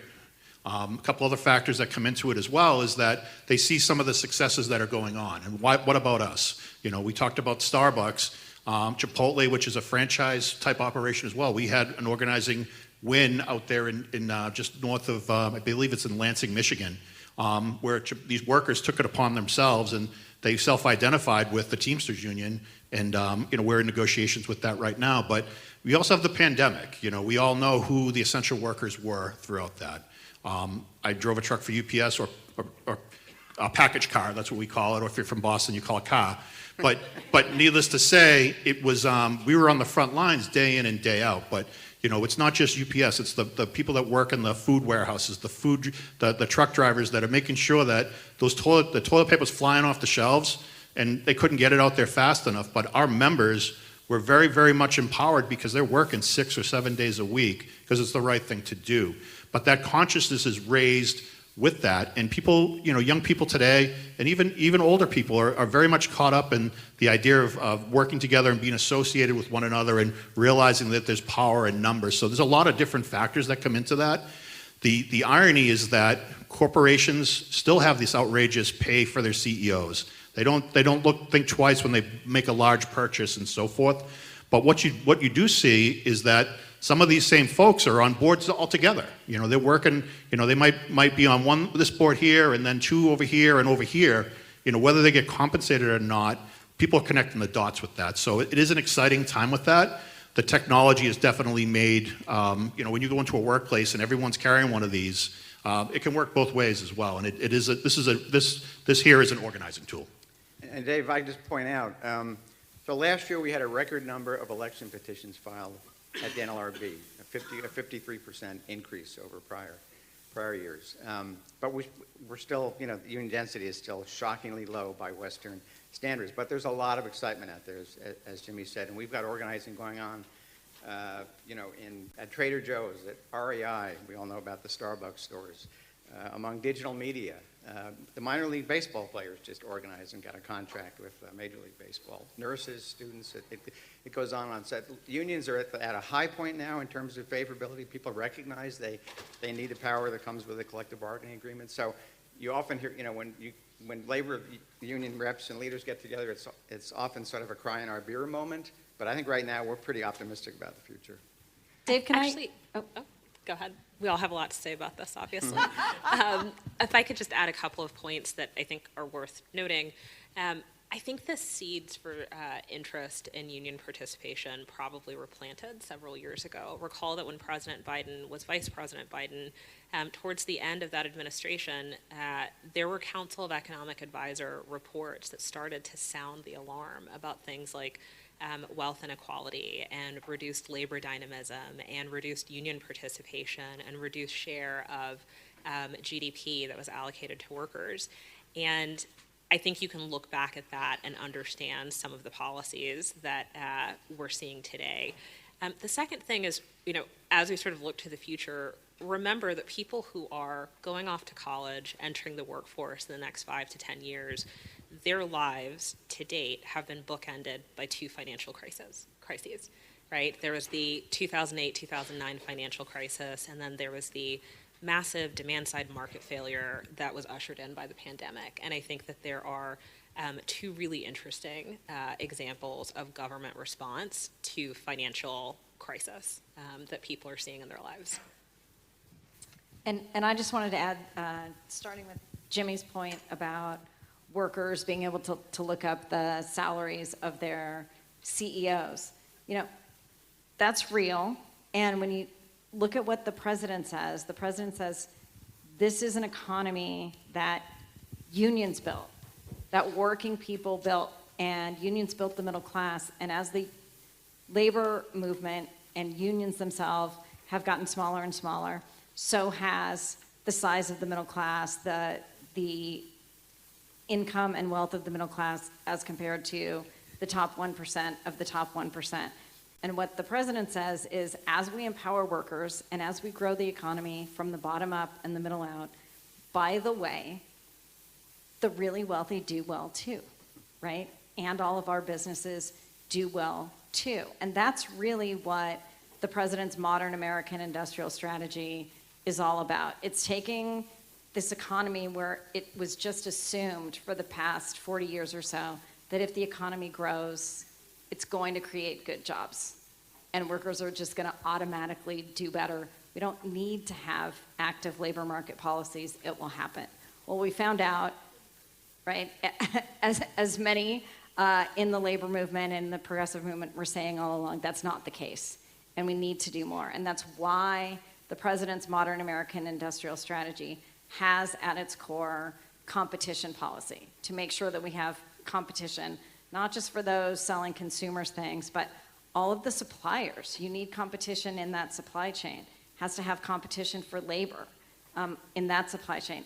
Also has to have active labor market policies, and that's why the president has called for the PRO Act to strengthen the right to organize, because he sees how it's been degraded over the years. That's also why the modern American industrial strategy says we can't have the kind of brittle supply chains, the sole sources, the concentration, whether here or whether overseas, because that harms all of us as a country as well as individuals. It has all of these things, and we're investing in these critical supply chains, not just to make sure that we are a leader and we're caring for economic and national security, but we're creating new jobs, and we're working to make sure that those new jobs are good jobs and that those employers provide the workers a free and fair choice to join a union. So, you know, when we talk about businesses competing for workers, there's been some very interesting cases at DOJ recently. And I think, you know, Doha, a lot of people might not understand like how wage fixing works. If it's never happened to you, you wouldn't know. And if it did happen to you, you still might not know. Maybe, you know, through the poultry cases you've dealt with over there, can you give us a sense of how employers do this? Sure. So the case that Dave is talking about is United States versus Cargill. It was, and several other companies. It was filed last summer, and the basics of the very lengthy DOJ complaint are that a bunch of sizable poultry processors got together and exchanged wage and benefit information that they were paying to people who worked in poultry slaughterhouses. And what's interesting about it is that it was information sharing. It was a civil information sharing case. And they were using intermediaries to exchange that information. And so there was a data consultant at the center of one of the schemes that's alleged in the complaint. And this person was used to kind of basically share the information. And as part of the relief that we obtained in that case, you know, the company's committed in the aggregate to return about $85 million to the workers who were the victims of this scheme, but that data consultant was banned from the industry. We also used the Packers and Stockyards Act to address, you know, some bad behavior that was also going on with the poultry growers, right? These are farmers who raise chicks to chickens before they go off to the slaughterhouses. There's a practice known as the tournament system. It raises a lot of very serious concerns. We've known about it for many years, and it's a very unfair system for poultry processors. And as part of the relief in that case, they agreed not to impose certain kinds of penalties in a system where the poultry processors control the inputs and essentially outsource the risk to a labor pool that doesn't have a lot of recourse when things go wrong, and the poultry processor tends to profit the most from that scheme. So, Bill, there's obviously a lot of people here who are fired up on the antitrust front. If there's, you know, a growing movement around monopoly concerns, how do you think, you know, unions can be a constructive part of that discussion? And, you know, we can acknowledge that unions, this union and that union, don't always come down on the same side on a particular merger. But, you know, how does the labor movement, you know, broadly fit into this conversation? Well, I think the labor movement's strength is that we're everywhere. I mean, we have a network of state federations and labor councils, you know, that are involved in local community activities, political activities, and obviously economic activities. You know, it's obviously most of our members work full time. They don't have, you know, a lot of our activists. They may have a night a week when they can pay attention to the policy work that we discuss with them and the education. But I think just keeping people informed is the most important way to do it, and listening to them. I mean, these folks are, you know, they're on the front lines at these corporations, and they can teach us a lot. So I think it's a two-way conversation. Obviously, they have the ability to lobby in state capitals and in Washington when issues come before legislative bodies. But elections is probably the most important aspect of it, and I think that's one thing we do pretty well. Union members, states that have higher union density have higher civic participation. They actually have higher voting percentages. Maybe I can say it here, more workers vote Democratic in states that have higher union density, and I think that supports the efforts of the Biden administration on antitrust and a lot of other good policies. So I think a lot of the organizing successes lately that have happened in the workplace might make it look a little easier than it is, when people see the headlines. So Jimmy, give us an idea of, when workers are trying to, take on an Amazon or a DHL. Teamsters just had some success at DHL, and I think they filed something like 17 unfair labor practice charges against DHL. In that, what is, when workers try that, what do they face? What is it like, on the ground? So for me, I'm a second generation Teamster. I applied at UPS at 18 years old and I became a union member. Pretty easy, that was real easy. But for most workers, going through a union organizing drive is very, very hard and difficult. There are good employers out there, but things have to get pretty bad when you band together with your coworkers to do this. But the laws are tilted against us, the regs, the rules, and the employer has the advantage because they own, and this is a terrible term, but they own you for 8 hours or 10 hours and so forth. And captive audience meetings are very much part of that. But to get to that point where you're looking to a union for help or assistance, we saw the efforts at Amazon in Staten Island. That was a bunch of workers that essentially formed their own union, but you identify with whether it's your craft or the industry or the region you're from, but you want strong leadership. But those workers are going to be subjective to very much, I believe it's 45 days when in theory, once an election is filed, but it really, the election really starts once you start working together with it, with your coworkers for it. So companies have that advantage for it. As Dave said, we had some success at DHL out in Cleveland, in Cincinnati, Ohio, where there was the issues that were difficult for us to reach to the workers, whereas, it's a 24-hour operation. It was on an airfield. You don't just walk into an airport to organize these folks. They had a lot of long-term employees that had been there for a while. Why are they reaching out to the Teamsters now to get a union there? Because the conditions had gotten really, really bad. We heard a lot about the Starbucks. A lot of this rallying is around bad management. A particular store manager in DHL, they had some managers that weren't essentially carrying out what the company's philosophy was. They're based in Germany, but these workers are resilient. They hang in there. The unfair labor practices, those take time to investigate. Unfortunately, as Bill said, every 4 years we're electing, or hopefully re-electing, our friends to make sure that they're there. But if we have someone that's not pro-labor, everything kind of changes. And then the perspective and its funding and so forth to go out, investigate these charges. Because not all 17 might have merit. The employer could file, or workers could file unfair labor practices against the union. So it's very much a process that's outdated. But to get to the point where you win, it tells you what they've overcome, and how much determination that they have. And an example like DHL is that they could look not too far from Cincinnati is Louisville, Kentucky, where there's 10,000 part-timers that work at UPS, 24-hour operation, doing essentially the same work. So there's going to be more to come with that. Teamsters are excited to go out and organize in our core industries because we have a proud history of representing workers in these core industries, and it raises standards for all workers across the board in these industries. But the workers, my hat's off to them when they do get together to organize, and it is very much a relief, and you still have to get that first contract, but that might be a question for another day on those challenges. So, Dave, can I weigh in for just a second? Is there anybody in the room who's not from the labor movement? Could you raise your hand? Okay, I just want to say a couple of things.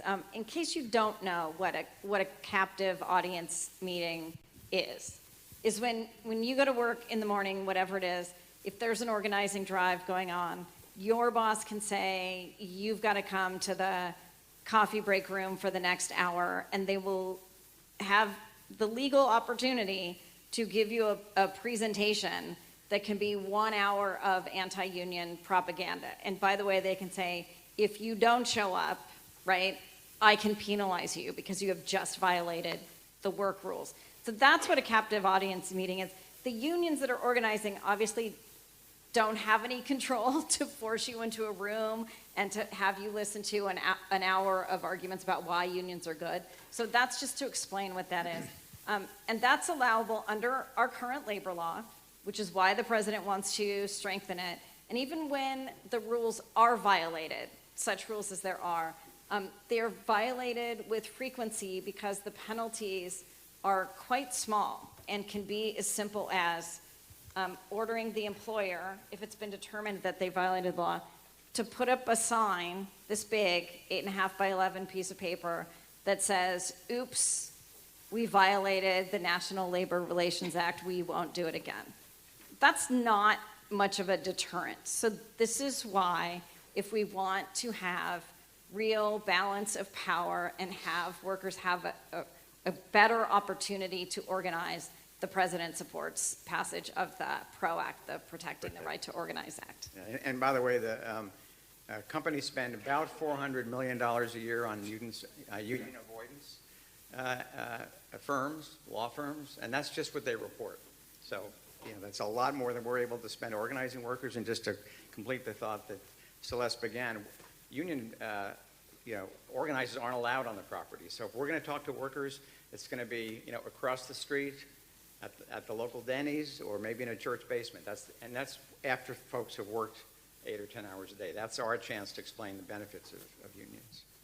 So with Bill, you alluded earlier to how low union density is right now. It's 6% in the private sector, maybe 10 or 11% overall. So you look around and you see a lot of successes right now, but is it possible to restore workers' leverage in this country without major legal and regulatory overhaul? Well, I think we are going to have to change our labor laws. There's no question about it. The National Labor Relations Act passed in 1935. It was amended twice in significant ways. 1947, made weaker by Taft-Hartley, and in 1959, made weaker again by the Labor Management Reporting and Disclosure Act. That's it. We're dealing with a law that is that many years old. I don't know if it's 80, 90 years old now. And as Celeste said, it's one of the earliest employment statutes. So there are no financial penalties. Celeste held up the major penalty that employers face if they violate it. They have to notify the workers they violated. That's it. No financial penalties. That's one of the things that protecting the right to organize includes. But in any case, we have to believe, Jimmy and I, that we can increase union density, win these elections, whether or not the law changes, and that's why we go to work every day. And I think among young people, there is a real hunger for that. I mentioned, grad students are organizing, nurses, video game developers, digital media. These are a lot of young workers are taking risks because the labor market's pretty tight. So I think they're feeling like they can afford to take that risk. And as long as that continues, I think we'll see these union election petitions filed in record numbers. And I think we have to be optimistic about the future. And I just what I add too is that union going through an NLRB election is one process. There's also the militancy that we have in some of our industries where the workers will band together and march on the boss, and they'll say, "We demand recognition, or we're going to withhold our labor." And there are employers out there that recognize that hey, I can't run these trucks if I have 12 trucks and 12 drivers are telling me they need to meet with me or else. Those trucks aren't moving that day. And that militancy has come out of, not from the union's direction, it's coming from the workers themselves. They understand that they have power and collective action. And you're starting to see that. And there are companies that will agree to contract neutrality, which essentially says that if the majority of the workers, want a union, I will recognize that. And I won't spend the $400 million to fight with this consultant. I'll put it towards their wages when we negotiate our first contract. But, keep in mind too, is that first contract that I alluded to in my last comments was that if you win by 50+1, you don't really have the group. People get sick. We see, where the strength is in the numbers, and you really want to have 75, you want 100%. Because 100% of those workers, their lives are going to be much better when this is said and done. And that's the work on that. And the unity is what brings everybody together to get that good first contract. And honestly, that employer is going to have a good workforce because the workforce is well taken care of and well respected. So I wanted to talk a little bit about how corporate consolidation can suppress wages. And Doha, you'd mentioned Penguin Random House earlier and that attempted merger.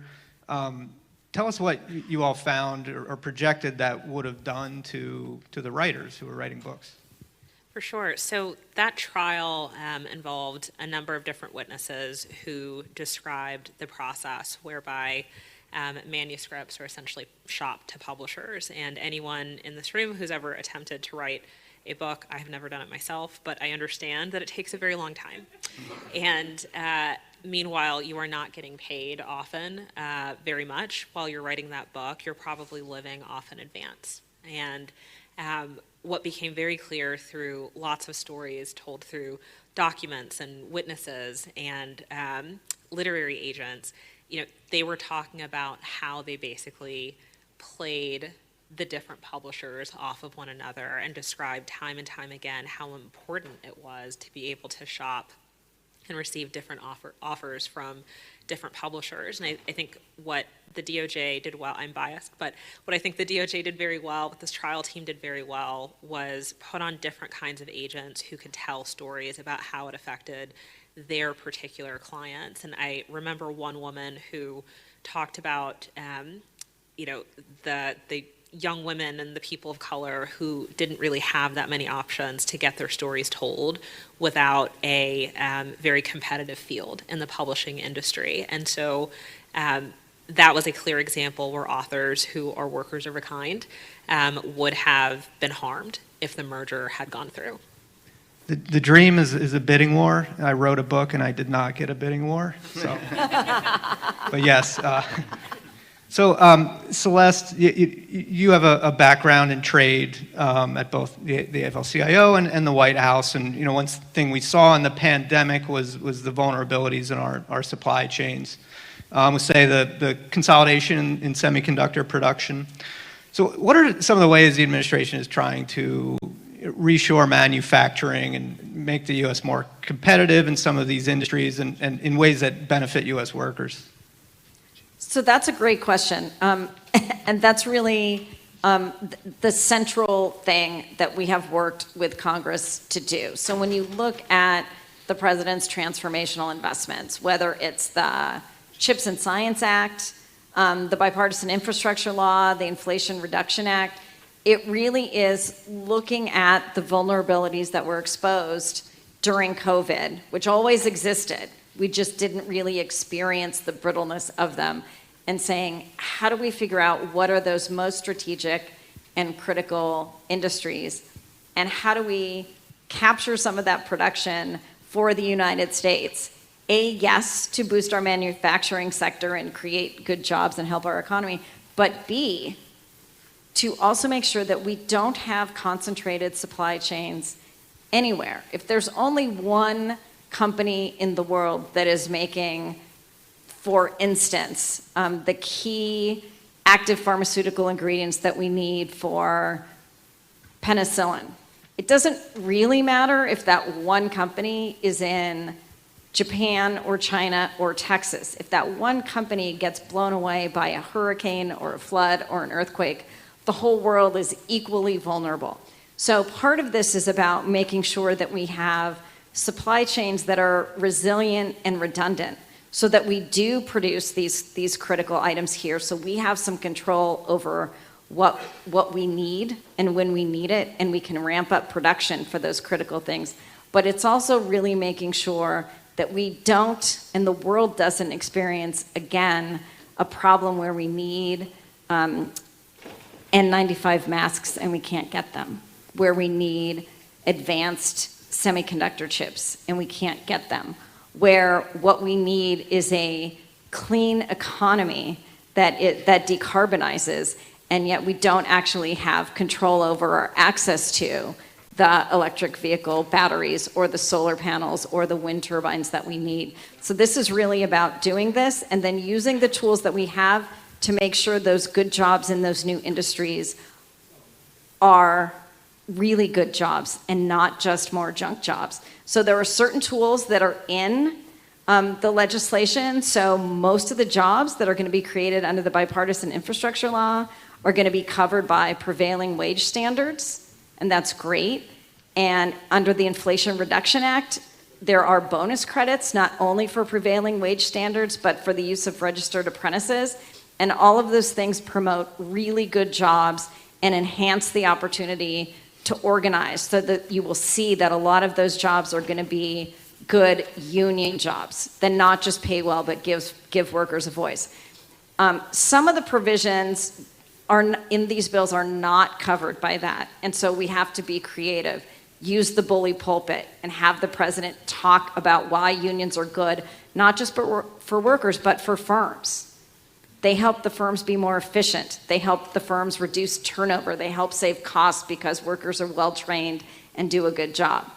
Also, we are using, for discretionary funds, making the applicants explain how they're going to create good jobs. Do they have a neutrality agreement? Do they have a community benefits agreement? What is their plan, for instance, under CHIPS to provide childcare or make sure that it is available to the workforce? So all kinds of creative things. And I think folks here who are, interested in that, what are you doing in your communities to help make sure that these jobs are good jobs? Workers who want to organize should also see these opportunities and take them to organize. It's really going to need to be sort of an all-out effort, whole of government, whole of the economy, to make sure these are good jobs. I think we're just about out of time, so I just want to thank the panelists for everything they had to say today. Thank you.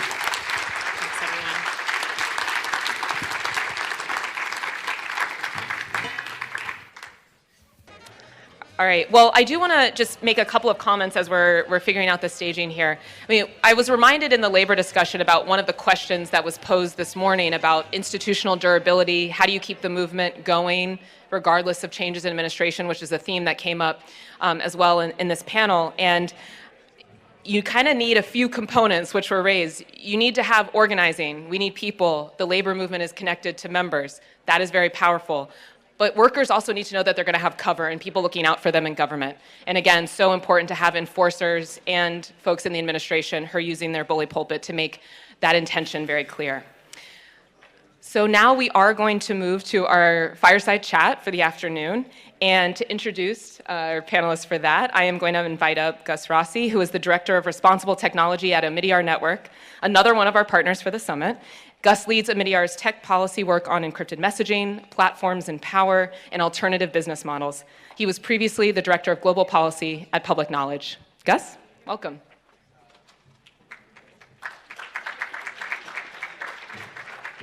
Hi. What a great event, right? I'm going to introduce Tim and Matt. I'm sure everyone here knows them. Nevertheless, Tim is a Julius Silver Professor of Law, Science and Technology at Columbia University.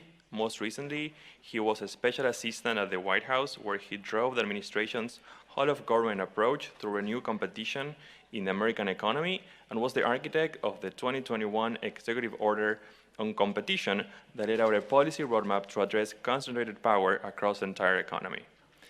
Professor Wu is also a celebrated scholar and prolific writer, authoring a range of articles and books about corporate power, antitrust, free speech, and copyright. Thank you so much for joining us today, and we're excited to hear from you. Tim is going to be in a conversation with Matt Stoller, who is the Director of Research at American Economic Liberties and the author of Goliath, the 100-year war between monopoly power and democracy, that is called one of the year's best books on how to rethink capitalism and improve the economy. And you can grab a copy outside. I think that interesting fact here as well is that Tim and Matt wrote one of the shortest and one of the longest books on antitrust in the last 5 years, and I hope that you address that issue in your panel. Matt is also the author of a widely read newsletter, Big, which covers the history and politics of monopoly power, and he's a former advisor to the Senate Budget Committee.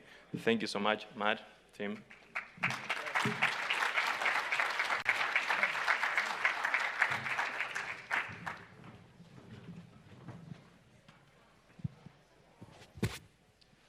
Hey, everybody. Yeah. Hey. Hello, everyone. So welcome to the Fireside Chat. There's no fire, but, you know. Thank you so much for coming to this event. It really feels special, and thanks to all of you for being here and for being part of this movement. I want to talk about, well, first of all, you're an unusual package, right? Because you're an intellectual. You coined the term net neutrality, but you've also been a policymaker at a state level, at a federal level. You've run for office. You've written widely read books. So you have a pretty good vantage point on kind of the historical moment we're in and also how government works. And so with that, I want to talk about the competition order, which you were sort of the prime mover behind, which seems like it is probably the most important public statement and sort of institutional vehicle to fight monopolies since Franklin Delano Roosevelt's speech in 1938, which led to a bunch of other laws and rules. And the order had 72 different components, from reports from agencies that have had serious impacts to implementation of specific rules like rules on the hearing aid market. But it's kind of taken on a life of its own. There are a lot of, I come upon government reports and rules and stuff where people are saying, oh, there's this competition EO that we're following. You were the prime mover. You and a team that you led were prime movers behind the EO. So where did it come from? Where did this historic speech and event and follow through come from? Sure, thanks. And hi, everybody. It's great to be here. This is a fantastic conference, and it is really exciting to feel part of a movement. I always, some part of my soul always wanted to be part of a movement. Obviously, missed the progressive era. I missed the American Revolution and other big events. So, this is it's a chance to be part of something. I think it's really inspiring. And I've always felt, I'll get to the question eventually, but I have always felt and really can see that what gives antitrust its soul is the participation of labor, participation of small business, as well as this sort of abstract idea of consumers. I mean, we're all consumers, but when you're talking about your livelihood or you're talking about your business, that really starts to give antitrust a sense of a movement. And I think it's really important that this conference includes all those elements. That's what I think gave historically antitrust a lot of its power as a movement. One more thing before I get to answer the question, which is I want to address the question of my books, the size of the book. It seemed, I'm sure we'll forget it, it just seemed you couldn't write a book called The Curse of Bigness and have it be 400 pages long. Goliath, that's different. All right, so. The rest of this will just be insulting the length of Goliath. Yeah. So where did this come from? I think we drew a lot of inspiration from FDR, and I think you can see in a lot of the it's just not just competition policy, but a lot of the early Biden administration had FDR in mind. One of the things that the later stages of the New Deal stood for was the anti-monopoly movement. There was a group in that era that called themselves the Neo-Brandeisians. So we kind of, people who like Brandeis brought that phase back from the 30s. And the core tenet of the anti-monopolists of that period was that anti-monopoly means much more than antitrust. Rohit said that, but I think it's true and I think it's important. And one of the things that we had noticed, and I also worked in the the Obama administration, and we had to give credit to the end parts of Obama administration, had noticed that there were a lot of statutes that conferred competition mandates on agencies, gave them the task of ensuring competition in their industries that were there, but sort of slightly underused, underenforced, at least not coordinated. And there are also agencies like, Defense Department being a good example, whose activities just affect competition very profoundly. And so it seemed important to do two things, going back to FDR. First, put the president back in a role that presidents have played. Reagan did this also, FDR, Theodore Roosevelt, the most extreme version, got involved in actually deciding on what cases to bring, of stating what antitrust policy should be. And that is a traditional presidential role. Feels very important in a democracy that elected officials say something about economic concentration and the state of competition. It matters so much to so many people. It seems crazy that an elected official should be sort of kept out of that. And then also try to, in the spirit of the take care clause of the Constitution, organize and suggest and direct and encourage agencies to use their competition powers. So that's where we got the ideas. They, weren't entire. We as I said, look back to other administrations, what they had done to sort of push and change and influence policy. So let's go from FDR to Reagan, right? Which I think is the second major inflection point in antitrust and anti-monopoly in the 20th century. Reagan did a lot of really important institutional changes and innovations to shape how we deal with corporate power.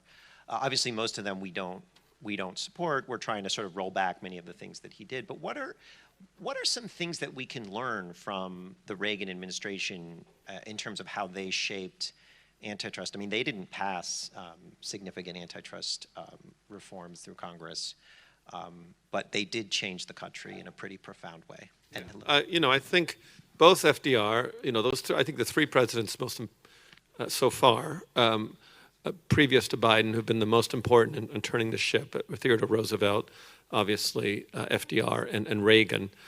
And one thing that Reagan did, and also FDR did too, was pay a lot of attention to the judiciary. And that's, I think, a critical thing we can learn from them.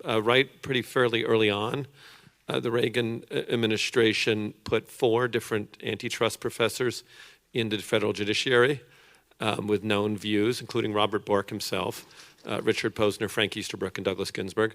So these were known people with known viewpoints. He put another professor in charge of the Justice Department, William Baxter. So this is not just me advocating appointing professors, but I'm just saying that he very quickly moved into the federal judiciary, and especially the judiciary. And FDR did the same with the Supreme Court. Robert Jackson, who had been head of the antitrust division. Sometimes people forget that. William Douglas, who was an aggressive antitrust personality. All these people were put in. So that's one thing that those administrations did. The other thing that they did was signal what they wanted through legislation. I'm not entirely sure if this is a good idea for us, but something to study. So FDR obviously went far beyond passed Robinson-Patman Act, but also amended a whole bunch of other areas to give them an anti-monopoly cast. I think that was really important. The Biden administration, did some of that in ocean shipping, but it is worth asking, one of the things Reagan did was put the views of the Reagan administration and the White House in a bill called the Antitrust Modernization Act, which called for greatly reduced merger enforcement, also called for a presidential power to just suspend antitrust for 5 years for any industry if they just felt like it. Didn't pass, but it didn't pass, but it actually became the law anyway. Even the pause stuff, arguably, but particularly the merger stuff.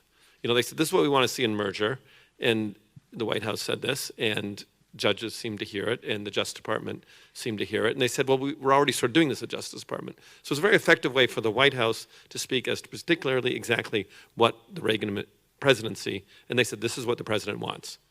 So that's another way that you can influence things. So the White House issues a lot of executive orders, and a lot of them just kind of sit there and don't really amount to much. Maybe there's some reports here or there. But this one really has animated almost a movement within government, no, not almost, has animated, I think, a movement within government. Why did it work so well? And what should the Biden administration, Congress, citizens, state legislature, anyone do to kind of keep that going? Yeah, that's a good question.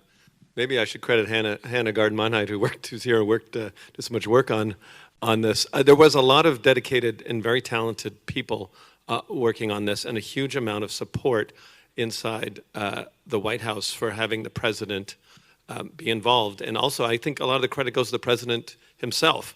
The president felt he wanted to, as we said earlier, occupy some of the spaces FDR had. He felt the economy had become unfair. He felt that power was too concentrated. There was too much giving more to the wealthy. And he wanted to, careful not just to use taglines, but really rebuild the economy in a fairer way that, helped out Scranton as much as it helped out Park Avenue, or, gave back to the neglected regions of the United States and rebalanced power in significant ways. And he saw that. He also particularly liked the labor stuff. And so one of the reasons, an executive order is an executive order, and the president signs a lot of them, but the president really believed in this. He's continued to hold meetings every 6 months with his cabinet officials, some of whom are here today, at the Competition Council, which is chaired by the NEC director. It's right in the core of the White House. So I think these institutional arrangements are really what has given the executive order its power. It's not just a piece of paper, it's a living practice, and that is key to making it work. So in the FT, you mentioned that there is still a lot to get done. I think that seems pretty obvious if you look around. But what are some of the things that and I think you mentioned pharmaceuticals, but what do you think the administration should be doing and on pharmaceuticals or sort of other sectors? Yeah, so I'll sort of I'll leave out enforcement, although I think they're doing a terrific job and should keep going on just the regular antitrust enforcement. But I want to talk about stuff that I think the administration should be doing going forward. So, as I said, I think the further institutionalization of the Competition Council is important. I think it needs its own staff. I think it should stay in the National Economic Council, which is right at the center of economic policy. One of the big realizations, or one of the reasons I think that it's been successful, is the realization that antitrust policy, competition policy are economic policy. That seems like an obvious statement, but there was a period where people said, well, maybe it's a sort of technical thing, like measuring the weather or something that you kind of keep with the engineers or the economists and keep it out of politics or keep it out of anything to do with the public. But I think that has changed. And I think institutionalizing it and making it part of the president's economic policy is very important. I think there's areas, and you mentioned drug pricing. I was of the opinion that we've done important, this administration has done important stuff in the drug pricing area and in healthcare, but I feel there's more to be done. I feel we have residual powers that we haven't fully used, and if given more of a swing at things, would push in that direction, try and use those powers. I also think it's important to the future of the Competition Council White House effort, is we need more of a channel for good ideas for things that agencies should do with their power. Rohit Chopra, who was here earlier, is in his way a genius, particularly of discovering little reserves of unused power.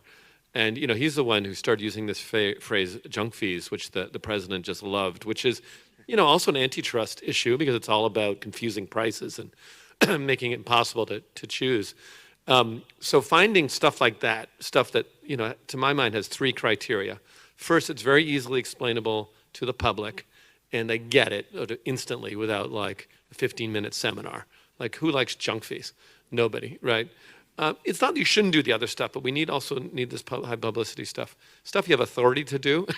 It's one thing to talk what we should do, or maybe Congress should pass a law, but having the authority really matters. And then stuff that, at deep level is justified, makes sense, works, improves things, have to be good ideas, have some economic research behind it. I think that is the third component that puts these things together. So finding those, bring a channel, more research into what could be done. That is important for the sort of ongoing, continuing mission of the Competition Council to boldly go where no competition authority has gone before. I know it's Star Wars Day, but I thought I'd throw that in. All right. No,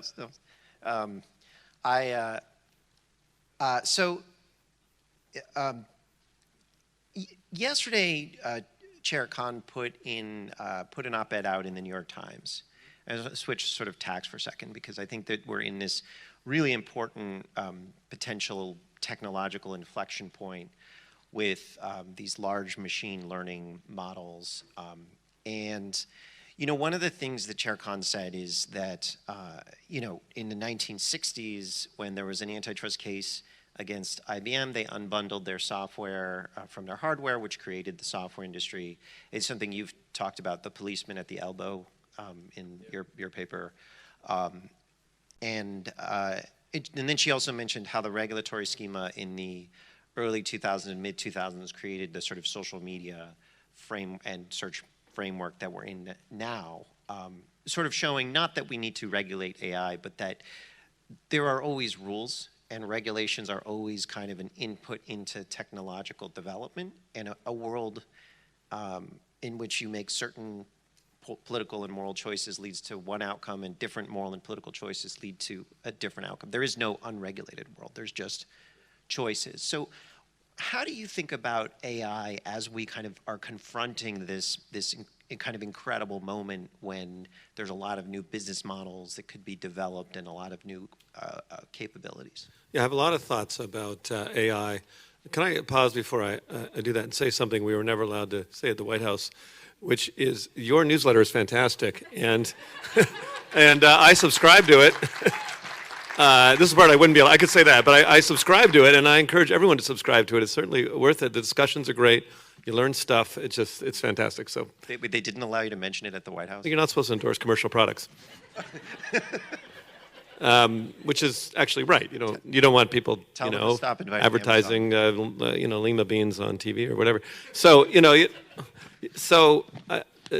no, not that we couldn't mention a newsletter, that we couldn't endorse the people by it. So, AI, I have a lot of thoughts about AI, and in one of my books, The Master Switch, I spent a lot of time looking at these sort of technological moments where a big disruptive technology arrives, and it can go in more than one direction. There have been moments where something new shows up, like the telephone, like the early car, like the personal computer, where it set off a very broad-based, exciting explosion of economic activity and economic entry that was good for entrepreneurs, sometimes good for regions that had not been necessarily sort of tech regions before, upstate New York, Massachusetts, California, Washington State, places that were maybe more agricultural. So they can be these incredibly great moments for the U.S. economy that set off a flurry, or they can be moments where the existing companies, entities, industries manage to sort of absorb and make themselves more powerful. Not really much comes out of it in terms of new starts. Example of the latter maybe is like the 5G revolution. I don't see a lot of enthusiasm for that, which has primarily benefited three companies who have managed to further consolidate their lock on U.S. mobile. And Dish has tried some stuff, whatever. But essentially 5G, which I'm sure all of us have read about as this incredible revolution, has been a revolution of three, as opposed three companies opposed to mass. So I think there's an important, and I think we can steer, AI has the potential to go either way. As it stands, it could be, we could look back in a couple of years and be like, wow, that really worked out for Microsoft and Google. Too bad for everybody else. Or it could be that some parts of the technology are sufficiently open or accessible so that a whole bunch of companies can use it on their own data and try stuff out and see what kind of companies they can start with it. Obviously I prefer the latter. I don't I think we have to possibly apply some pressure to get there. Second of all, I think it's really important to think now about two other, I could go on this for a while, so I won't go forever, but we do need to think about what happens to those who are most clearly affected and just frankly displaced by AI technologies. We've blown this before. When it comes to issues like training, we hand wave a little bit about retraining people. I think we need to think hard about that. I have some ideas and details, but some of it just comes down to protecting workers in general ways, as opposed to just being so specialized. I mean, one of the things you can expect is a lot of people will move from doing the actual labor to doing supervision of AIs, for example, and actually might end up being insanely bad work. I don't know yet, but you could end up having to do 10 times the amount of work you had to do before. And so things like, hours and laws, like I think we're the same. I mean, AIs may be going to advance. We're still be human. We're still prone to being overworked, mistreated, abused, and ignored. So we need to forget that we need to protect humans, let's put it that way. And we need from the very beginning, be wary of usurpation. And anyway, I'll go on and forever. I've got a whole bunch of ideas on this, but I have a feeling that could take up the whole time. So I'll leave it there. Tomorrow AI will look different, so all the new thoughts are always welcome. But so shifting gears for a little bit. So the anti-monopoly movement, you can go back hundreds of years, but the modern one, I think we've come a long way, certainly longer, it's been sort of incredible to watch over the last 5-10 years. And how do we keep growing it? And kind of what advice would you have for young people who are interested in making a contribution or getting into it? No, it's a great question. I should have started from the beginning where what I said about the fact that having labor and small business and industries involved in this really gives it legs and depth.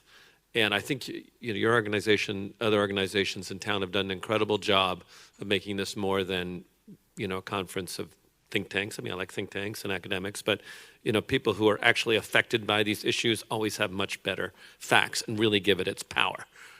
People whose jobs are on the line because they can't negotiate, or people whose businesses are struggling to meet it, that gives the movement its soul, and that is essential. I think, in terms of young people, we always say the country doesn't need more lawyers, but we do need more antitrust lawyers who did not do their training in 1985 or 92 or whatever.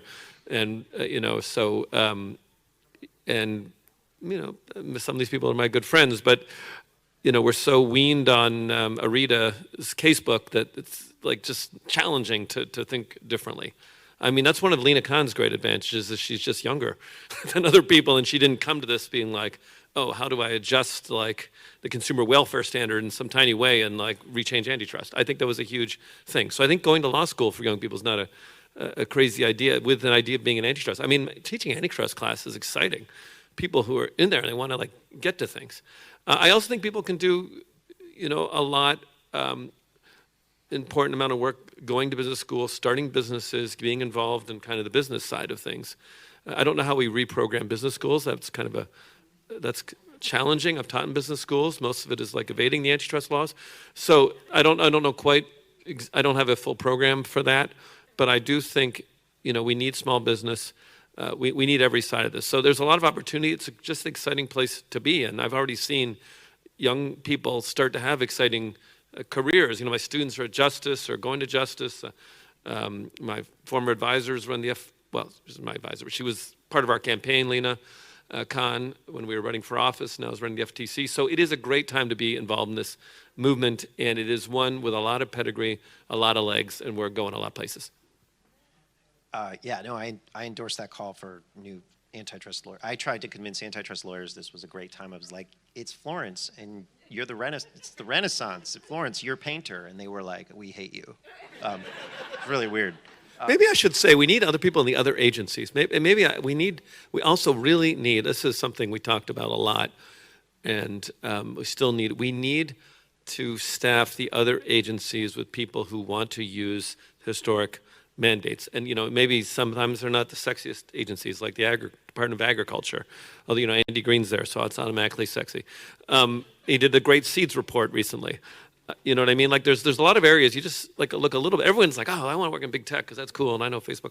But you get looking in the abuses going on or the situation in agriculture or railroads or all kinds of areas like this is huge opportunities. Yeah. It's just what Director Chopra talked about, the appraisal committee, right? Like that's a place where you could just wield some power. Let's talk about a genius for wielding. I mean, that's how people get home appraisals, and it's just like this little dormant area of power. So I want to ask a slightly different question, and one part of it you don't have to respond to, so antitrust and anti-monopoly, kind of going back to the New Deal, like there's a financial area, there's antitrust, but there's regulatory arenas, there's a business component and labor component. It's kind of about putting people who work in business or labor against monopolists in finance. But we talk a lot about problems and we talk about what we're against. But what does the world look like when we've won? Like, what is your affirmative vision aside? Well, I mean, one part of my vision involves, Judge Tim Wu, but that's the part you don't have to respond to. Yeah. Let's give it a round of applause for that one. But what does that world look like after we've won? That's a great question, and it just so happens my next book is on that exact topic. I'm writing a book right now, draft title, The Architecture of Equality, which talks and tries to set up a vision for like what, not just like what does antitrust law look like, but what does it look like to have a country that is like sustainably prosperous, that has a fair economy, and that draws on the best things we've learned from the last, 2,000 years of, maybe even more than that, going back to like the Greek nation states. And I think that it is one where economic power is significantly decentralized, one where there's a constant exercise of rebalancing economic power, knowing that you will have that it starts to get concentrated, and knowing that it's very alluring. There's a sugar high you get from centralized economic power, but it then breaks and has disastrous consequences. If you've been paying any attention to banking, you know what I'm talking about. But it's also true in all these industries. You get, you consolidate the auto industry. For a while, it seems like amazing. And then all of a sudden they collapse because they are just too big and too ever. So trying to avoid that sugar high of over-centralization, trying to really bring all the regions in of a country. And the most prosperous countries, long-term over time, are actually the most equal.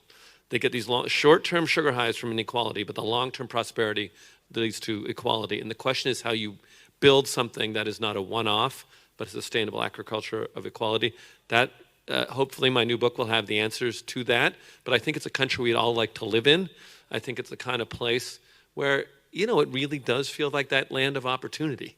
That place where you kind of feel like you're going to be okay. You're going to have good schools. You're going to have a chance to make it, and it feels relatively fair. And that's the kind of place I'd like to live. I felt like I did live in a place like that at parts of this country's history, and I want to live there again. Just to add on to the end, on young people, if I were young and wanted to be part of something, I would join the anti-monopoly movement. And I want to say that doesn't just mean you need to be an antitrust lawyer, though. It means you can be part of something, part of what's going on here, part of an effort, and it's a big effort, and it transcends everything. That's what we can learn best from the FDR era, is there is a way to take back our country. There is a vision that we can turn to, and we can create a country that we want to live in and we want our children to live in, and let's do it. Thanks so much.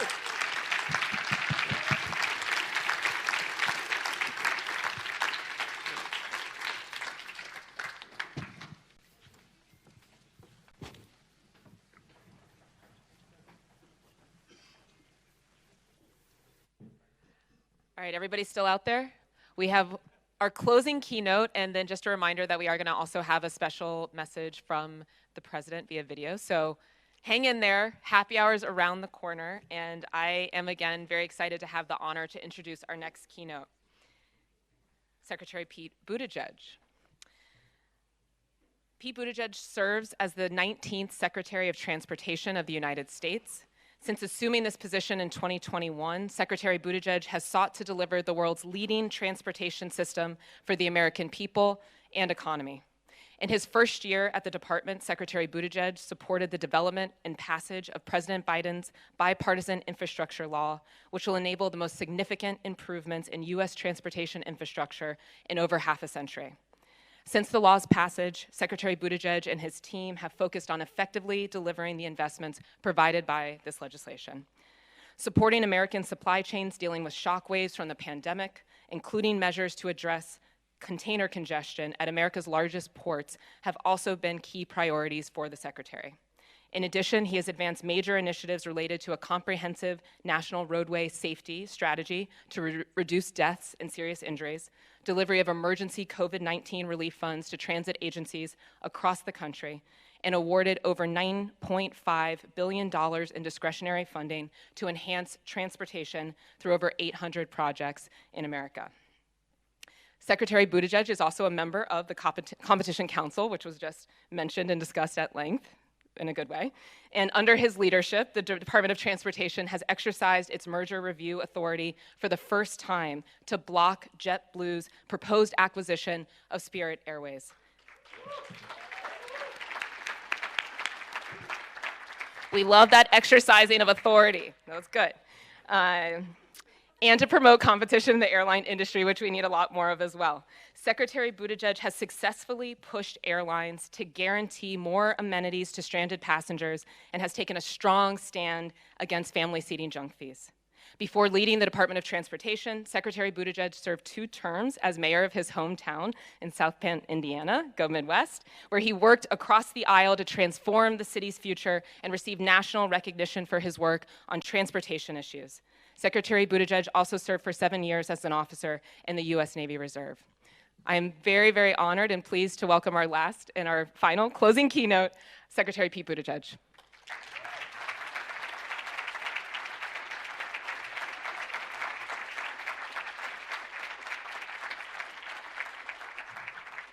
Good afternoon.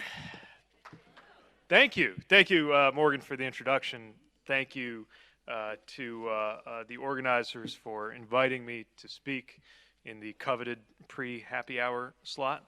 I will try to make the most of our time together, but I really appreciate being at a very timely gathering in this anti-monopoly summit. And so I want to recognize everyone here, the different backgrounds that you come from, the work that we share to make sure this is an American economy that works for everyone and not just a few.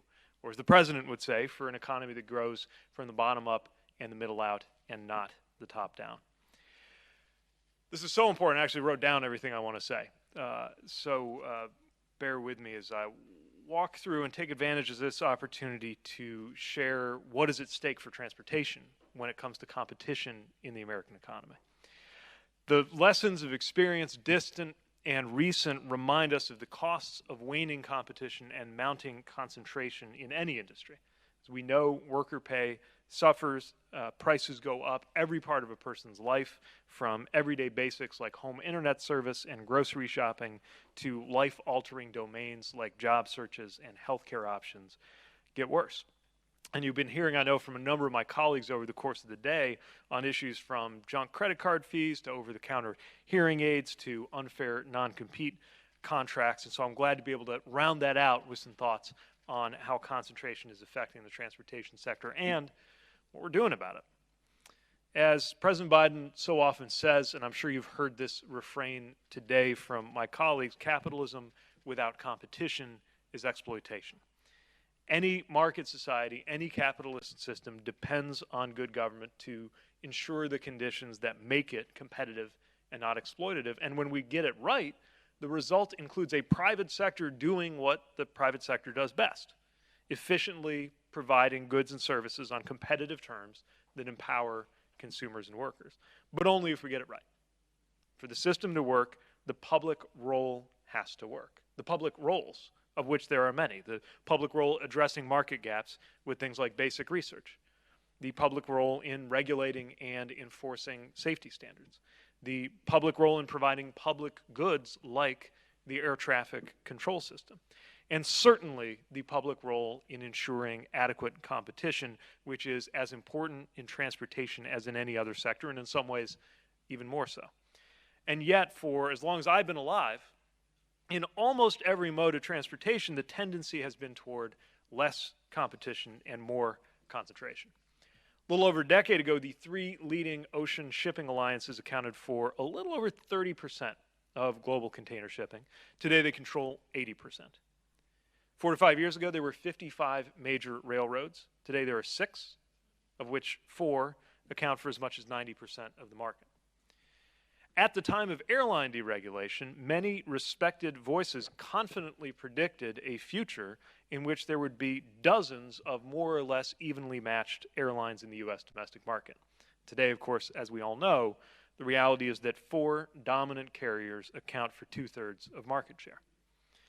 That kind of concentration means that the biggest companies don't have to compete as hard for workers or for customers, while the smaller players get crowded out and new entrants find it difficult to penetrate at all.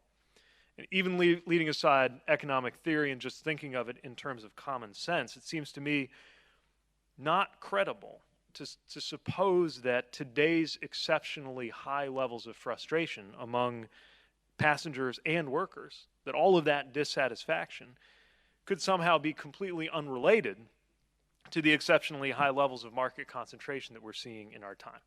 Nor is it reassuring in the context of that dissatisfaction to see how many firms in these industries have tended to invest less in the resilience of their own systems and people than in stock buybacks and dividends and bonuses for executives. So for workers and for customers alike, there's clearly a lot in the transportation system that needs to change. You can ask anyone in a rural area where there's no real competition for a certain airline route, paying outrageous ticket prices if they can get service at all. You can ask an American small business owner who needs to order something from across the Pacific and experienced during the pandemic the sticker shock of watching the global alliances that control international shipping raise their rates by 1,000%. You can ask anyone who relies on an Amtrak route that is on time less than half of the time, not because Amtrak did anything wrong, but because the freight railroad that hosts them got in the way, even though that freight railroad is required by law to prioritize passenger trains. Or you could talk to anyone who wound up stranded at an airport for their Christmas vacation because an airline ignored years of warnings from its own workers about failing to invest in better systems, and that if they continued to fail to do so, there would be a logistical disaster. So in short, we shouldn't be surprised to see the emergence of monopolies and duopolies and oligopolies in this space correlate with the widespread frustration among consumers and workers who deal with them. So what are we doing? We're acting on 2 levels. We're dealing with the symptoms, as we have long been doing, and increasingly we are paying attention to the underlying causes. I'll start with the symptoms. The symptoms, anytime you have markets that aren't properly functioning or adequately competitive, are happening across every mode, so we're acting across every mode in this administration. The President signed the Ocean Shipping Reform Act, giving American companies leverage against these international cartels. We're glad to see Pacific shipping rates have fallen about 80% from their extreme peak, but clearly there remain major concerns in the sector, so it's a good thing that that law gives government more tools to promote competition and strengthen the supply chain. We're taking a lot of action on trucking. In the spirit of intellectual honesty, let me concede that trucking is actually one of the few transportation sectors that is more fragmented than concentrated. But for different reasons, it too is far from being a textbook, healthy, competitive market. So we're addressing problems and abuses in the sector. We've ramped up enforcement against moving company scams with Operation Protect Your Move, which is a nationwide sweep against fraudsters that hold people's possessions hostage. And we've worked to improve wages and working conditions for drivers and to ensure new truckers and owner-operators aren't put at an unfair disadvantage or trapped in a predatory leasing arrangement. When it comes to rail, again, we support Amtrak, and we have stepped up safety audits and enforcement actions and rulemakings before and after the Norfolk Southern disaster in East Palestine. And right now, we are pushing for the Railway Safety Act, which I just learned today is set for markup in the Senate Commerce Committee next Wednesday, and which would empower us to go much further to strengthen safety practices and accountability. I'll give you one example of that. Today, by law, the maximum fine that our department is able to impose, even for a violation causing a crash that involves hazardous materials and gets somebody killed, is about $225,000. That is not enough to change the behavior of an operating company, a company with an operating income in the billions. This legislation would do something about that, among many other measures. I also want to add that even though it hasn't got as much coverage as I think it should, after being very clear about our view that railroads should negotiate with their unions and provide sick leave, we've seen many of them respond and begin to do the right thing over recent months. Union by union, including TCU, BRC, IAM, and company by company, including Union Pacific, BNSF, CSX, and recently Norfolk Southern, we've seen announcements of new sick leave agreements that are on the cusp of meaning that a majority of U.S. union rail workers will have sick leave.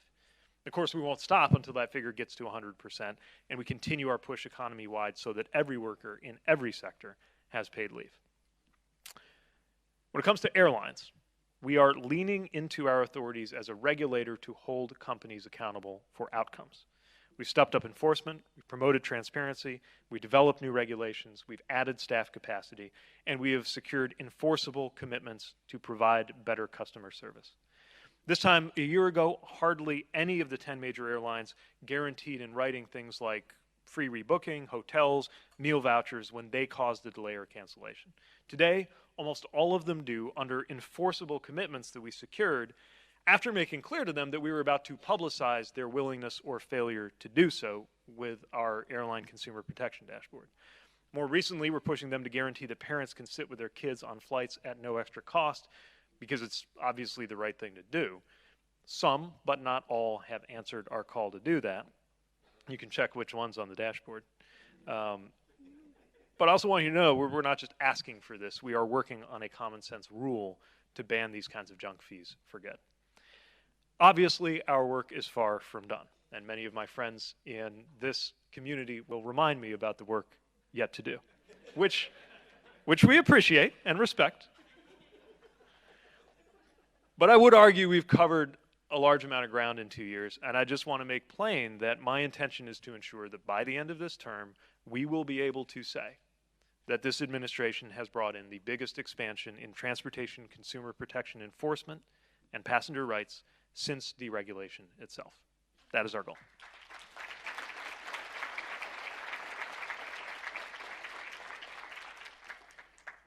But that's talking about symptoms. When the structure of an industry itself, whether by design or by evolution, brings less consumer choice, worse service, diminished accountability, and disempowered workers, you get to a point where addressing the symptoms won't be enough. We have to face root causes, and that, of course, is where the anti-monopoly movement comes in. And we think it's where DOT's competition authorities come in. Now, recently, some have expressed surprise at the discovery that DOT had competition authorities at all, but we definitely do. Deregulation removed many rules governing pricing, service, business practices, but it reaffirmed at the same time requirements around competition and fairness. Observers of our department have long suggested that our department do more to take these tools, pick them up, and put them to use. And I agree. Wherever the circumstances meet with our responsibilities and our authorities, we're going to act to ensure a more competitive transportation sector.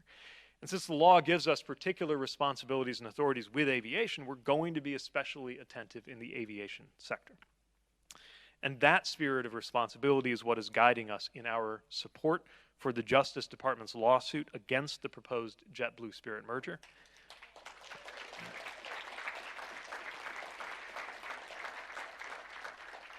And in our decision to conduct our own investigation.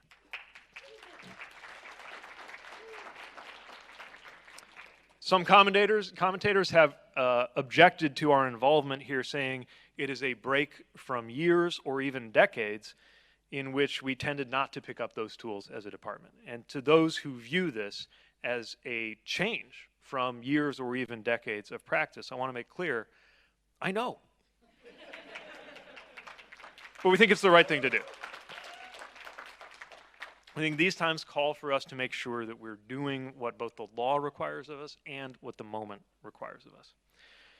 And if we want to make sure that competition in the airline sector and in transportation writ large gets better and not worse, we have to act accordingly, or we will always be left chasing symptoms. Now, one critical tool at our disposal to hold the aviation industry accountable is our authority to enforce against unfair methods of competition. We can use this authority to combat anti-competitive practices that fall outside of antitrust laws, and do so at their incipiency before the negative impact ripples across the market.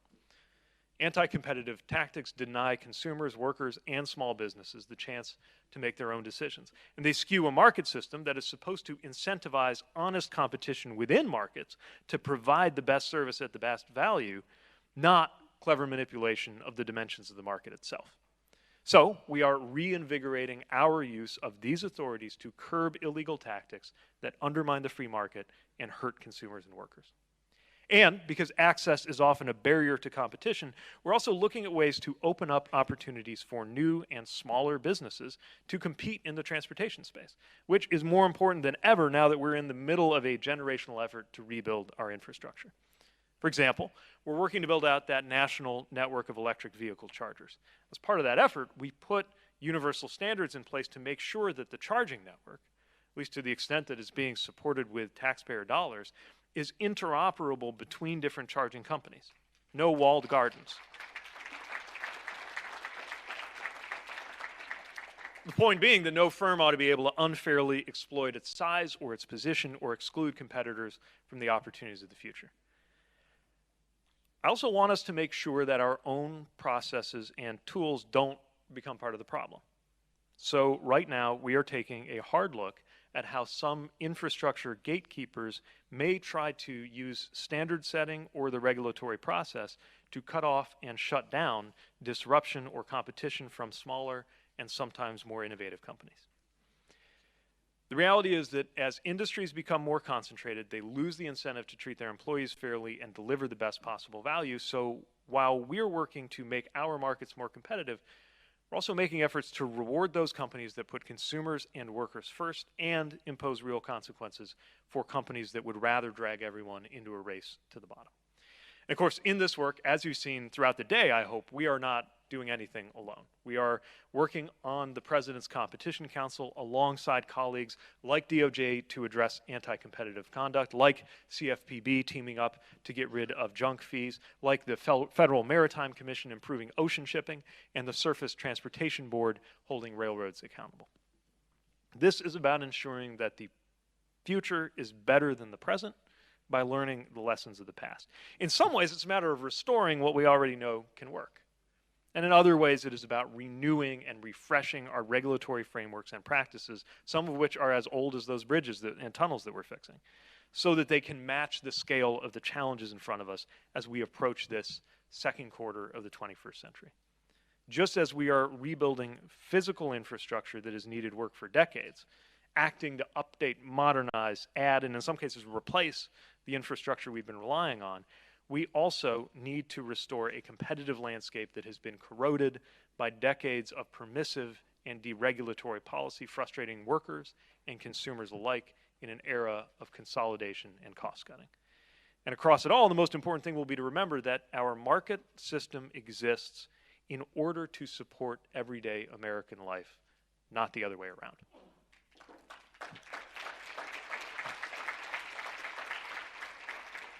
So, as workers, consumers, business owners, citizens, every American who encounters any part of our transportation system, as we all do in countless overlapping ways every single day, deserves a government that will ensure they are served by a fair market, as well as a government that will look out for their physical safety. I know that is the expectation of the anti-monopoly community gathering here. I believe it is the expectation of the public, and I am certain it is the expectation of the President. And it is what we will continue to work on delivering every day, and I know that your role will continue to be essential in holding us accountable and in providing the kind of intellectual and public groundwork to make all of this possible and successful. Thanks again for the chance to join you today. Look forward to continuing to work together. Thank you. Thank you.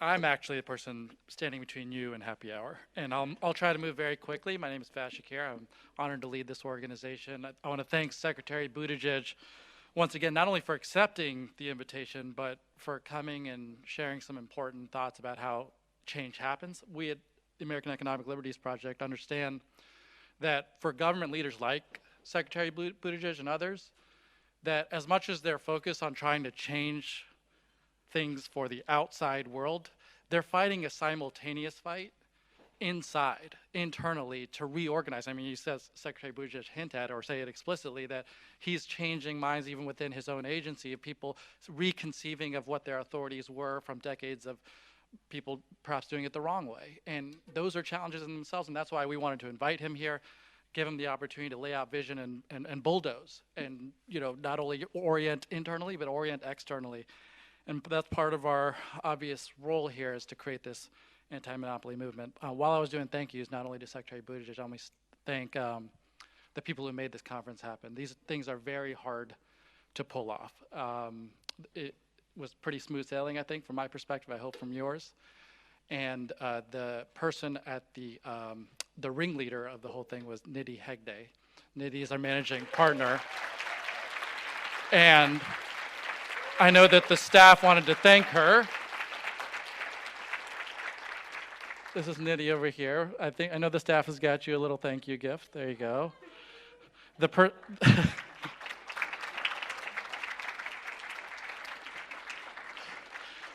person delivering it is basically the second co-ringleader, Denise Hearn. Thank you, Denise, for all of your great work. If you are a staff member of American Economic Liberties Project, would you mind raising your hand? Here's our team. So for those of you who'd like to connect with us, we'd like to connect with you. Please go and talk to one of the people who raised their hand. We'd love to stay in touch as we go here. Among the thank yous, the people who helped put this event organizer, you see some folks going around moving chairs and all this stuff. It's a small events organizing company. It's called Black Ops, Black-owned company. Black Ops, thanks for all of you. There's some folks there. There's others. Thank you. Thank you for all your work. Thanks to the service staff here at the hotel who also made it so easy and comfortable all day long. Food, amazing. And thanks to the various partners that obviously helped make this all possible. All right, I'm gonna have some closing remarks, and I'll try to move through it because we have a video we wanted to show you from the President of the United States. And I'm gonna lead up to it for a second, just sharing with you that. I'm trying to think back to in February. I think it was early 2020. Sarah Miller, my wife, and Matt Stoller and others founded the American Economic Liberties Project, and they were, of course, building off people who had been toiling in these trenches for a long time. You heard from Tim Wu. He'd been Barry Lynn at Open Markets Institute, Stacey Mitchell at Institute for Self-Reliance, a number of people like Zephyr Teachout, and other thinkers and policy thinkers, political people, who had all been kind of trying to get our attention towards this. And what you see here, what you see building, is this anti-monopoly movement of an intellectual capacity, which is fantastic. I'm going to take the opportunity to speak about the anti-monopoly movement that I've experienced and been more a part of, which is the political movement. And I referenced the year that we started, you started, there's Sarah, right? Started American Economic Liberties Project was 2020. Important year because 2019, 2020, there was something else going on, which was a Democratic presidential primary. And many of you know that during the course of that presidential primary, we had, I think no one spoke more publicly and aggressively about competition policy than Senator Elizabeth Warren. And maybe second, right behind her, were people like Senator Klobuchar, and the person for whom I worked was Senator Bernie Sanders. And as we moved throughout the country, mobilizing people around so many of the things you see here, there was no doubt creating a public pressure on the system to act. And in the course of building and mobilizing the thought in a Democratic presidential primary, the person who emerged out of it, Joe Biden, candidly confessed when I reached out to Ron Klain at the end of, it was around March of 2020, we were wrapping up, we're the last presidential campaign standing. We started to work together to find a way to both gracefully exit the race, but to make sure that the tens of millions of people who may not have voted for Joe Biden were heard through the process, and many of them being progressives. And Senator Sanders' strong view was that we want to see some policy actions. And one of those core demands was, let's form a progressive policy template that we can all get excited around. And to his credit, Ron Klain was like, great, help us, let's do this. And immediately we started working on these issue-based task forces together. And many of you remember there were these Bernie Biden issue-based task forces, one of which is on the economy. And out of it, people like Jared Bernstein served on it. Ben Harris, who works at the Treasury Department now, served on it. And out of it, I was just pulling it up at lunchtime, the economic proposal. One of them said, quote, tackling runaway corporate concentration. Democrats are concerned about the increase in mega mergers and corporate concentration around a range of industries, from hospitals and pharmaceutical companies to agribusiness and retail chains. We will direct federal regulators to review many of these mergers and direct federal regulators to consider the potential effects of future mergers. And as a last resort, regulators should consider breaking up corporations if they find that they are using their market power to engage in anti-competitive practices. And out of what formed there, you saw that same language move into a Biden platform. You saw that same language move through the DNC platform. You saw more and more Democratic candidates. This is obviously from one side of the aisle perspective, but more and more galvanizing around this issue, such that it continued not only through, but all through the transition. And to his credit, Ron Klain, Deese, Anita Dunn asked for recommendations of who are the types of people who you guys, Senator Warren, Congresswoman Jayapal, Senator Sanders, who are the people that you think would be sufficient to kind of carry this policy agenda forward. And we made those names, and you heard from many of those names today. And it has been a successful policy and political movement, such that, I say that mostly to capstone this, that the architect of the whole damn thing is Joe Biden. And it can sometimes get lost, that there was somebody right there at the helm who was taking input, wanting input, seeking an opportunity to move to a new economic paradigm, empower new voices, tell people like Secretary Buttigieg, these are the kinds of things that I want to see happen to this administration. And sometimes I think it gets lost. And I thought it was important and critical that we hear from the President of the United States, and he was kind enough to send us a video message. And with that, for those of you who have those powers, let's hear from the Commander-in-Chief.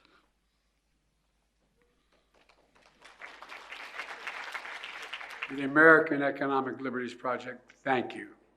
From Teamsters to pharmacists to small business owners and so many more, convening this anti-monopoly summit matters. It matters. By working together, we're going to make progress in building an economy from the middle out and the bottom up, not from the top down. And in making the case I've been making, capitalism without competition is not capitalism, it's exploitation. But that ends on our watch. With your support, I signed my groundbreaking executive order on competition that helps us lower costs for hearing aids. We banned non-compete clauses, and we did so much more. With the Inflation Reduction Act, you helped us beat Big Pharma, lowering the cost of prescription drugs. At this year's State of the Union, you heard my call for a ban on junk fees at hotels, concerts, flights, and so much more, because no one likes to be played for a sucker. But we have much more to do to reverse the decades of concentrated corporate power and to continue lowering prices for consumers and increasing opportunities for workers and small business owners.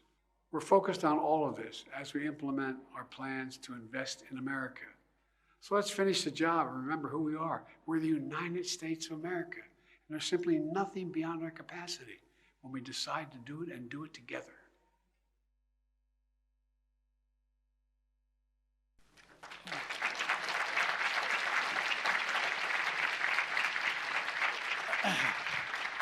I want to thank President Biden for taking a busy moment out of his schedule to send that message. None of us want to be played for suckers. I want to quickly unpack a few of the things that you just heard there.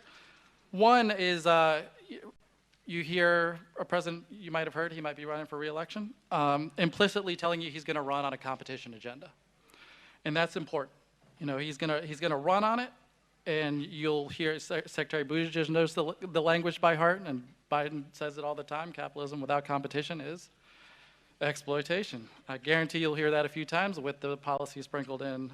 And I think it's going to be healthy for the process. We don't know who's going to emerge out of a Republican side. If it is Mr. Trump, then I imagine he won't sit quietly on this issue either. And as an organization that loves competition, we promote healthy competition in the policy and political landscape on this issue, and would love to hear more Republicans who might want to debate on this one. And we'll be ready and prepared and willing to give backslaps and kudos to anyone of any political stripe who wants to speak out on these vital issues. One thing you also heard there is he's got a to-do list, ban on junk fees, you might have heard there. We're going to be working together on legislation, setting up, working with Capitol Hill to have legislation that will ban junk fees. Number 3, you heard, let me talk about ALP and then I'll wrap. We're at an inflection point in the anti-monopoly movement. I think for the last 2-3 years, you've had people like Tim Wu and Jonathan Kanter and Rohit Chopra and Lina come into government and start basically, here's the new paradigm. The inflection moment is that the anti-monopoly movement is growing and needs to spread its wings. It's a whole of government agenda, and it's important to us, not only people like Transportation Secretary, but increasingly we have our eyes set on HHS, DOD, NIH, FDA, all these people, DOE, USTR, Commerce. I'm speaking some acronyms, but you know what they are. We're on them. I mean, not only in the federal government, but statewide, right? Like there's a lot of people, authorities out there that we get in the pool, jump in, and we're here to help you and want to be in support of it. Last thing I'll say is you heard the president mention, implementation's on his mind, implementation of the Invest in America Act, as he referred to it. And while they work on that, it's going to be a critical moment of kind of rebolstering our economy, that we have a competition lens into it. And I thought some of the things that Secretary Buttigieg said, I'm glad that they got it. We're going to make sure, and talking to people at Energy, Commerce, and others who are involved in implementation, that we have a competition lens, that it's seen through it, because at the end of the day, not only shall workers be benefiting, but that we've got small businesses that are thriving, and that there's a better competitive landscape, and things like heat pumps and rooftop solar and the supply chains of EVs, et cetera, et cetera. So it's a critical issue for us, and we're going to stay on that in the year to come. And hopefully we'll have another summit. If you like this one, maybe we'll do it again next year. We'll be even bigger with more to it. And if you'd like to help fund and support that, we'd welcome that too.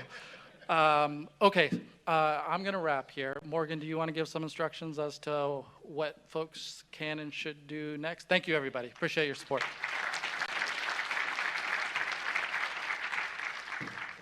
All right, we made it. Is everybody ready for happy hour? Great.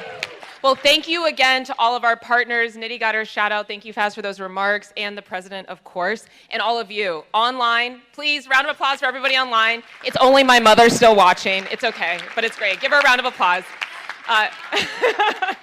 No, we really appreciate it. So happy hour is starting right now, directly diagonal from the hotel, Yardbird. You don't have to look very far. Just walk out, look to the right. It's there. We'll see you there. First drink is not on me. Thank you so much.